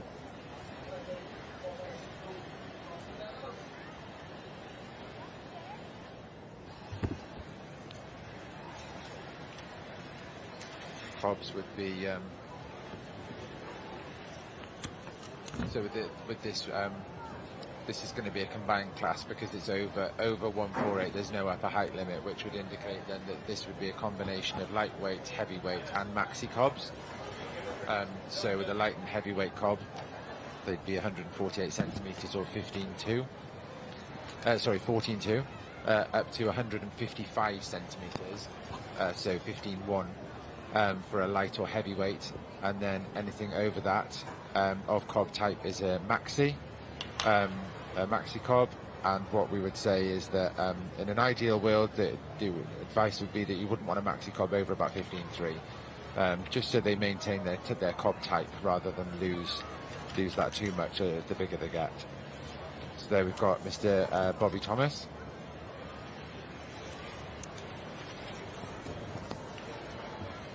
On real steel. Judges there, Sarah Chapman and Billy Moran.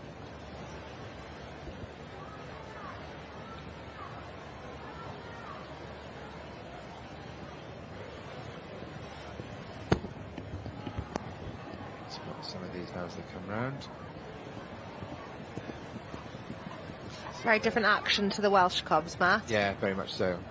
Says Ava Morell on Old Forge, Just My Luck, the coloured. I'd really like to have a go on one of these. Oh, I may.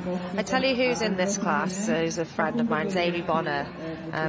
It's on a black cob called Highview Quick Step. I think he'll be coming round just after Bobby, perhaps. Her mum bought him as a happy hacker, and I think the day after they bought him, Mary entered him for the cob class at the Royal Welsh, and here she is. She did Tyneside and won last week with him. I think that was her first show, and she's thrown him right in the deep end, bringing him here. So he has been previously shown, but obviously at Aries, he's got a heart of gold, though. Fair play to him, he's lovely. His name's Bryn. There's Malcolm Dixon there. Malcolm with sterling silver. Another one that you always have to watch if he's entered in this class. Absolutely. Yeah. Malcolm is renowned for being king of the cobs. And it grew into a hugely successful breeding programme. His Irish Rat has multiple Royal Highland titles, and his stallion, Tiger Attack, and his progeny are well known across the showing world, even used by the late Queen. He is a highly accomplished breeder and judge across numerous panels. So let the croeso mawr I chi William Moran i'r Prif Gylch. So a very warm welcome. Got a bit of a speaker. Oh my gosh. Okay. That man's made a tough step. He wasn't moving, was he? Not going to move. And I don't think he could see, if I'm honest. Change of break. Back. You might have done that cob a favour. That cob went right. Okay, off we go then. He's not going to He's not moving. She started at 3 years old and trained by some of the greats. She has wins at Points and RIHS and major county shows, and has judged internationally, including Australia, Dublin. So that was Tracy Beale that just went past with Tracy Beale's Red Berry written by Jess Crock.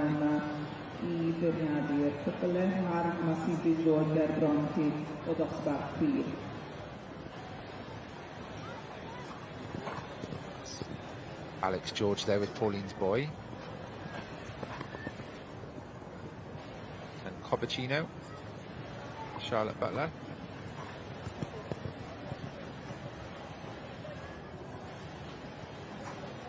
We're going to extend from here. We can see a gap there, so we'd ask them to usually at that point gallop.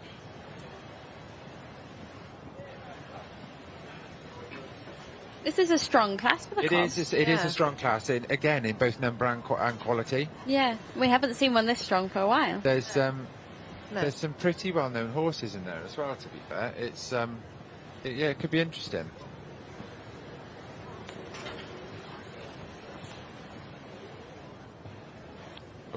Oh. Nearly played bumper cars. Yeah, that was Bobby. Here's Airy Bonner with Bryn. Highview Quick Step. Her mum's Happy Hacker. So she well and truly pinched it from her mum now? For the shows, yeah.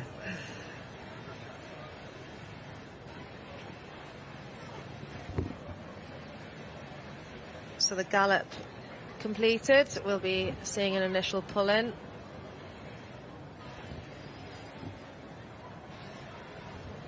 It's great to see so many cobs entered in here.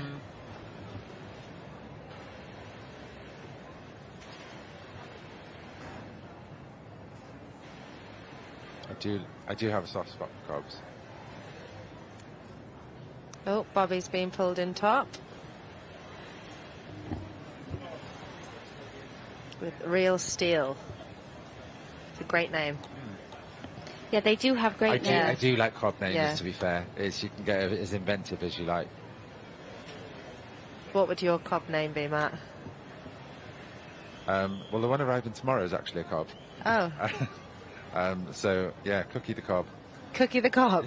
That's what you're going to register. No, so he's known as Cookie. So watch this space for that one. I'm trying to rack my brains now. I've had... The Cookie Monster. Yeah, I've had Helga Hufflepuff. Had what? I've had a hog cob called Helga Hufflepuff. Yeah, I think the Cookie Monster's a winner. No, Is it a mare or a gelding? he's a gelding, but he'd have his registered name coming from a okay. stud, so he'll have that, thankfully. So you can't rename him. Yeah. 'Cause in the thoroughbreds in Australia, they get renamed for the showing, which Oh, do they? so you can pick whatever name you want when you register them in with the showing society. So what you'll see when they win is they'll have their show name and then they'll say formerly known as and then their race okay. name, which is quite sad. It's Yeah, a bit it similar is. to when the predominantly Welsh bees get sold to America as show jumpers and they just change their names, and then it's very sad for the breeders to then lose track of stuff that they've bred and the recognition of absolutely. ponies that they've bred. Yeah. So we've got Bobby on top, Alex, George in second. Oh, Aries in fifth. Aerie Bonner with her mum's high view quick step.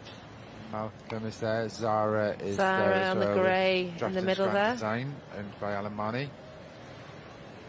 Wow, 2 lines of cobs. Yeah, It's a sight to see, isn't it? It's lovely. Lovely.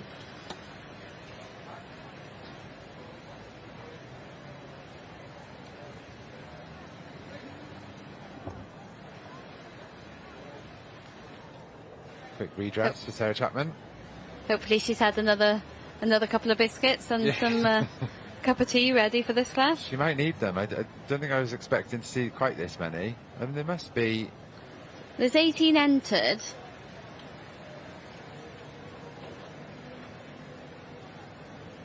...13 or 14 forward. So Sarah's got another job now. It's the 5th class of horses to ride.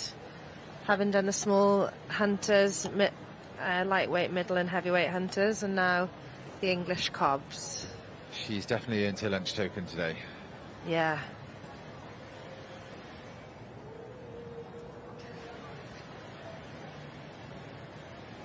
So this is another new one for Bobby this season. Yeah, he does produce them.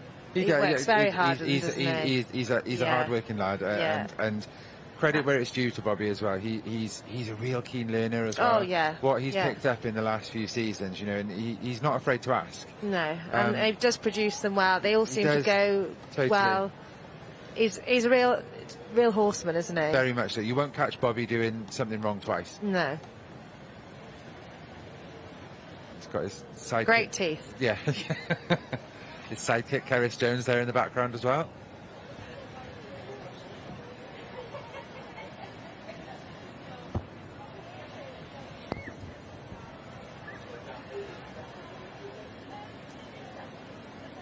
So this horse known as Paddy the Cob at home.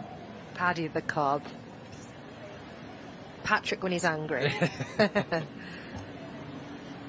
He moves on lovely, doesn't he? Really Travels, straight mover. With me without seeing his height there, you know. Be nice for Bobby Lightweight to Cob. stay here, wouldn't it? Yeah, it would be great.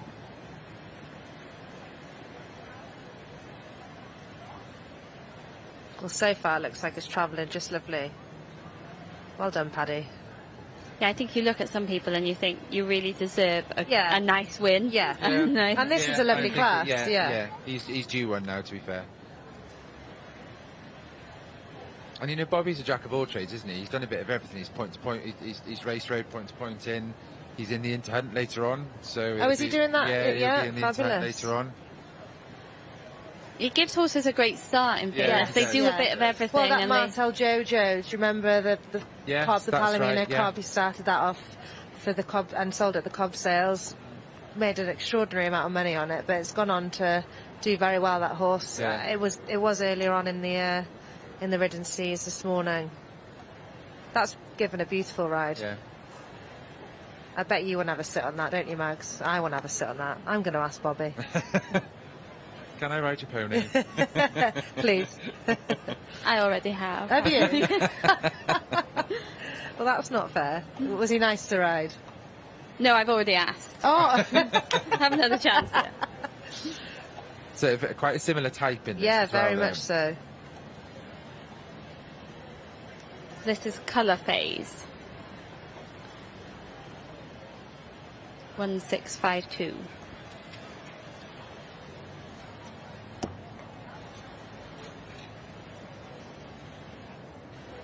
I had it totally wrong earlier on then. You were right, that is Matthew Smith.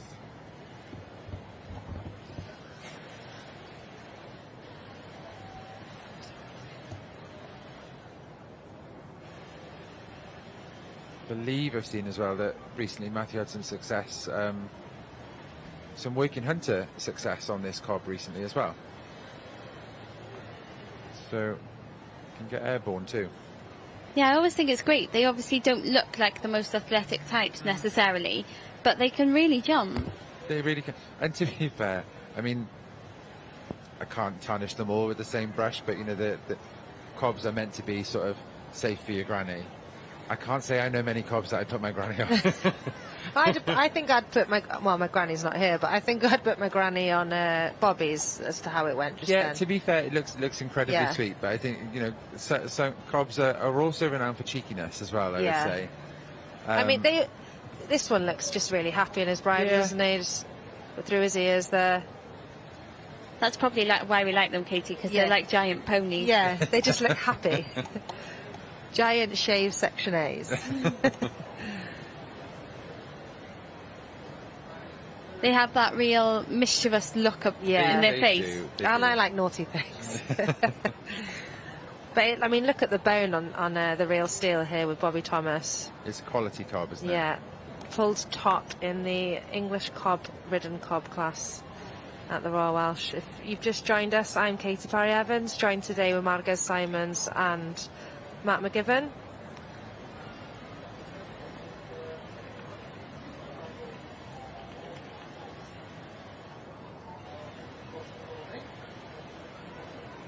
Turned out beautifully as well. Yeah, it's not easy to get a grey to shine. It's not. No. And to get quarter marks to stand out as well. Yes, definitely.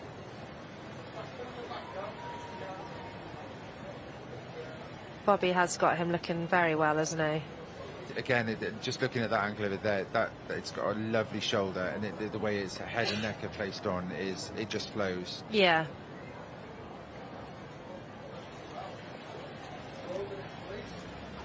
Horses like that, you can really see where the saddle should sit. Yeah, and looking at any horse, you should be able to Yeah, see where a saddle absolutely. should go.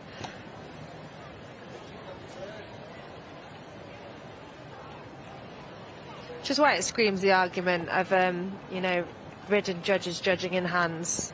I feel they always pull up a different winner, perhaps, to people that just focus on the in-hand job. I certainly know whenever I judge, I just look at the horse and think, can I put a saddle on it? Has it got a job? Which is what all horses should be able to do, isn't it? Yeah, funnily enough, teaching a bunch of youngsters who didn't know anything about pony stock judging the other day, and well, what are the three main things you look for? And can you put a saddle on it? Because ultimately it's got to work, and is it sound? Yeah. Has it got good legs? And Yeah, those are three very basic but important things, aren't they? I think the ridden is a very important job, or being able to have a job, whether it's riding, driving.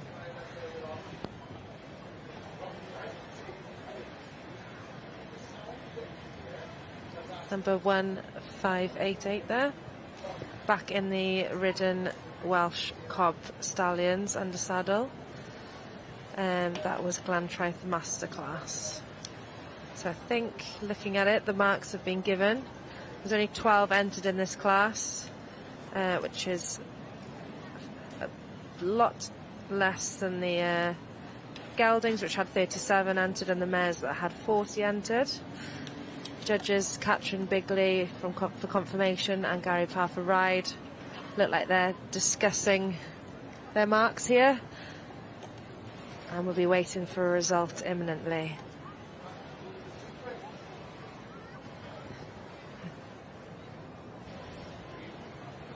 There's Jodie Halliwell on the left there.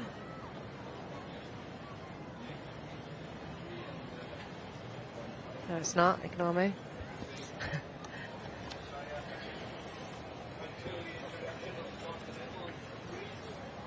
Eleanor Russell, do excuse me. With Howard Kennedy.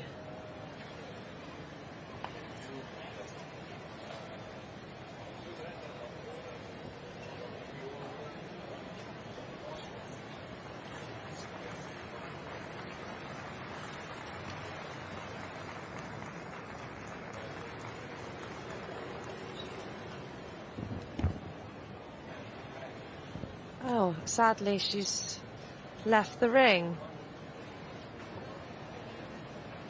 So why have we decided to leave the ring there? It's a shame.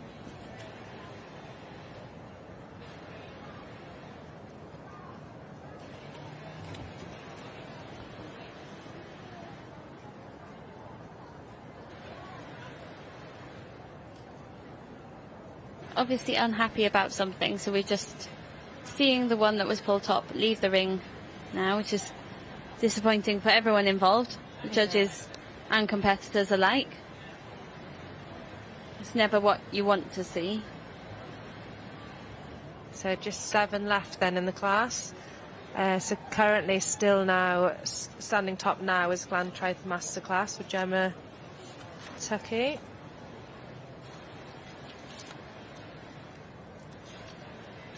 That's 1558. Gemma Tuckey with Llwyn Hywel Masterclass.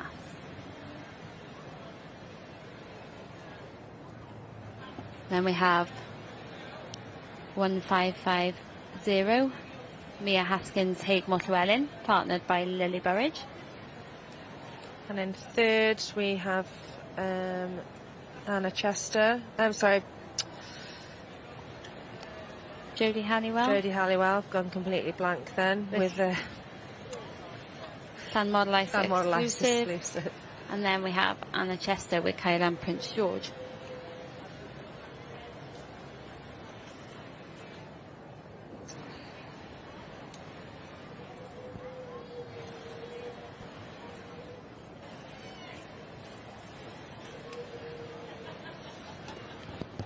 It'll be interesting to see what wins here. We haven't been able to really watch much of them going, have we? So we've got no idea.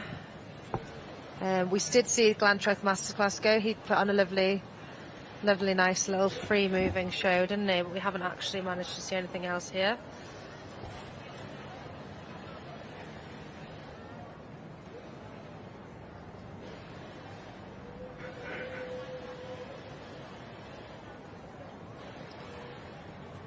Jodie Halliwell there stood in third. He's always been in the top 6 really in this class, 6 or 8. It'd be lovely for her to stay in the top there, in the top 3 there anyway.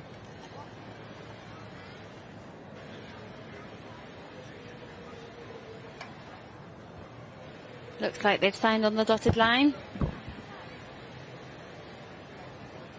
Big smiles from Catherine Bigley there. Confirmation judge from the Llanarfstead.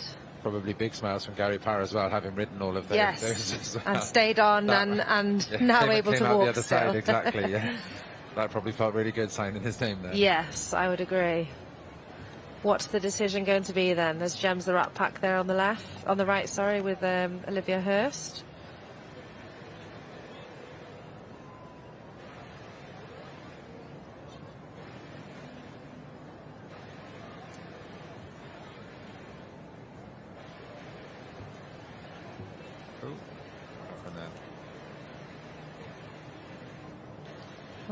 Haigmore Llywelyn there with Lily being... Oh, Glantraeth Masterclass. Llyn Hywel. Oh, Llyn sorry. His dad is Glantraeth Masterclass. Sorry, yeah, his dad's Glantraeth You've been Masterclass. studying his form too much. Yeah. Llyn Hywel Masterclass. Bred by the Evans family in Llanellar. Aww. Gemma crying her eyes out. That was me 2 years ago, like a baby. So I know exactly how she feels. Gives me goosebumps just to think about it.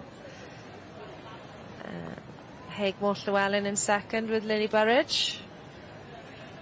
Anna Chester coming up to third by the look of it. With Kyran Prince George. Who Monahawk Masterpiece won this class as well, didn't he? Yeah, 3 years ago maybe. Yeah.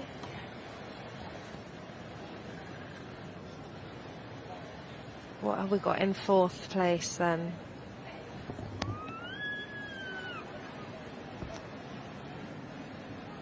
The winner will make a nice pair with the gelding.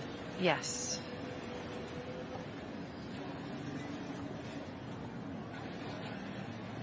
You're right, I think I'd be splitting hairs between those two, to be honest.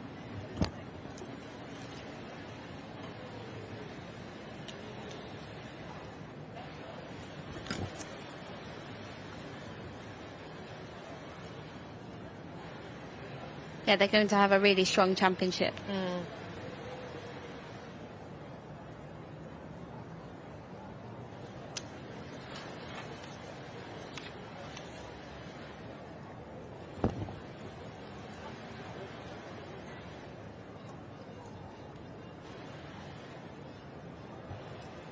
So first place there at Llyn Hywel Masterclass, ridden and owned by Gemma Tuckey.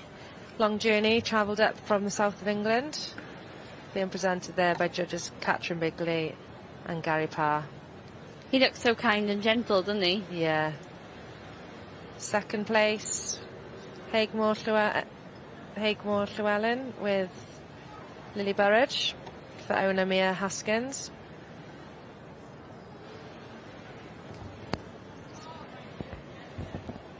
And then third place, Anna Chester, owner, breeder, rider with Kyran Prince George. She's also started doing side saddle with him. Ah, how lovely. Yeah. Felly, canlyniadau am dosbarth 139. Yn gyntaf, 155. He's always a proud Llyn Hywel Masterclass, isn't he? 1558. Gemma Tuckey with Llyn Hywel Masterclass. A 9, 1.50. Second place goes to 1550. Mia Haskins with Haigmore Llywelyn.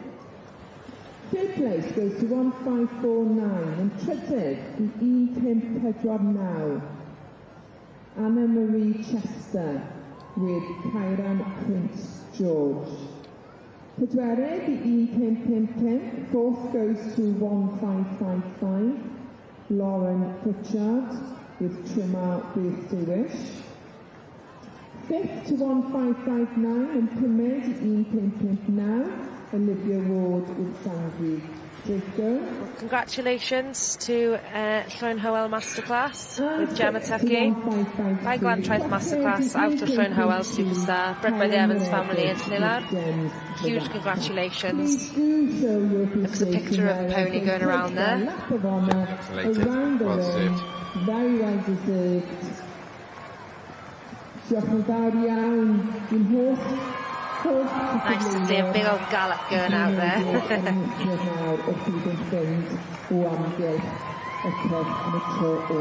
Sounds like the crowd are overjoyed with that result as well. So well done. It's always a hard one now, though, to turn around after that and go back into the championship. Yeah. He looks pretty chilled, though, doesn't he? He does, in fairness. Yeah. He looks very relaxed, very happy. Which is Hand over the important bits before we go back in. Congratulations mawr I chi gyd. She'll go for a little interview first, will she? Oh, there's Jodie Halliwell. Oh, sit back. Sit up, Bruce. He's feeling good in himself, isn't he?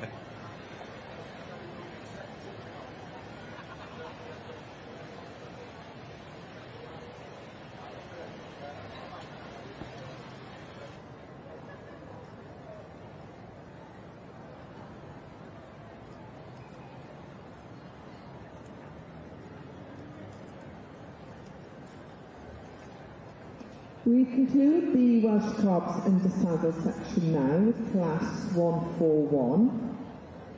Dosbarth 141 sydd yn nesaf I orffen y copiau Cymreig wedi cyflwyno y bore yma yn y Prif Gylch.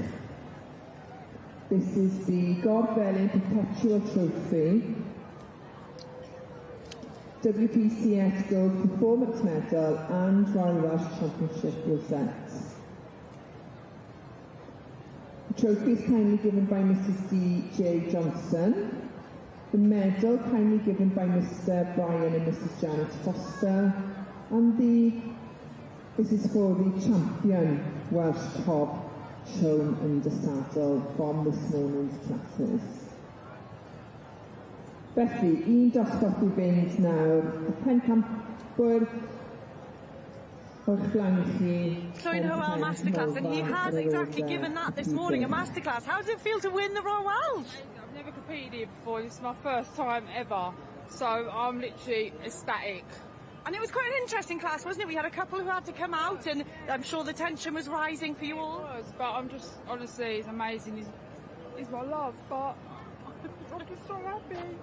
Well, we love seeing the emotion. Many, many congratulations. I can't keep you any longer. They're about to call you back in for the championship. It's nice to see some real emotion there, isn't it? Thank you. Many I know, so excited. Back in for the championship now. Where's your money then, ladies? The gelding. Same. And this reserve. Max? Yeah, I think they're the pair, although I do love the way the mare goes. Yeah, I agree. I just think that... Yeah.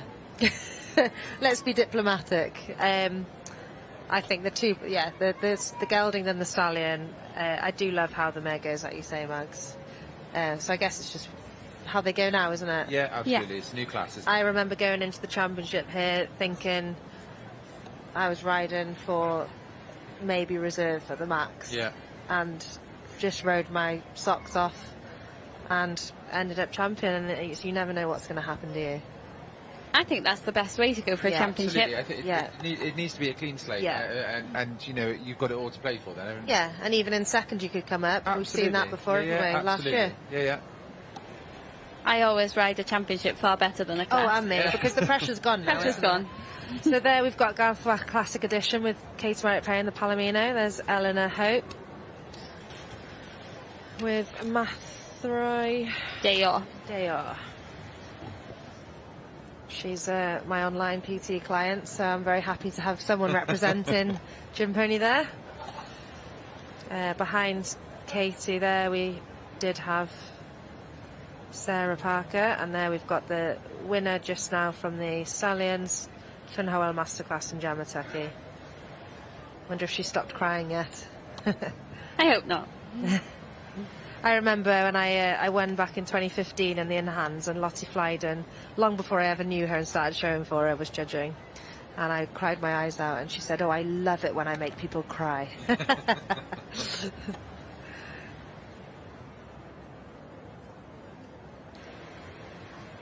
It's Haigmore Llewellyn, 19 years old, with Lily Burridge, second in the Stallion class. It's good going, isn't it? Previous winner as well, Yeah. I'm pretty sure, isn't he, Max? I'm pretty sure. Winner of the mares. I'm going to back myself. There's Abbey Vale Higher Love with Scarlett. Only 14 years of age. Tremendous achievement for somebody that young. And behind we can see the English cobs, beautiful ridden cobs. Massive class of those, which is nice to see.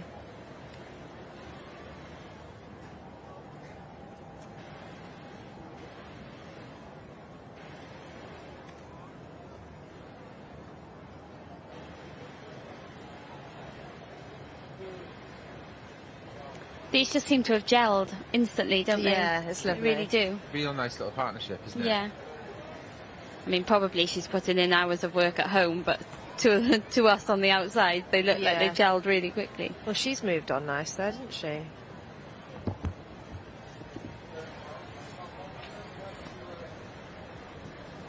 Definitely got some movement about it.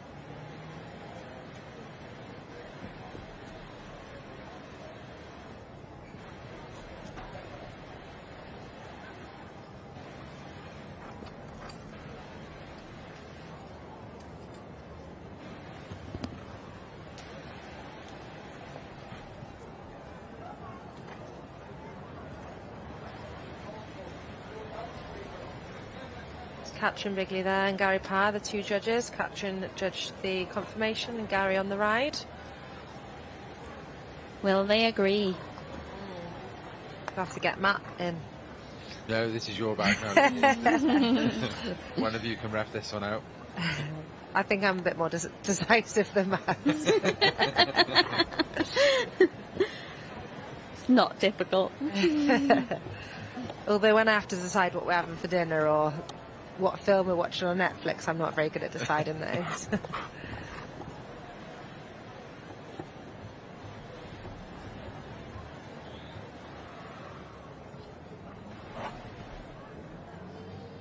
I'm sure Katrin's dad, Len, will be looking down, extremely proud of her for this huge judging appointment that she's been given this week.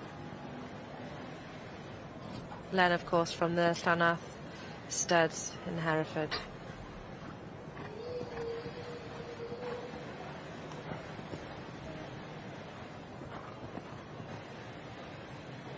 Haig Llewellyn looking fabulous for 19.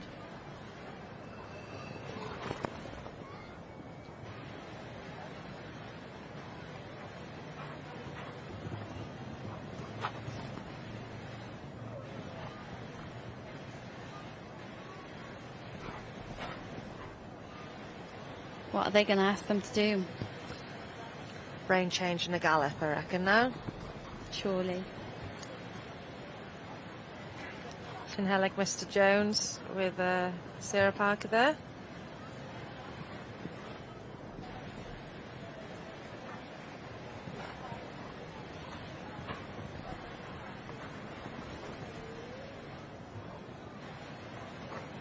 Which one is going to give Katrin the ground covering movement and Gary his pizzazz?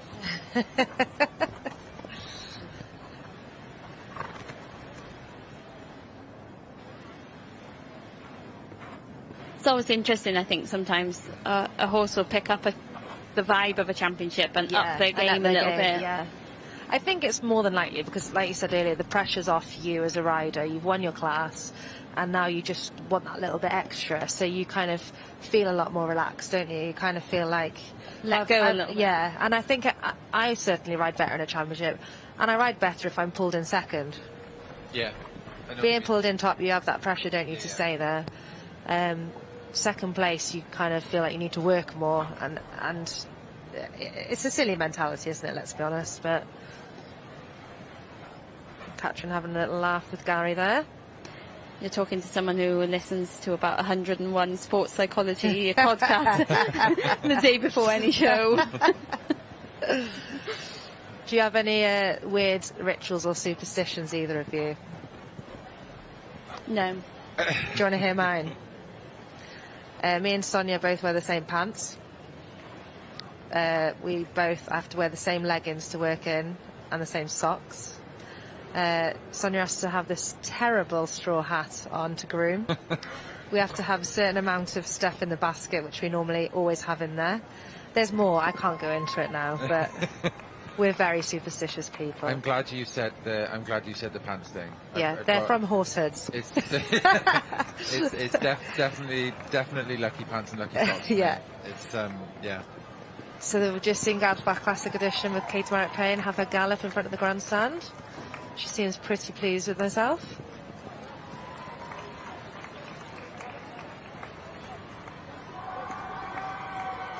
It's Gemma Tucky. Abigail High Love with Starless Ashcroft. You sticking with your choices? Yeah. Are you? I'm gonna have to turn this aircon down. For me, it's between the Margot Gelding mare Gelding.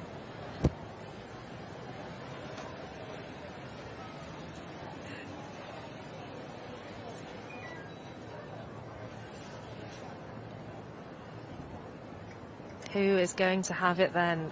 What do we think?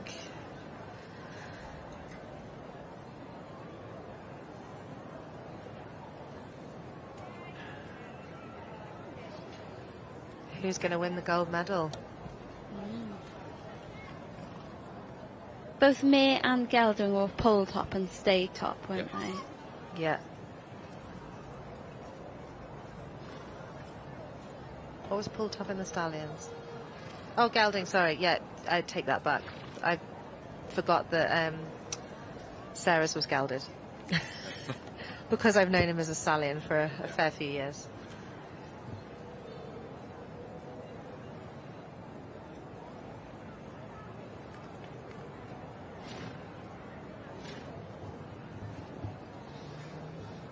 Gary having a chance to look at the confirmation this time.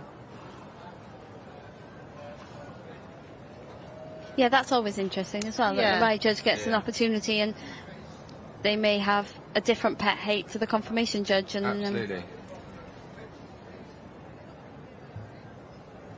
Whenever a ride judge, if I do finish riding before the confirmation judge is finished, it's always nice to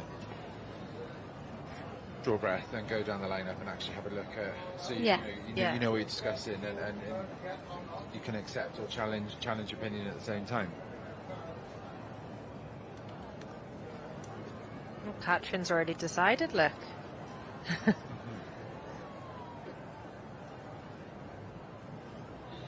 Either that or she's hiding because she can't decide. Yeah. I think that's an easy decision. I think they both just agreed from the word go.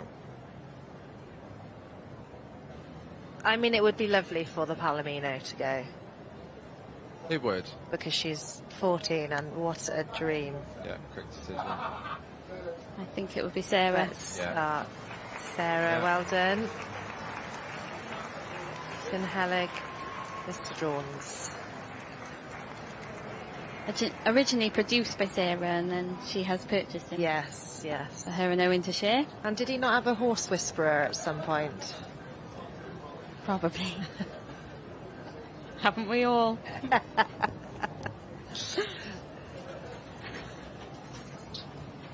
Congratulations, Sarah. Parker and team. I'm sure son Owen's going to be very pleased as well, as he already has the ride for the juniors at Horse of the Year show this year. And reserve was Abbeyvale Higher Love. So well done, Scarlett, 14 years of age. What a tremendous achievement there. That is some achievement, isn't it? Yeah, that's something to go back to school, isn't it? Yeah. What did you do over the summer?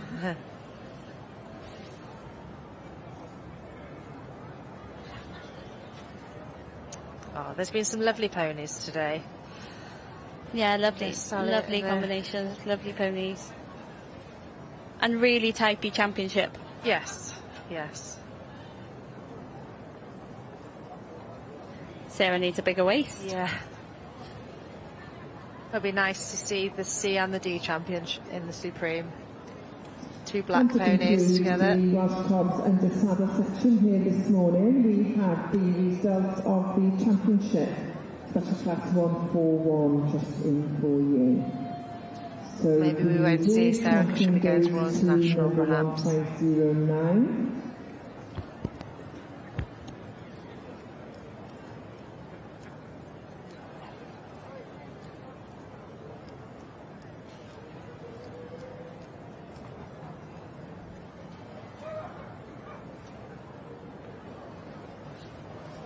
Big smiles there. Mae'r prif pencampwriaeth yn mynd i'r rhif 1.9. Picture time. And that's Nikki Ashcroft with Abbeyvale Higher Love, written by Scarlett Rose White. Gareth seems very happy, doesn't he? Big pat for Palomino there. The championship special class 141 His legs have survived. He's going to be stiff tomorrow, yeah. Actually, the DOMs normally come 2 days after delayed onset muscle soreness. Every day's a school day. Oh, big smiles, lovely to see. Yn y section Pobl Cymreig wedi cyfrio. Yeah, it's also quite a testament to the horses that obviously Sarah is tiny and Scarlett is so young, and yet both cobs have gone really well for a very tall male ride judge. And even just a man riding compared to a girl, or well, a woman or a girl is a massive, massive ask. So Llynhelig, Mr Jones, champion Welsh Cob under saddle at the Royal Welsh Show 2026. Ridden by Sarah Parker here. Pony also shared with her son Owen, which is a lovely, lovely thing to do. And no doubt younger son Thomas will want to steal at some point. I'd like to take the opportunity to thank huge congratulations to everybody today. Lots of hard work with these Welsh Cobs in the saddle. Derwentford International Welsh Cob Centre, home of the most beautiful and versatile horses in the world. Since its inception, this has sought to breed animals of quality, beauty and ability to perform in all disciplines of equine activity, specialising in riding, in-hand, dressage, jumping and driving competitions. Our final thanks goes to our judges. We had to judge this morning as well, Faye Ludlow, taking in the view of the main ring at the Royal Welsh. Hopefully we'll pan over to the Ridden Cob results now. The English Ridden Cob. In the background you can see that Sarah was still riding some of them. She had 2 rows to get through. All morning within the Welsh Pony Cob type and the saddle section. Looks hot out there. Thanks also goes to our judges as they leave the ring for the Welsh Cob under saddle section. They've had a long morning in the sun here. Sarah Parker, Royal Welsh champion in the ridden section D. Now you're no stranger to success throughout the season, being a big producer up there in Whitchurch. But I can see this as something different. This means so much more. Yeah, it does mean, and he is special to see as mine as well, which is very rare. But yeah, these big wins, they mean a lot. Now you've just said nice to me, to see such emotion for somebody that wins so much. Your sons do ride this pony. Owen, your eldest, does compete him as well. So he's a real family pony. Yeah, he really is. I mean, he was going around some Park Farm ride last week. Yeah, no, we all ride him. Even Thomas, who's 8, rides him. He's, even as a stallion, he's just such a good boy, and his temperament is just amazing. So when Owen, your eldest son, sees you've won this now, do you think you're ever going to get the ride back, or is he going to steal the pony full time? I mean, I struggle anyway to get the rides off him. He's pinched my other pony as well, so no, probably not. He's got him at Hickstead this week. I might get Thursday's ride. Well, many congratulations. I look forward to hearing how the phone call to Thomas goes when you tell him, but many congratulations and good luck for the rest of the week. Thank you very much. Well done. Oh, it's so lovely to see such joy at a win like this. Absolutely. I'm not sure, has Sarah won Champion Royal Welsh before? Yeah, I was thinking that. I'm not sure she has, but I know she's always travelled on the Monday to do it, classes. Yeah. So I can't remember seeing her win. No, I'm not class, sure I can. So it's very nice for her to have got that win finally for her. Back to the Ridden Cobs. Sorry, Kate. So we see the judge here, Sarah Chapman, on board Old Forge, Just My Luck. Ridden and owned by Ava Morale of Skewen.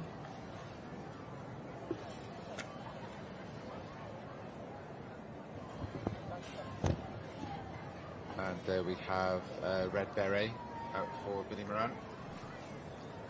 So Red Beret has been a successful cob. He was a cob champion at Devon. And I think, off the top of my head, he won or was highly placed at Bath and West as well. Shown today by Jess Cronk. owned by Tracy Beale.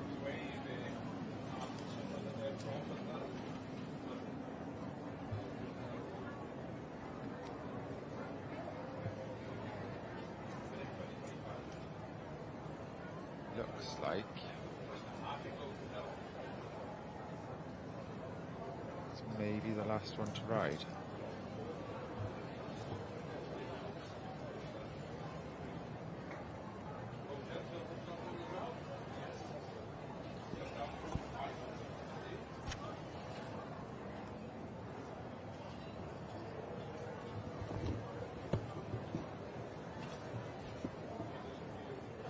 Ava, now based with her mother at Paxford's farm in Skewen. So Ava's great uncle would be the late great Malcolm Rosser, who was no stranger to the Royal Welsh, and was Hunter champion here a few times.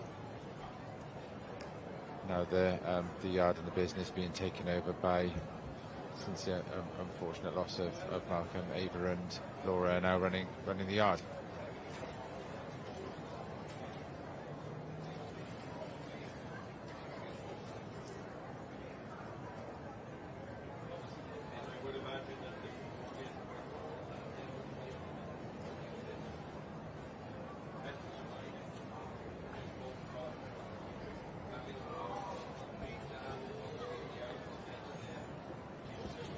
Hot time of day for these cobs to be in the ring.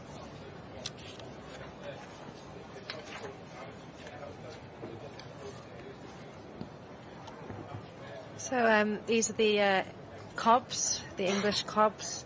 They can be made up by different bloodlines, but be similar in type. So they are a type rather than a breed. Popular definition: cobs should have the head of a lady and the backside of a cook. Just can't keep resisting saying that sentence.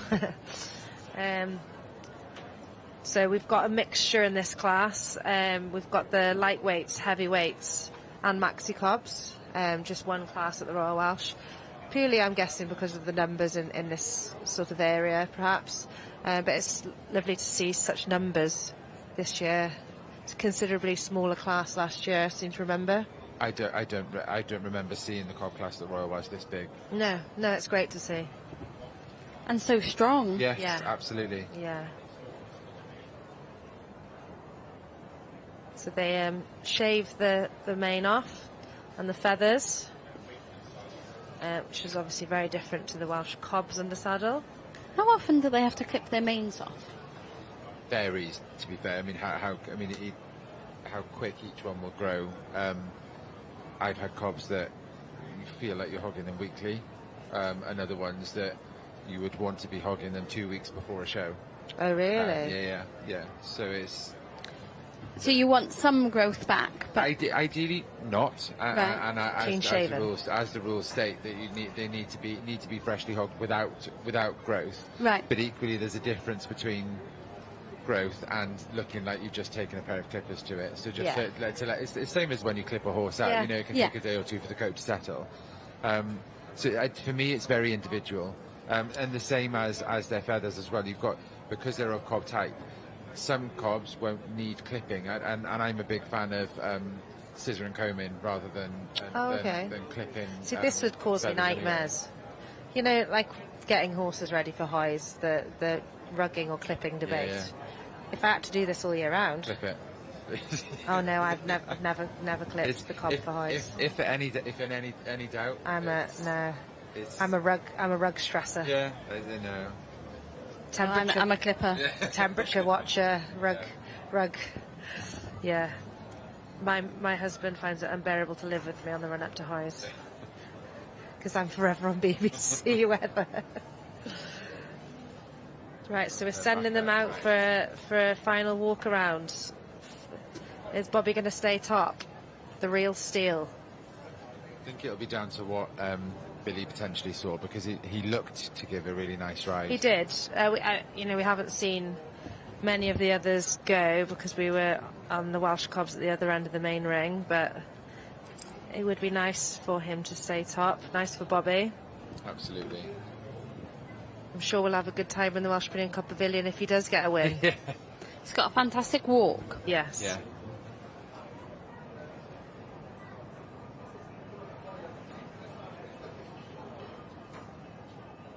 Malcolm's one has got a fantastic walk on it there as well.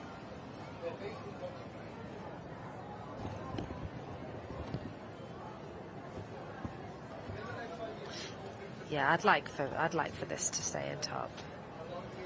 It's just nice and free, isn't it? Yeah, I mean, look, Hang he's on. barely got any Yeah. contact on the rein there, is he? And the horse has just taken the bit, walking along nice and steady.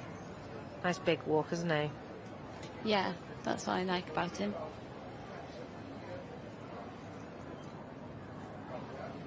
The circle will get smaller and smaller, I'm sure. Right, we've got a pick.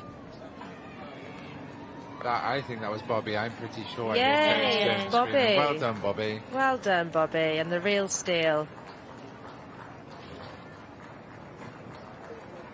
Paddy, did you say his name was at home? Paddy the Cob at home. So well done, Bobby and Paddy. And equally, as ever with Bobby, Paddy is also for sale. So this is another. I think he'd sell his mother, though, would he? I think Tanya would have something to say about that. So in second there, we've got Away with the Greys, owned by Corin Knox and shown by Krista Davis.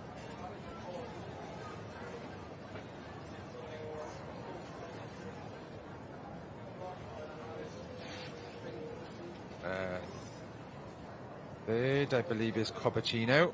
What a great name. Charlotte Butler. Cobacino. Then fourth, we've got Matthew Smith with Colour Phase.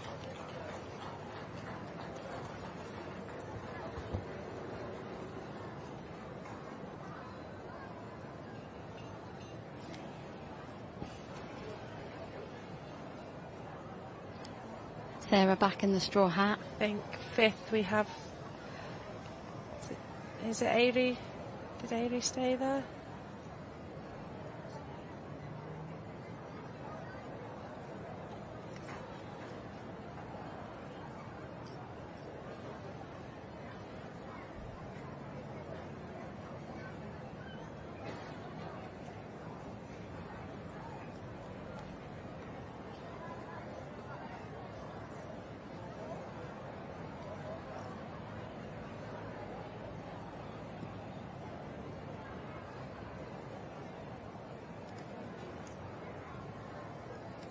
So first there we've got Bobby Thomas with Real Steel. Second we've got Corin Knox's Away with the Greys, ridden by Krista Davis.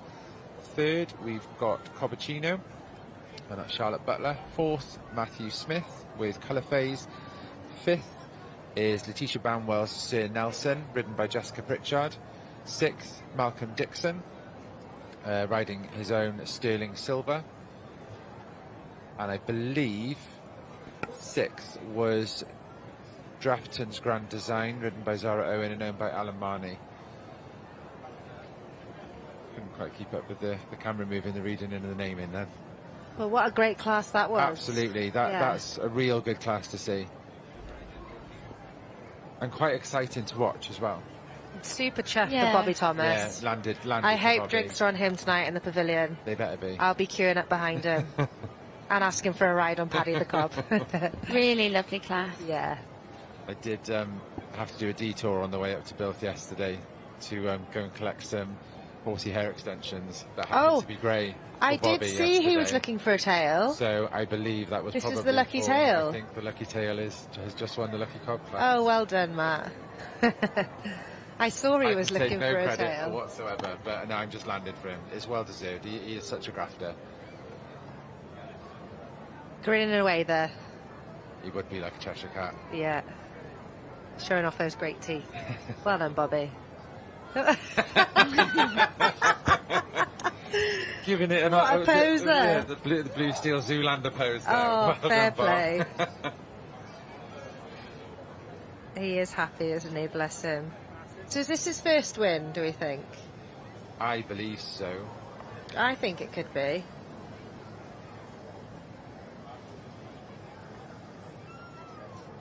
Oh. So they'll go. Because this is only this class, he'll be champion as well. So he'll be through to the Supreme. Oh, on lovely. Thursday. Oh, that's brilliant. fantastic. The horse looks like it would lap that atmosphere up. Yeah, I can't wait to see him gallop in the Supreme. Yeah. And Bobby will put on a show. He will put on a show. Yeah. Because he is a throw it showman, all isn't he? Yeah. And he can do it because the horses go so well for him. The winning entry here is, in first place, is 1653. I think partly because he does a little bit of everything with them as well. They trust him. Yeah, 100%. I mean, look how quiet he is stood there now. It's fantastic. Corin Knox away with the Greys. He hasn't moved a muscle, has he, that horse? Davis. I mean, the top three really haven't moved, have they? They look like statues. They're having a little chat now. Yeah. What did he have that we didn't? A tail. Colour Phase Unknown, and that's written by Matthew Smith. And in fifth place with 1640, Letitia Banwell, and that's written by Jessica Pritchard. In sixth place is Malcolm Dixon with Sterling Silver. Hasn't got enough room now. And that is written by Malcolm Dixon. Crikey. That's a haul. Haul of rosettes. Pop some in your pocket, Bobby. And, look how quiet Paddy the Cob is. What a ledge. And the Royal Welsh Show Championships Rosette in the written cobs goes to 1653, Bobby Thomas with Real Steel. Bobby Thomas from Carmarthenshire, so llongyfarchiadau mawr I chi ar ennill y pencampwriaeth yma yn yr adran cofiau ar gyfer i mae'r Cogaeth. Ac yn cymeryd y Hil Wobr, mae'r rhif 1646.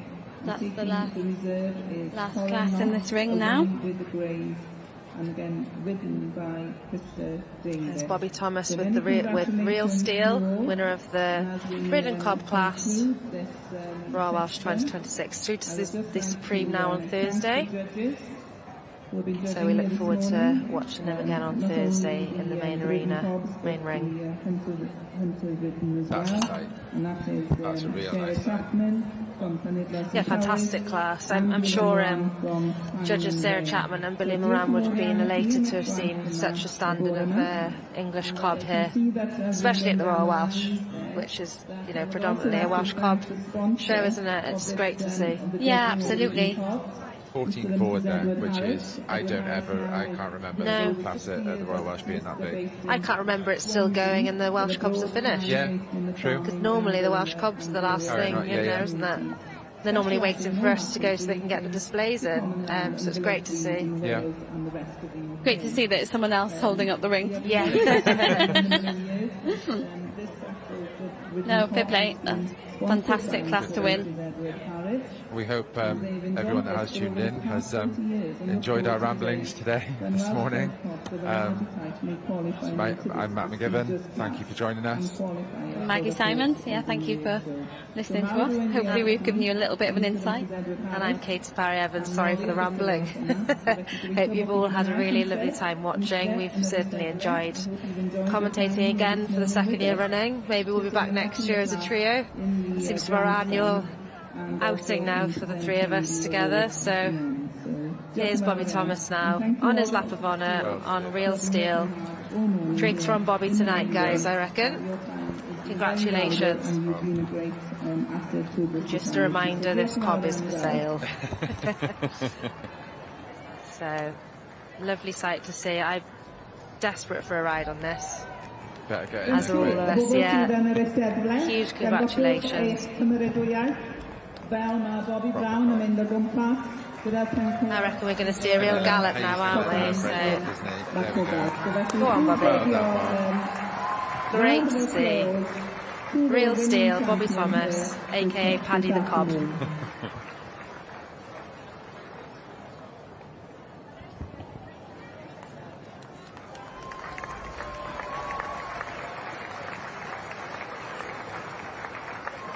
What's he lost? I think he's coming back for his winner's interview. This is going to be Hannah's going to give a good one with him now. look forward to listening to this now.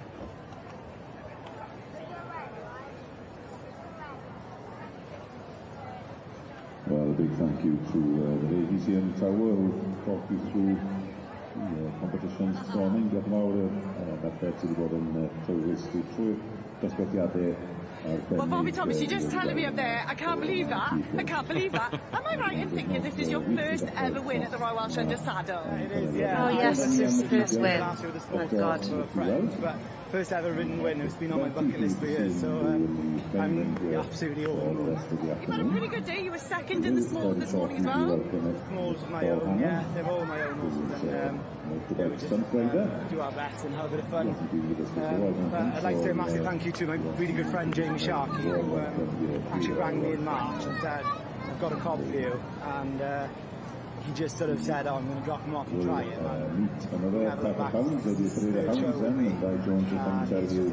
The cob is looking like, oh, I heard all this. Well, I can see how much it means to you, Bobby. You're not often lost for words, to be honest, but you were a bit speechless there. So, yeah, it's been like a dream of mine. I've been coming here since a kid, and yeah, it's like... Oh, Bobby's going to make me cry. It's so well deserved, though. Yeah. Like we said earlier on, Well, he's we're all incredibly very hard proud of working. you. You've got a massive fan club who are dying to see you and congratulate you. Yeah, you just have those people that you think They deserve it. They and need he really does. Well done, Bobby and Paddy. Oh, that's us, guys. I'm Katie Parry-Evans, and I'd like to thank you all for listening. Yeah, Maggie Simons, thank you for tuning in to us. Really enjoyed today. Thank you for listening, Matt McGibbon. Hopefully speak to you again next year. Thank you, everybody. Diolch. Now, a lot of you know that the Wilton Farmers are celebrating their 90th anniversary, and they'll be joining us towards 4 o'clock in the main room here for celebration of that 90th anniversary.